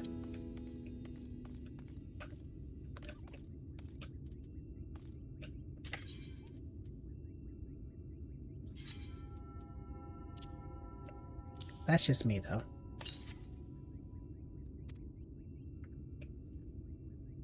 I need nothing from Ron again. Ever again.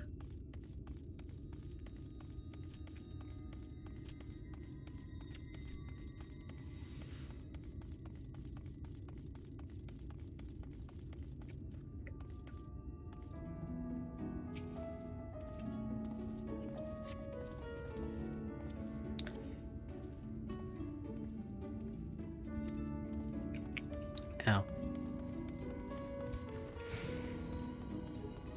Where the heck are these guys? There's one.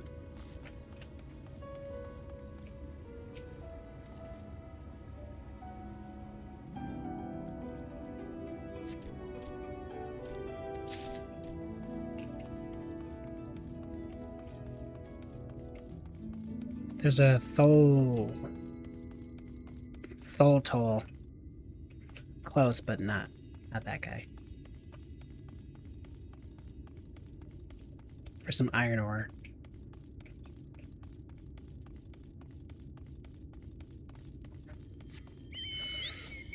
I'd probably just try the lizard meat, honestly. Rather than the frog skewers.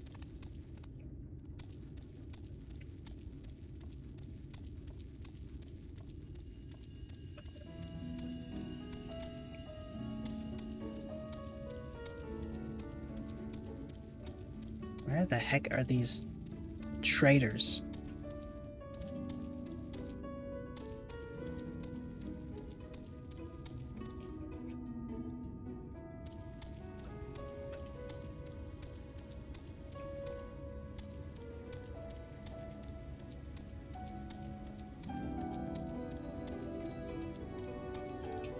Maybe it's just not so easy. I gotta, like, actually look at their materials.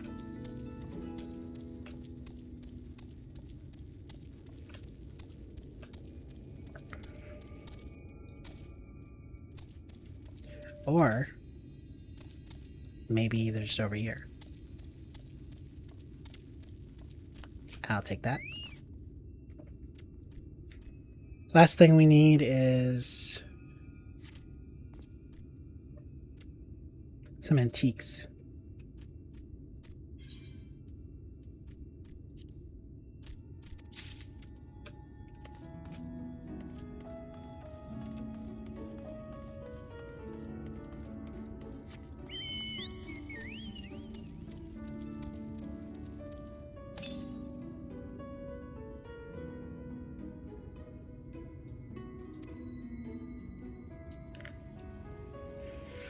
Mole.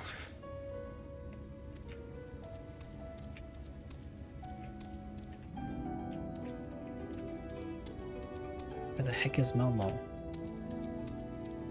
There's Momo.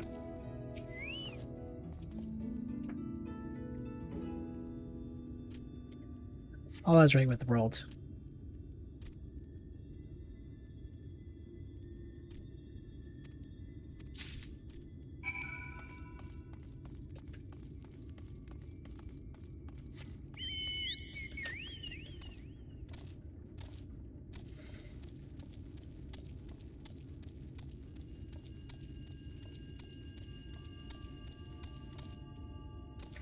I thought there are a lot of other races they could add to this game as playable.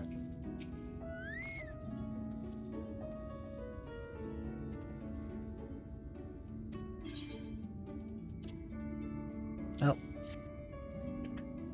that's that. Hi, that's the lot, alright? Good work. And quick work too, considering you've not set foot in the place before. I thought you wanted to sit in the city like the Exarch, but something tells me you're not a stranger to visiting strange places. You're right. Unfortunately... Okay, one of the notes sounded like Pikmin music for a second there. Unfortunately, your efficiency presents something of a problem. I'd hoped to conclude all my business before I returned, but it seems there's been some confusion over one of the orders I placed. Is that so? I'll have to drag in my middleman and sort this mess out. I'm sorry to make you sit around and twiddle your thumbs. Cassard? It seems like an age since I last saw you.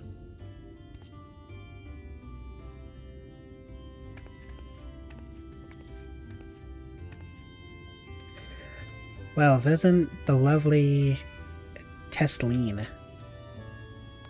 That's a name. It's been a while, but your timing couldn't be better. This gentleman was on his way to meet with Alize. I was supposed to be taking him to your corner of the desert, but a misplaced order has commandeered my attention. Okay, I'm getting relayed. Wait, I know who you are. Do you? Alzo has told me so much about you. You're Theo, aren't you? I knew it. How wonderful to meet you in flesh after hearing all those stories. I'm Tesleen. I work as a carrier at the inn. And I've gotten to know Alize quite well since she took up guard duty here. Or there. Do you want me to take over as Theo's guide, Cassard? My shopping's all done and packed for the road, so it would be no trouble. That'd be a great help, thank you. Well, looks like you'll be able to head straight out after all. My caravan and I will be in the area for a while yet. Seek me out when you've had your fill of Almerang, and I'll send you back to the Crisarium. Thanks.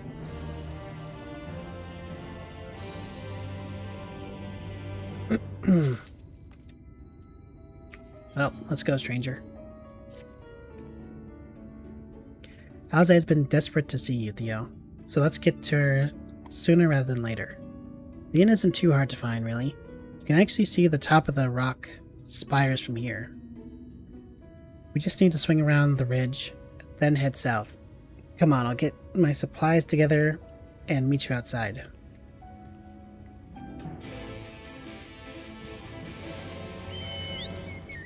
I'm surprised it's only 1 o'clock. I feel like I've been streaming this a while now. But I guess not really. Well, it's been 5 hours, but yeah. All set? Oh, I should probably mention the wildlife. While most of them will leave you be if you keep your distance, the local coyotes have learned to prey on folk heading home from the markets. I can use the single sword well enough to fend them off, but I may have loaded myself down with too many bargains today.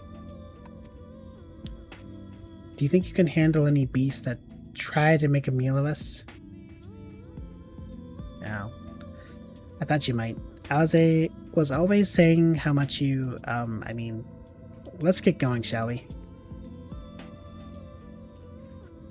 What did she say?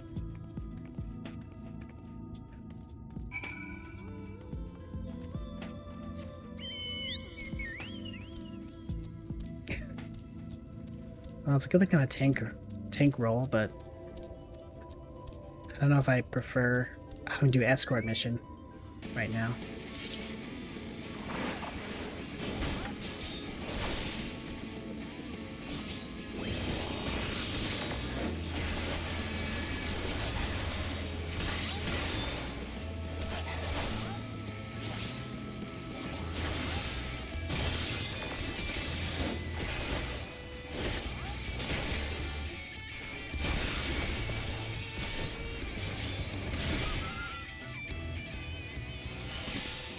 That's that. Sorry, there wasn't much time to shout a warning. Were you bitten? Those things can be nasty. Yet hardly a match for you, it seems. I'd always thought Alze was strong, but in her mind, she was never... Now it makes sense. Well, we should push on. It might be best if you scout ahead and clear out any coyotes that have our scent. I'll wait here so you can fight without any distractions. Alright then. And if you get attacked, then so be it.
Alright, that's that.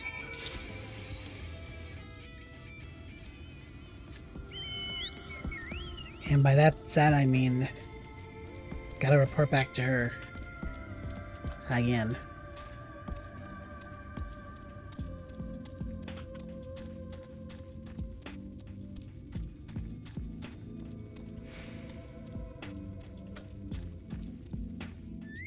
That's a big red cactus.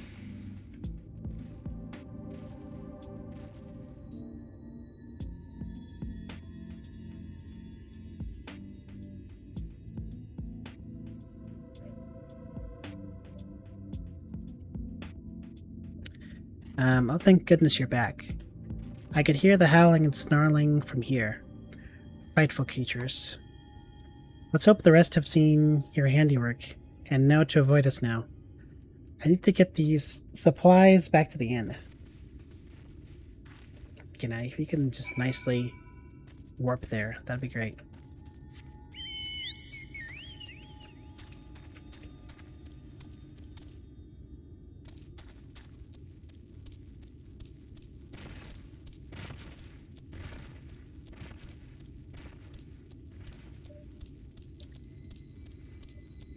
Okay.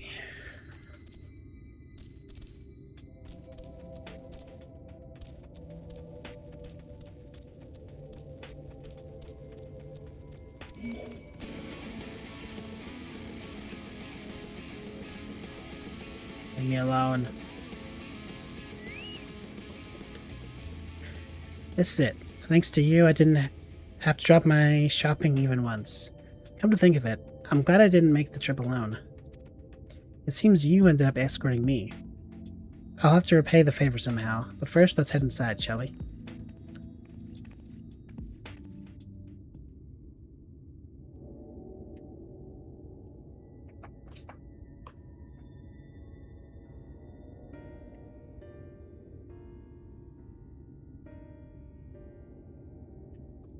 Sheesh.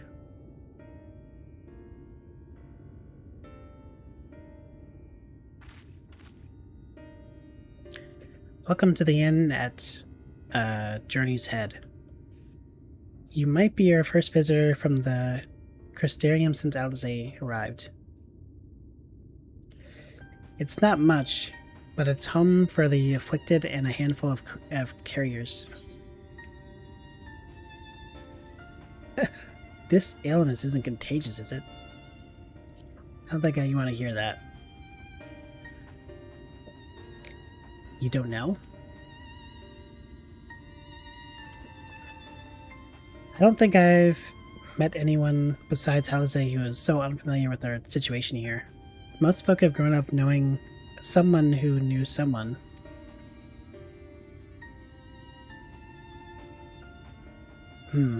I might leave out something obvious, so it may be best to have Alize give you the full explanation.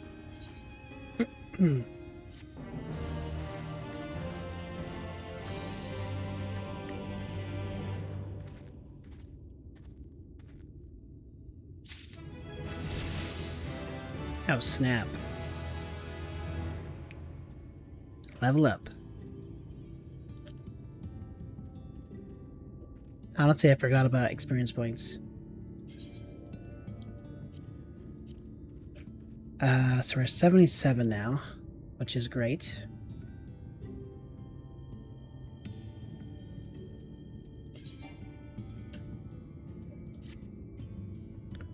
What am I looking for?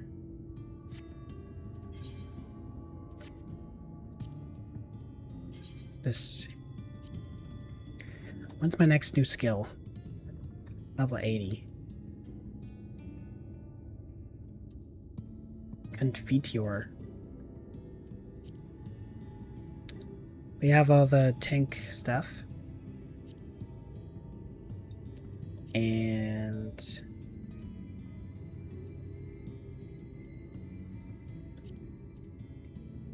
I guess the traits can be also boosted at level 80.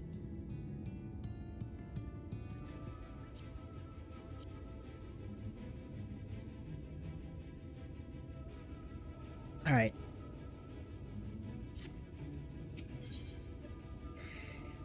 Following her footprints, Tesleen cast her gaze around the inn, hoping to spot Alize. Now, where is she?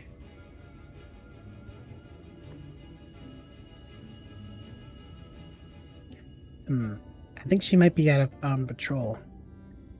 You could wait, I suppose, but why not go and surprise her? She usually takes a look at things from the watchtower first, so you might be able to catch her there. It's not far. Head out the south side and you'll soon see it. I'll stay behind in case she comes back while you're gone. Let's attune first.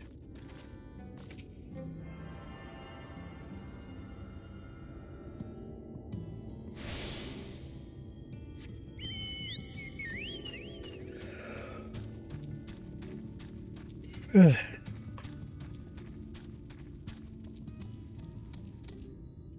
we'll find her soon enough. Or get attacked. Oh, hey, Aether Current.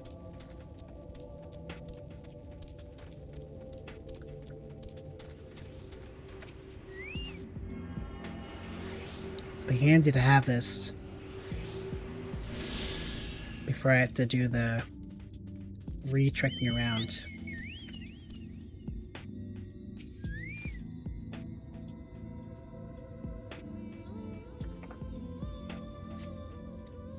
Alzay is nowhere to be seen, but you spot fresh footprints on the ground.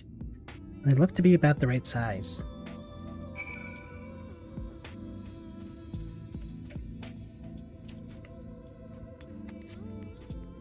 Small footprints lead to the northwest.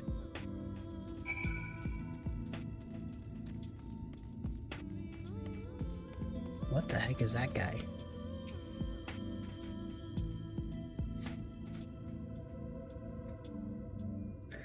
And what is this? His walking animation is kind of cursed. Footprints continue.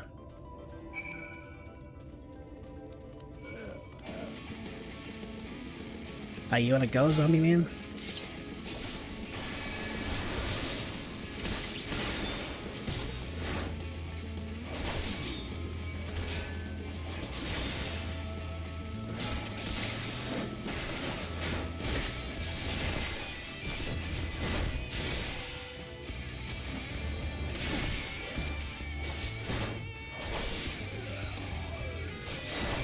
I need to take off my aggro button or something. So I'm just trying to be around. It's because they're picking fights with me.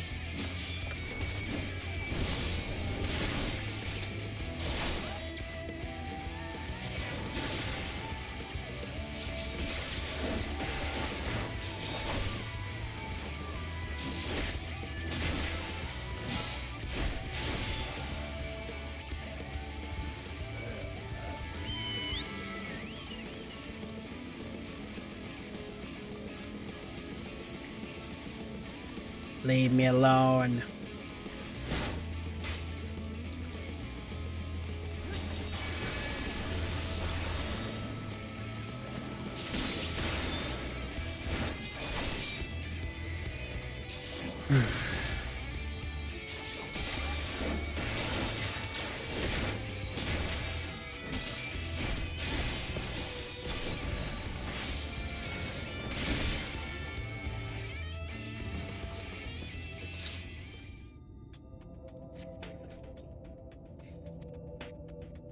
Our footprints. Is she just not wearing shoes?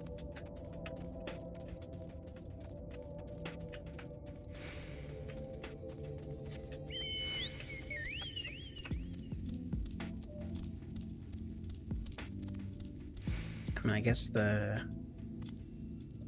could be sure shoe size. But I think of footprints in the sand, I think more so. Like at the beach or something. But that's just me.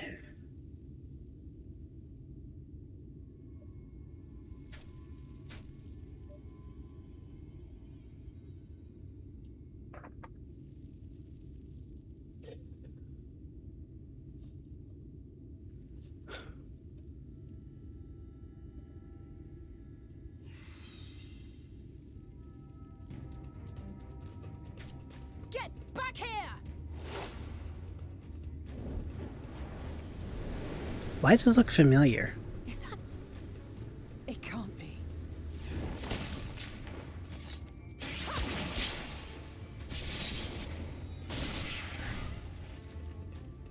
Dang.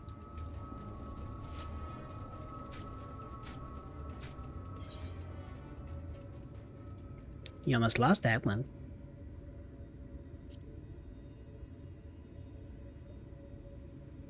Just a lesser sin eater. Nothing to write home about. I knew you'd turn up sooner or later, but I had been hoping for sooner.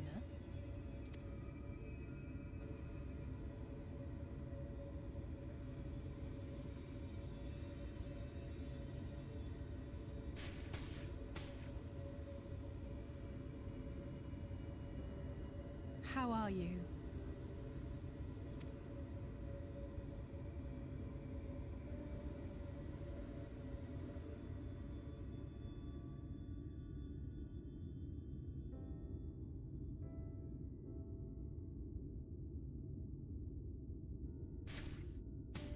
We fought them to a standstill then. I think your outfit's different.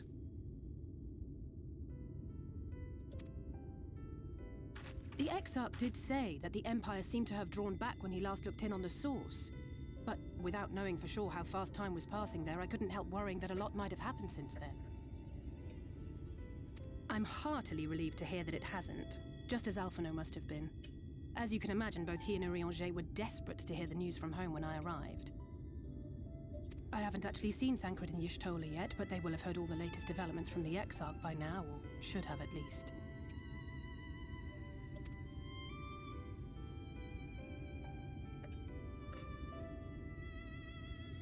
When I think of how frantic Tataru and the others must be, I want nothing more than to rush back and reassure them. But we still haven't found a way to reverse the summoning. And even if we had, we couldn't just ignore Urianger's vision. He may use 10 words where one would suffice, and they may often obscure as much as they reveal.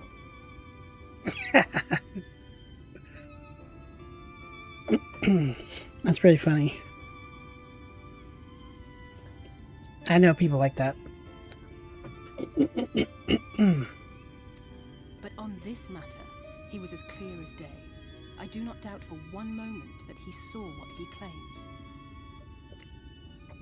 Nor how difficult it must have been to speak about them. The 8th Umbral Calamity and your death aren't exactly topics for idle conversation. As much as I might want to go home, I don't want to go home to that. We can't allow the rejoining to happen, which means we have to save the first from the Sin Eaters.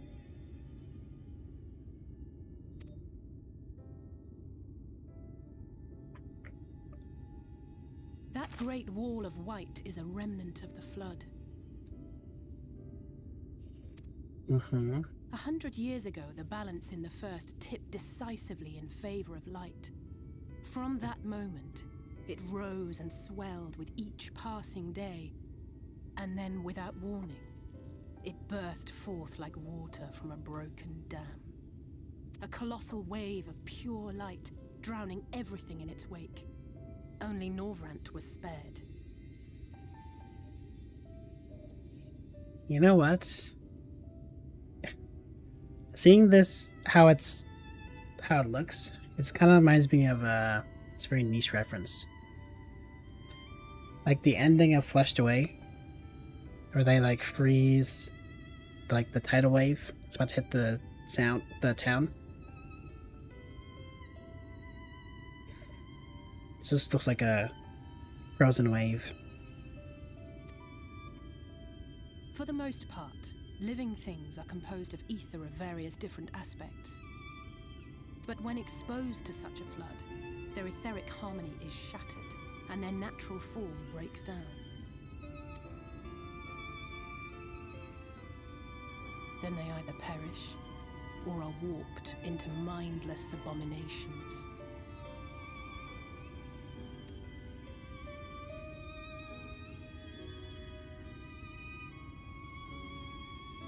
Yes, that's how the Sin Eaters came to be. They were once living creatures, or people, that were caught in the path of the flood. Once the change is wrought, there is no going back. In that instant, they are gripped by an insatiable appetite for ether, and will happily gorge themselves on any living thing within reach. But even that is not the worst of it. The stronger Sin Eaters can plant light in us, like seeds in soil, corrupting our ether and triggering the birth of new monstrosities.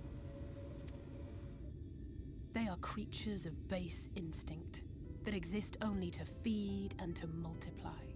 They feel no pity, know no remorse, and are utterly deaf to reason, which is why they must be destroyed. Every last one of them. It's kind of harsh. The infirmary is full of the Sin Eater's victims, left here to spend their final hours waiting for the change to overtake them.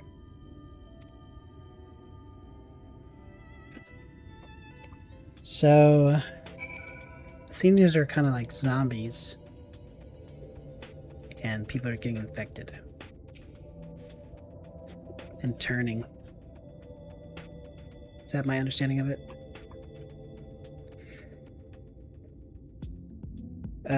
It's just a matter of time, more for some, less for others. Those patients will become monsters in the end. Those patients. And to add insult to injury, the afflicted are feared, shunned, cast out of society, and exiled here to the edge of the world. The only good thing I have to say about this hellish place is that it has served me well as a training ground. Esteline and the others have also been kind enough to share their knowledge of the Sin Eaters, which is knowledge I can now share with you. While you help me finish my patrol, of course.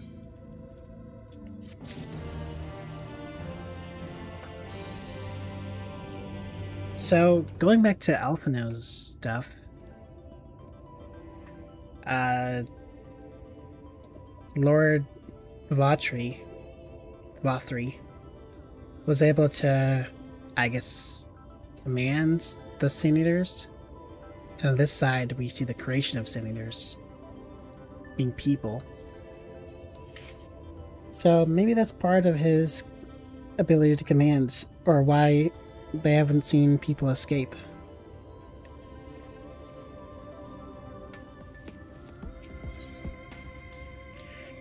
Calling the ranks. Here's what we'll do. I'll take the east side of the inn and you clear the west. That way you can have an undiluted experience with the resident terrors. These marks on your map are where the usual trouble spots are. You can assume that any beast with the white hide or carapace is a Sin Eater. But you'll know for sure soon enough when they come slavering after your ether. Remember, it's kill or be killed with those monsters. Once you've slain whatever's prowling around out there, we can rendezvous back at the north entrance. Good hunting.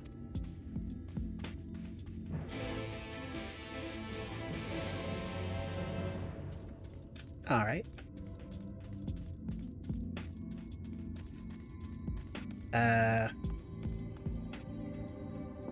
I'll be right back, actually. Like 3 minutes.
Right.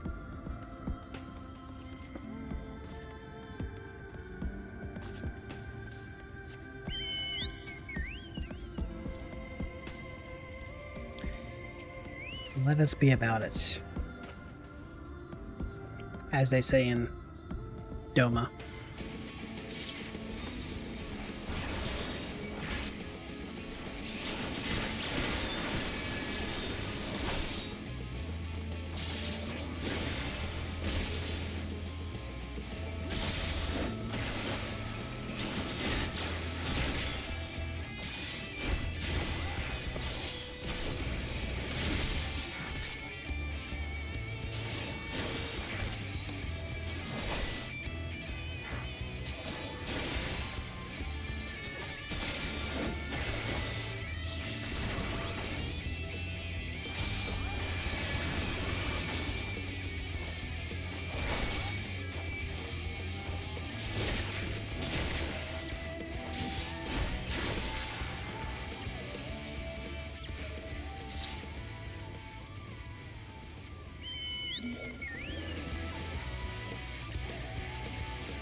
There's not really much to say about this. Had this been another game, they'd probably have some unique status effect though.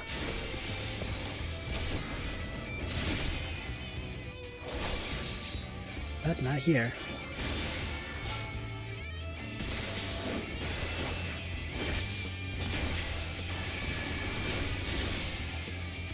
Or maybe they do. Just seem like damage.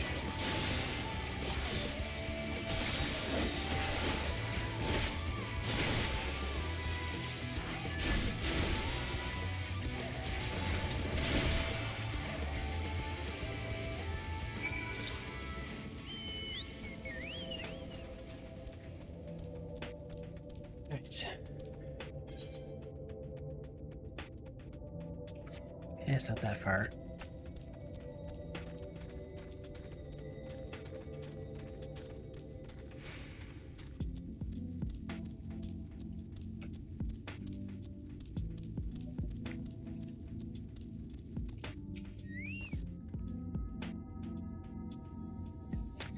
How'd you fare?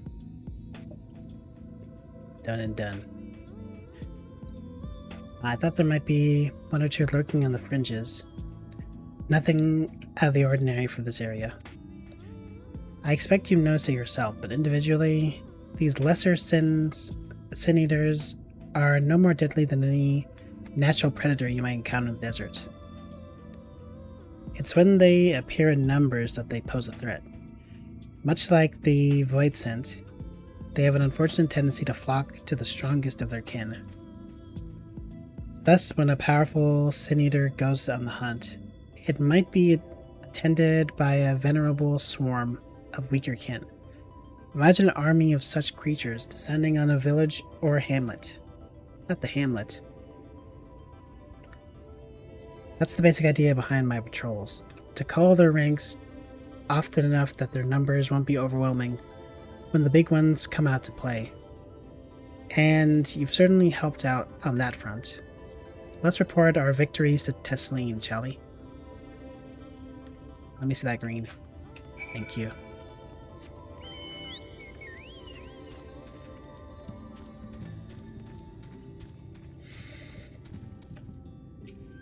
Well, now what? You can't be doing this forever. Alize tells me you helped out on their patrol. You have our thanks, and my apologies for leading you from one battle to another ever since the moment we met. In any case, I'm glad to see the two of you found each other. You have no idea how badly Alize has missed your company. Everything is always, if Theo were here, he would... That's an exaggeration. And I don't sound like that either. I was simply trying to view matters from another perspective, and I respect Theo's methods. Honestly, after seeing him in action, I can understand why. The way he leaps into the fray without hesitation, it really is something to behold. I might be a little smitten myself. Gasp. I'm only teasing, though I have no doubts he deserves all the admiration he gets, just as you do.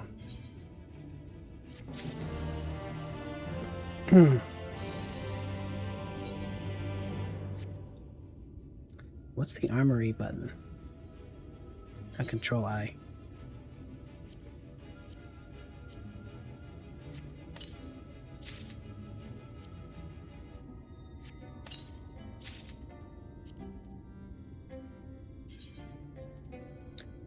Oh, let's shift more stuff so I look more the part. Really, I just need to get rid of these earrings and whatnot.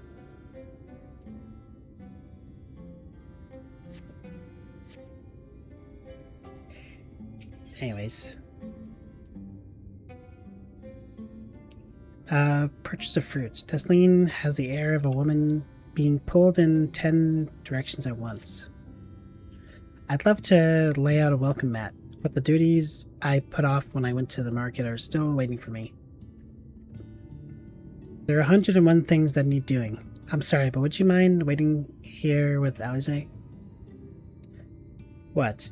And twiddle our thumbs while you work yourself to death? Surely there's something we can help you with.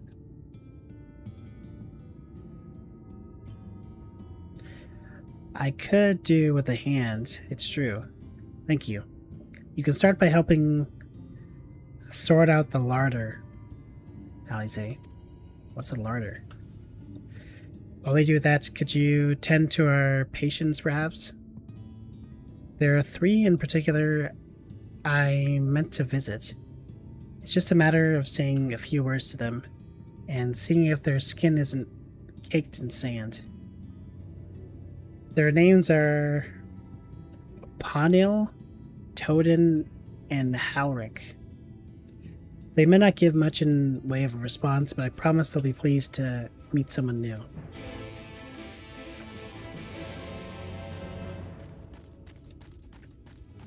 Alright. I'll just give you a unconsensual back rub. Thank you.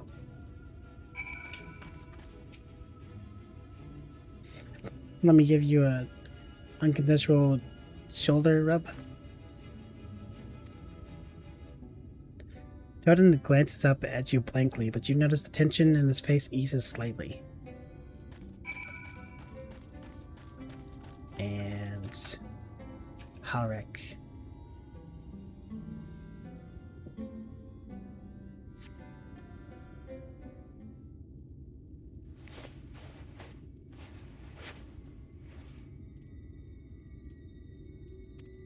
Oops. Texture on his skin has hardened into something akin to plaster.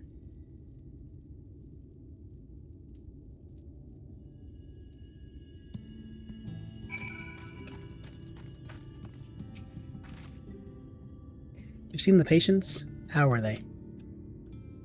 Dead inside. Good. That's good. I knew they were enjoying meeting me. They would enjoy meeting you. I'm concerned about Halric, though. I have to speak with the other carriers, or I want to keep saying carriers. Carers. As people that care for people. That being said, she did transport some goods earlier when I met her. But I think his time may be near. I shall leave you to have that discussion then. I'm going to take Theo to Mordsuk if you have any errands there that need doing. Well, I suppose there's one thing. Would you pick up a nectarine from the marketplace? Castar's caravan just passed through, so Ron should have some fresh fruit. Not the worm guy. Come then, Theo. There's something I want you to see. Right after we stop at Ronron's stall, of course. Mother of pearl.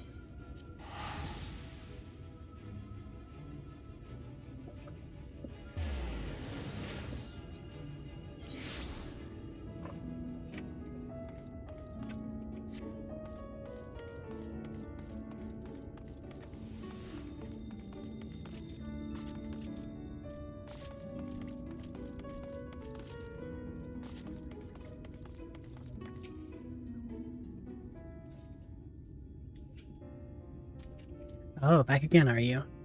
You need another taste of Ronron's wares? Actually, we're looking to buy a nectarine. Do you have any in stock? Ah, yes, nectarine, peaches, grapes, fresh and juicy. Given how richly you cracked your coin purse with me, I might still owe you food. Here, take this one, free of charge. Thanks. Gods, I've never seen a merchant give away something for nothing before. How much coin did you spend here? 1. Oh yes. I'll take a jar of honeyed worms. Alize, you've betrayed us. You've given into darkness.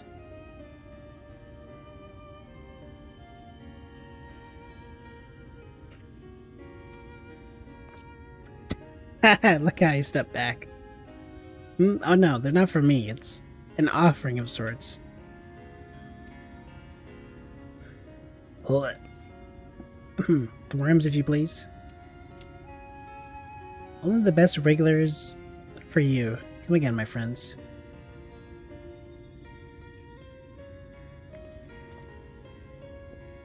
Right, that's our shopping chores taken care of. Let's head up past the Aetheryte to the main tower. The view I want to show you can only be seen from the very top.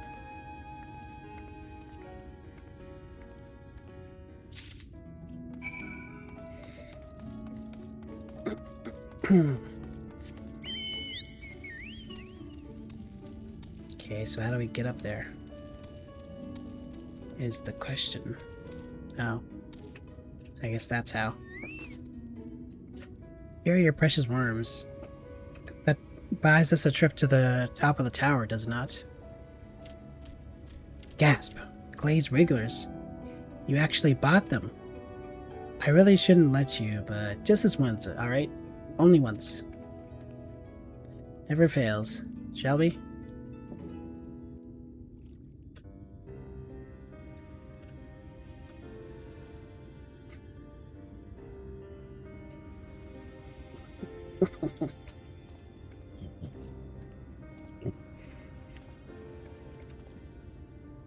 Look, over there, where the wall is broken. Honestly,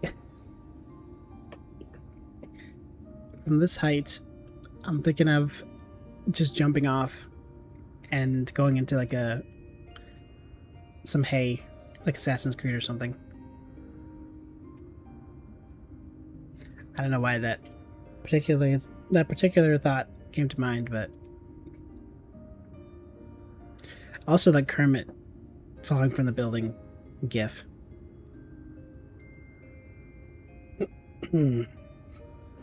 Look over there. Where the wall is broken. Uh-huh. Do you see what lies beyond? See? That's what the land became after the light flooded in. An empty white nothingness. Oh.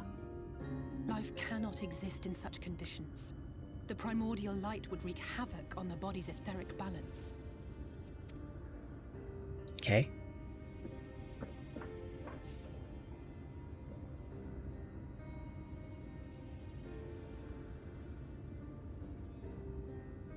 That nectarine you bought. It's Halric's favorite fruit.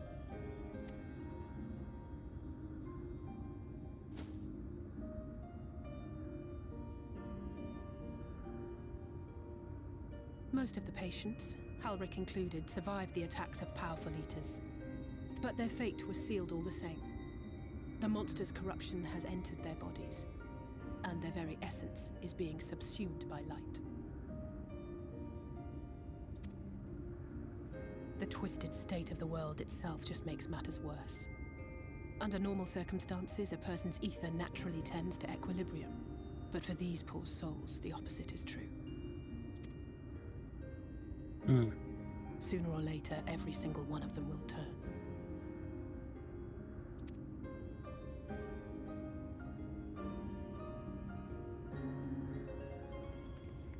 Tesleen and the patients, they all know this. They know what has to be done before the change goes too far, before the eater within takes over. The preferred method is mixing poison into their favorite food. In my time here, I've borne witness to a lot of last meals. Damn.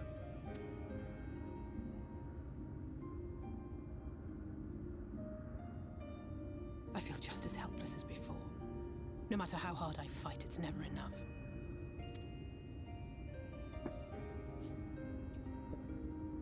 But it's a war I mean to wage, nonetheless. Speaking of wars, do you remember how I made you promise not to leave me and then promptly collapsed? Well, let's just say I had a few choice words for the Exarch concerning the timing of his summons.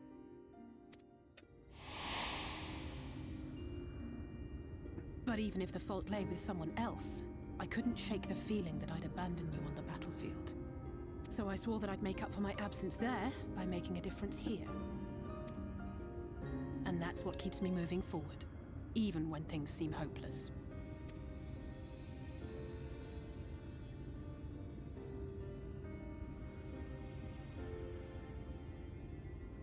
On which note, it's time we headed back. The longer we keep Tesleen waiting, the harder this will be for her.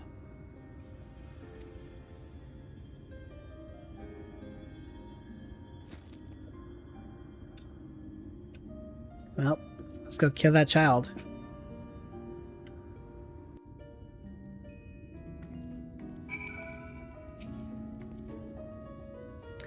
Glad I was able to show you that. When it first comes to understand the catastrophe which befell the first, one glimpse of the empty wasteland beyond the wall is worth more than an hour of Urianje's lecturing. And I need you to know beyond a doubt that Tesleen had no other choice. Lecturing would be a kindness. It isn't just the threat posed to others. When a person becomes an eater, the pain appears to be excruciating. The carers are truly fond of their wards, and would spare them that suffering. It is their way of fighting back against fate worse than death.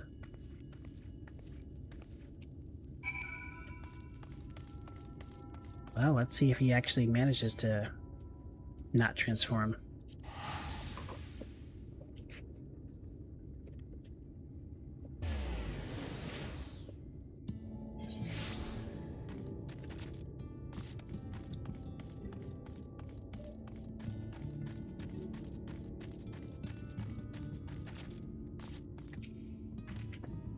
You're back. I hope you had a nice time.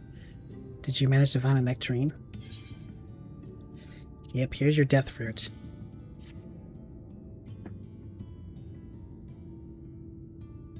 Thank you. Asa explained why I wanted this, has she? I can see it in your eyes. And we may not need it, but we may not need it just yet. I spoke with the others, and we've decided to keep an eye on Halric for now. Thanks to you, though, if his time does come suddenly, we're ready to send him on his way with a taste of happier days.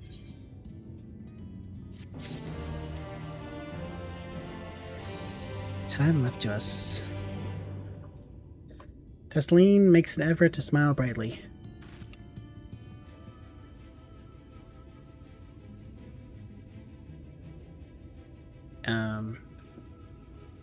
Well, nothing's gonna happen for a little while yet, so let's see if we can't lighten the mood.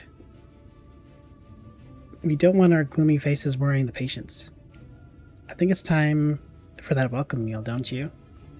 Take a seat, and I'll make us a nice stew.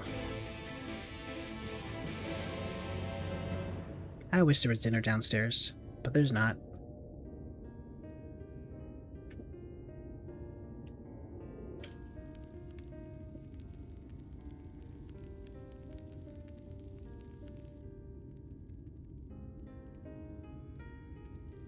Speak up if you'd like another helping. I made a little bit more than usual today. And you've added something special to the broth, if I'm not mistaken. Poison. Aye, well, it's not often we have visitors from the Crystarium, so I may have thrown in a few extra bits and bobs.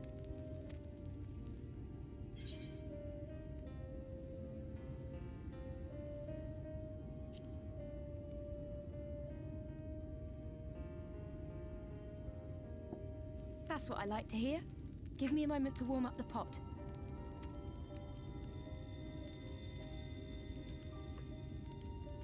In a place like this, you learn to take what moments of happiness you can get.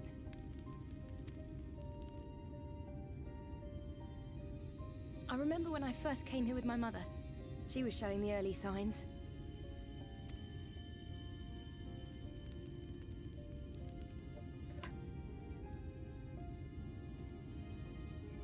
I knew there was no way to save her, but I just couldn't face what needed to be done. That's the way of it for most people. Why they travel from arms to stay here. Beaten, broken souls come to wait out the inevitable, to receive the mercy of a painless death.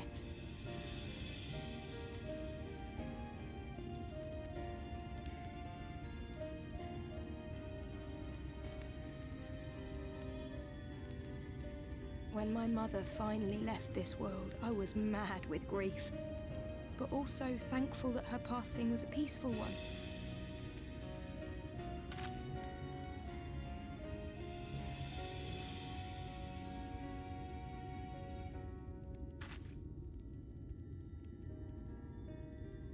It's never easy, ending a life you've cared for, even when you believe they go on to a better place.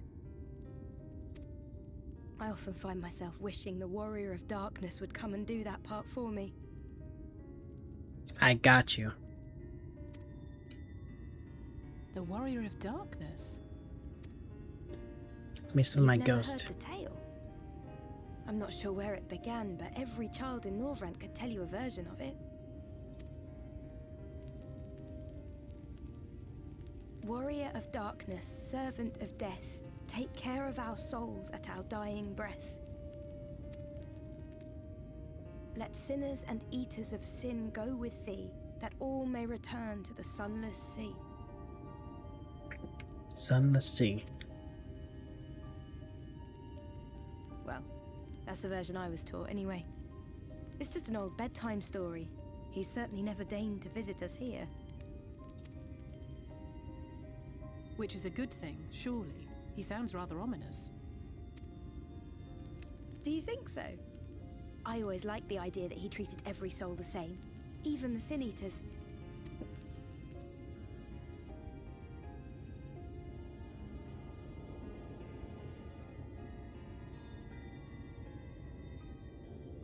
Oh, here we go.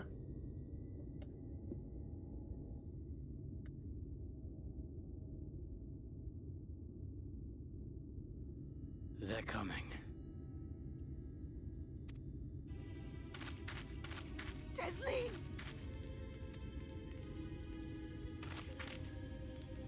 Have you seen Halric? I swear, I only took my eyes off him for a moment.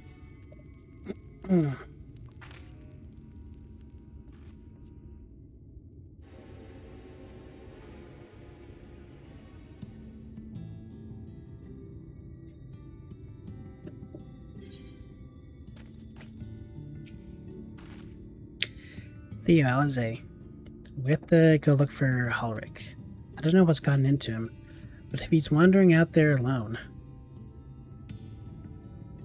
well, We'll assign search areas and split up. Any area where he might be headed? No, he's never done anything like this before. But it can't be a coincidence that the other patients are suddenly so agitated. They can sense something.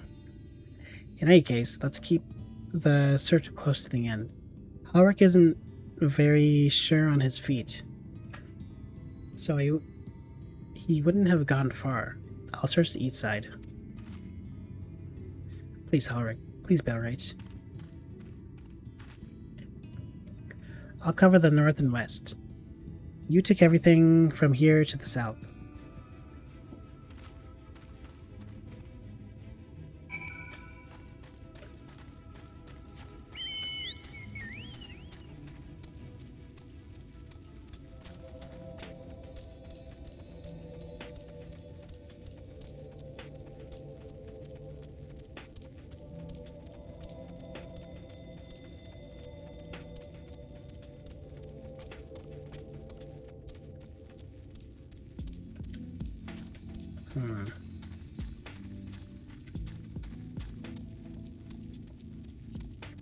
I need to wrap this up soon. I'm starting to fall asleep.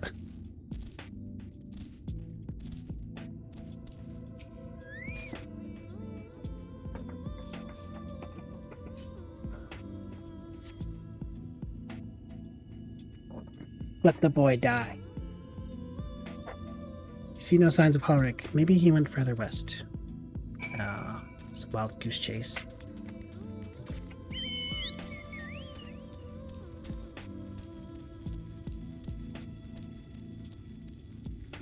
Show yourself.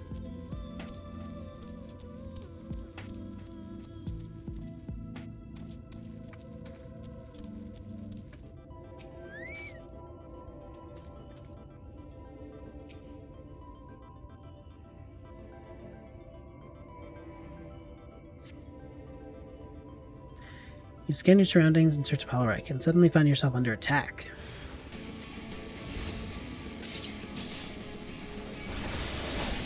Is this him?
Oh, see ya, Halric.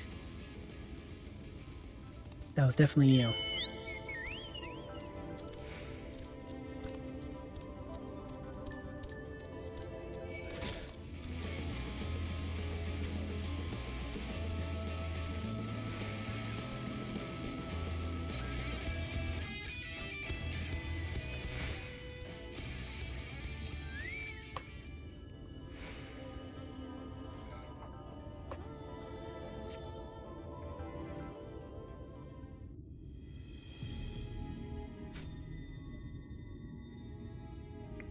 Any sign of him? Nope.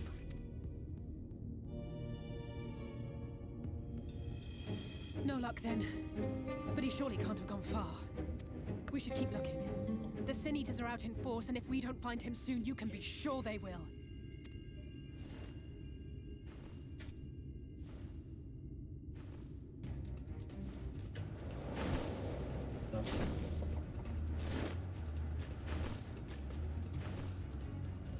Did you see the size of that thing? It must be one of the nasty ones. Wherever it's going, it can only mean trouble. After it!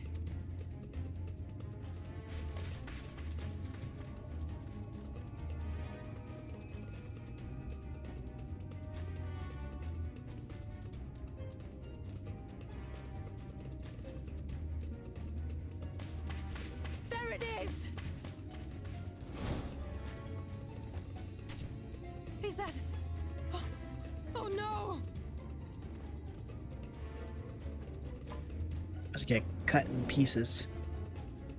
Halric!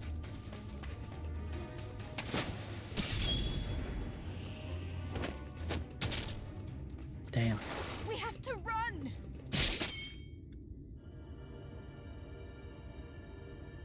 Ah. Tesseline! No!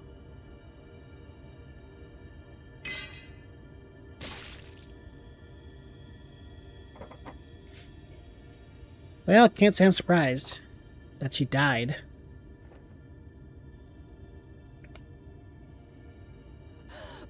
We all deserve happiness, wherever we can find it.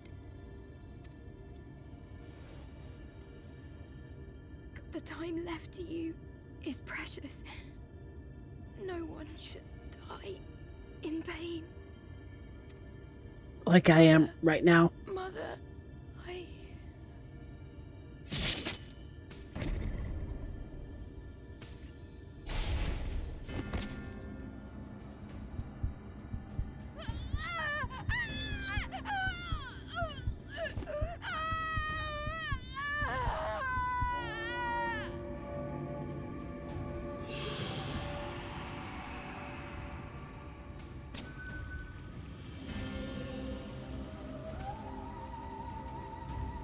Does not care.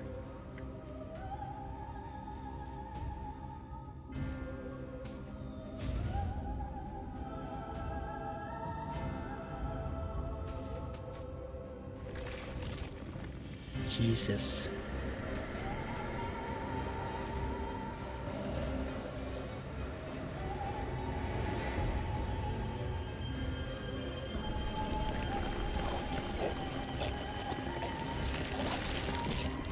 These noises, my God.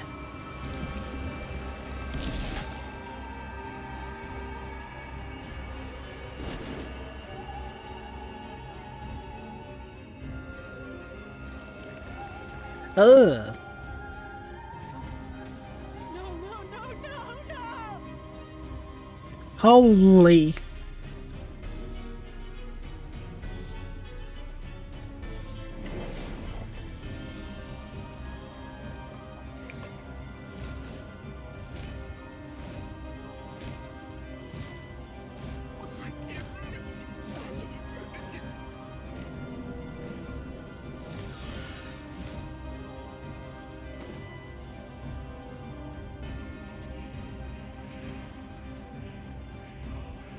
Jesus.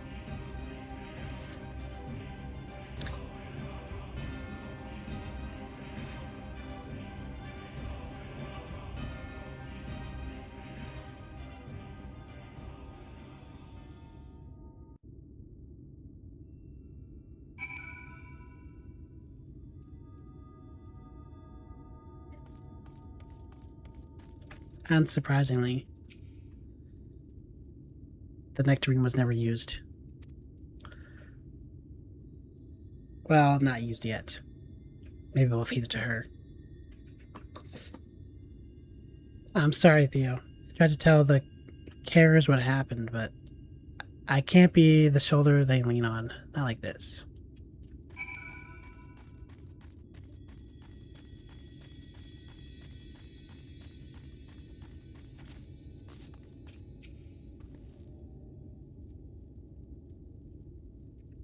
It's just so unfair.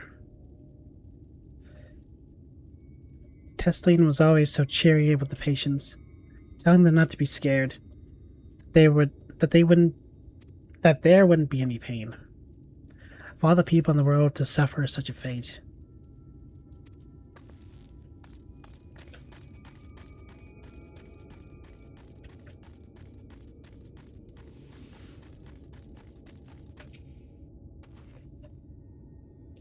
I imagine you're just as shocked as the rest of us, so I appreciate what you're doing here.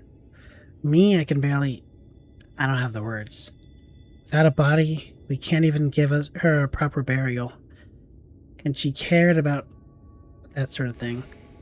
About giving people the chance to say their goodbyes. Speak with Halric.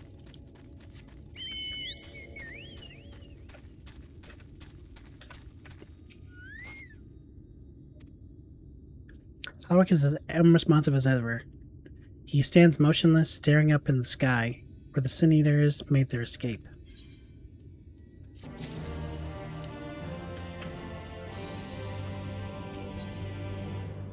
Depression.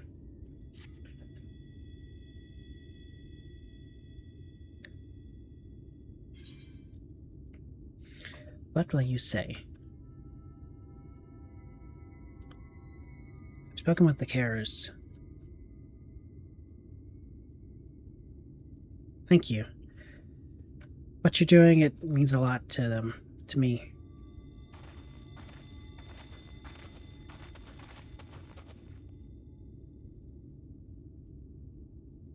Sorry to interrupt. We realized we hadn't thanked you for rescuing Halric.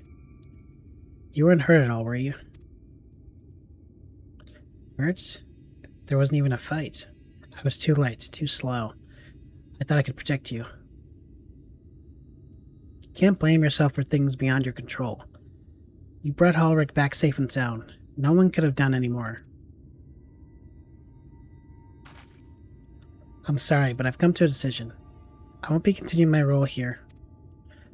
I hope you forgive me for leaving you, and that you'll delay Halric's last meal for as long as you possibly can. Not until it's too late, of course. Just give him what time you can. But give him what time you can. We always do. Of course, she would have done the same. Farewell, Halric. Keep Teslin's words close to your heart.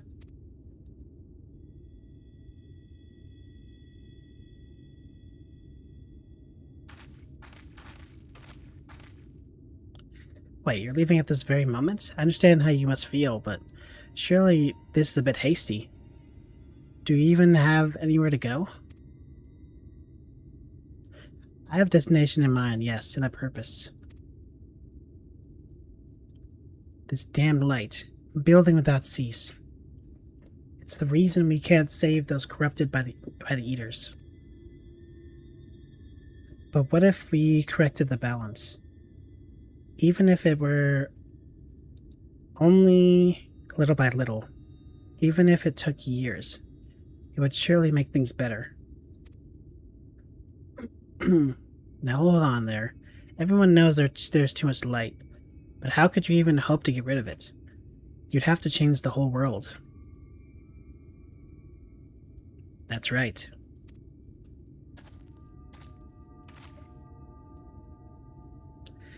We should return to the Crystarium. I may not be able to repel the Eaters on my own, but I can still use the skills I've gained here to hurt them.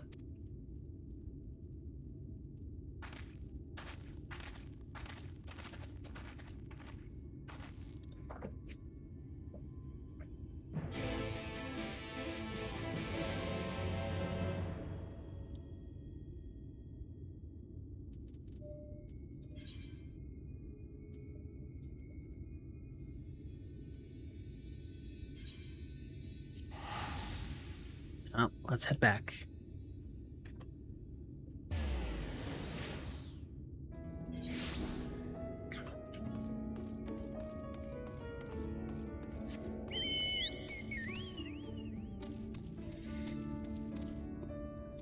Crazy that both of their search quests ended in 2 abominations.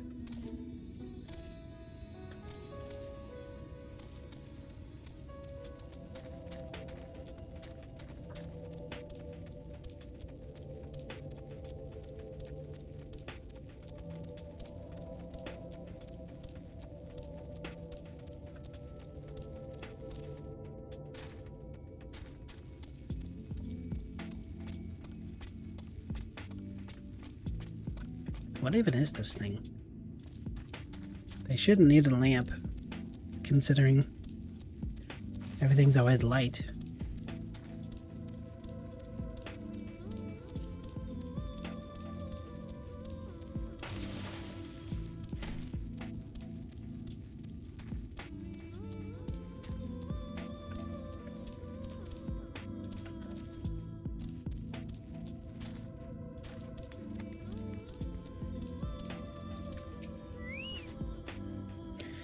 Forgive me, Theo. I couldn't stay there a moment longer.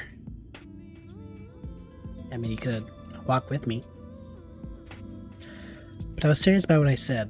While the men and women at the inn battled against this blight with kindness, I must fight it in my own way, with steel. Miss Alize, is there anything I can get you? Your swiftest Amaro. Need to return to the Crystarium immediately. As you wish.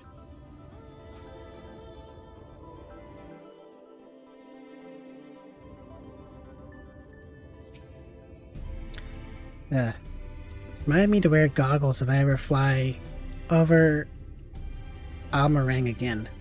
I've barely gotten the sand out of my eyes. Tears on the sand. But the wind did help clear my head at least. I think I'm ready to meet with the Exarch. We need to talk about how we're going to wipe the Sin Eaters out, shall we?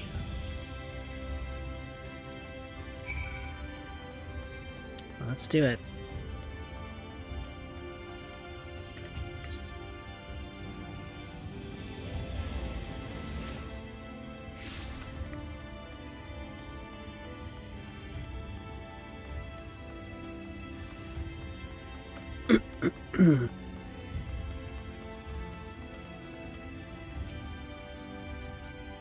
Excuse me, madam?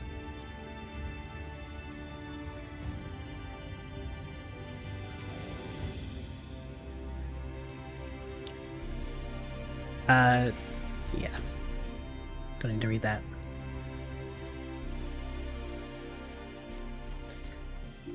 And then there were 2 pieces. Thank you for seeking me out, Theo. It meant a lot to have you there at my side. Looking at Alpha now, I'd say he's eager to be in this discussion as I am. I say we lay our experience before the Exarch and step back to see what kind of picture they make. Then we can decide where to go from there.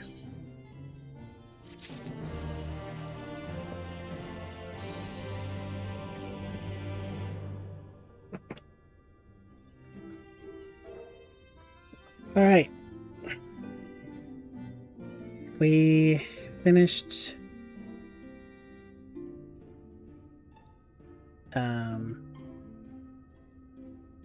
21 quests.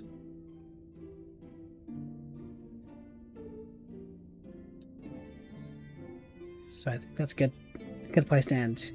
Plus I'm falling asleep. So thanks to anyone who was here, who chatted, who lurked, who whatever. I'll have 8 days left by the afternoon, so I will press on. Try my best to beat this.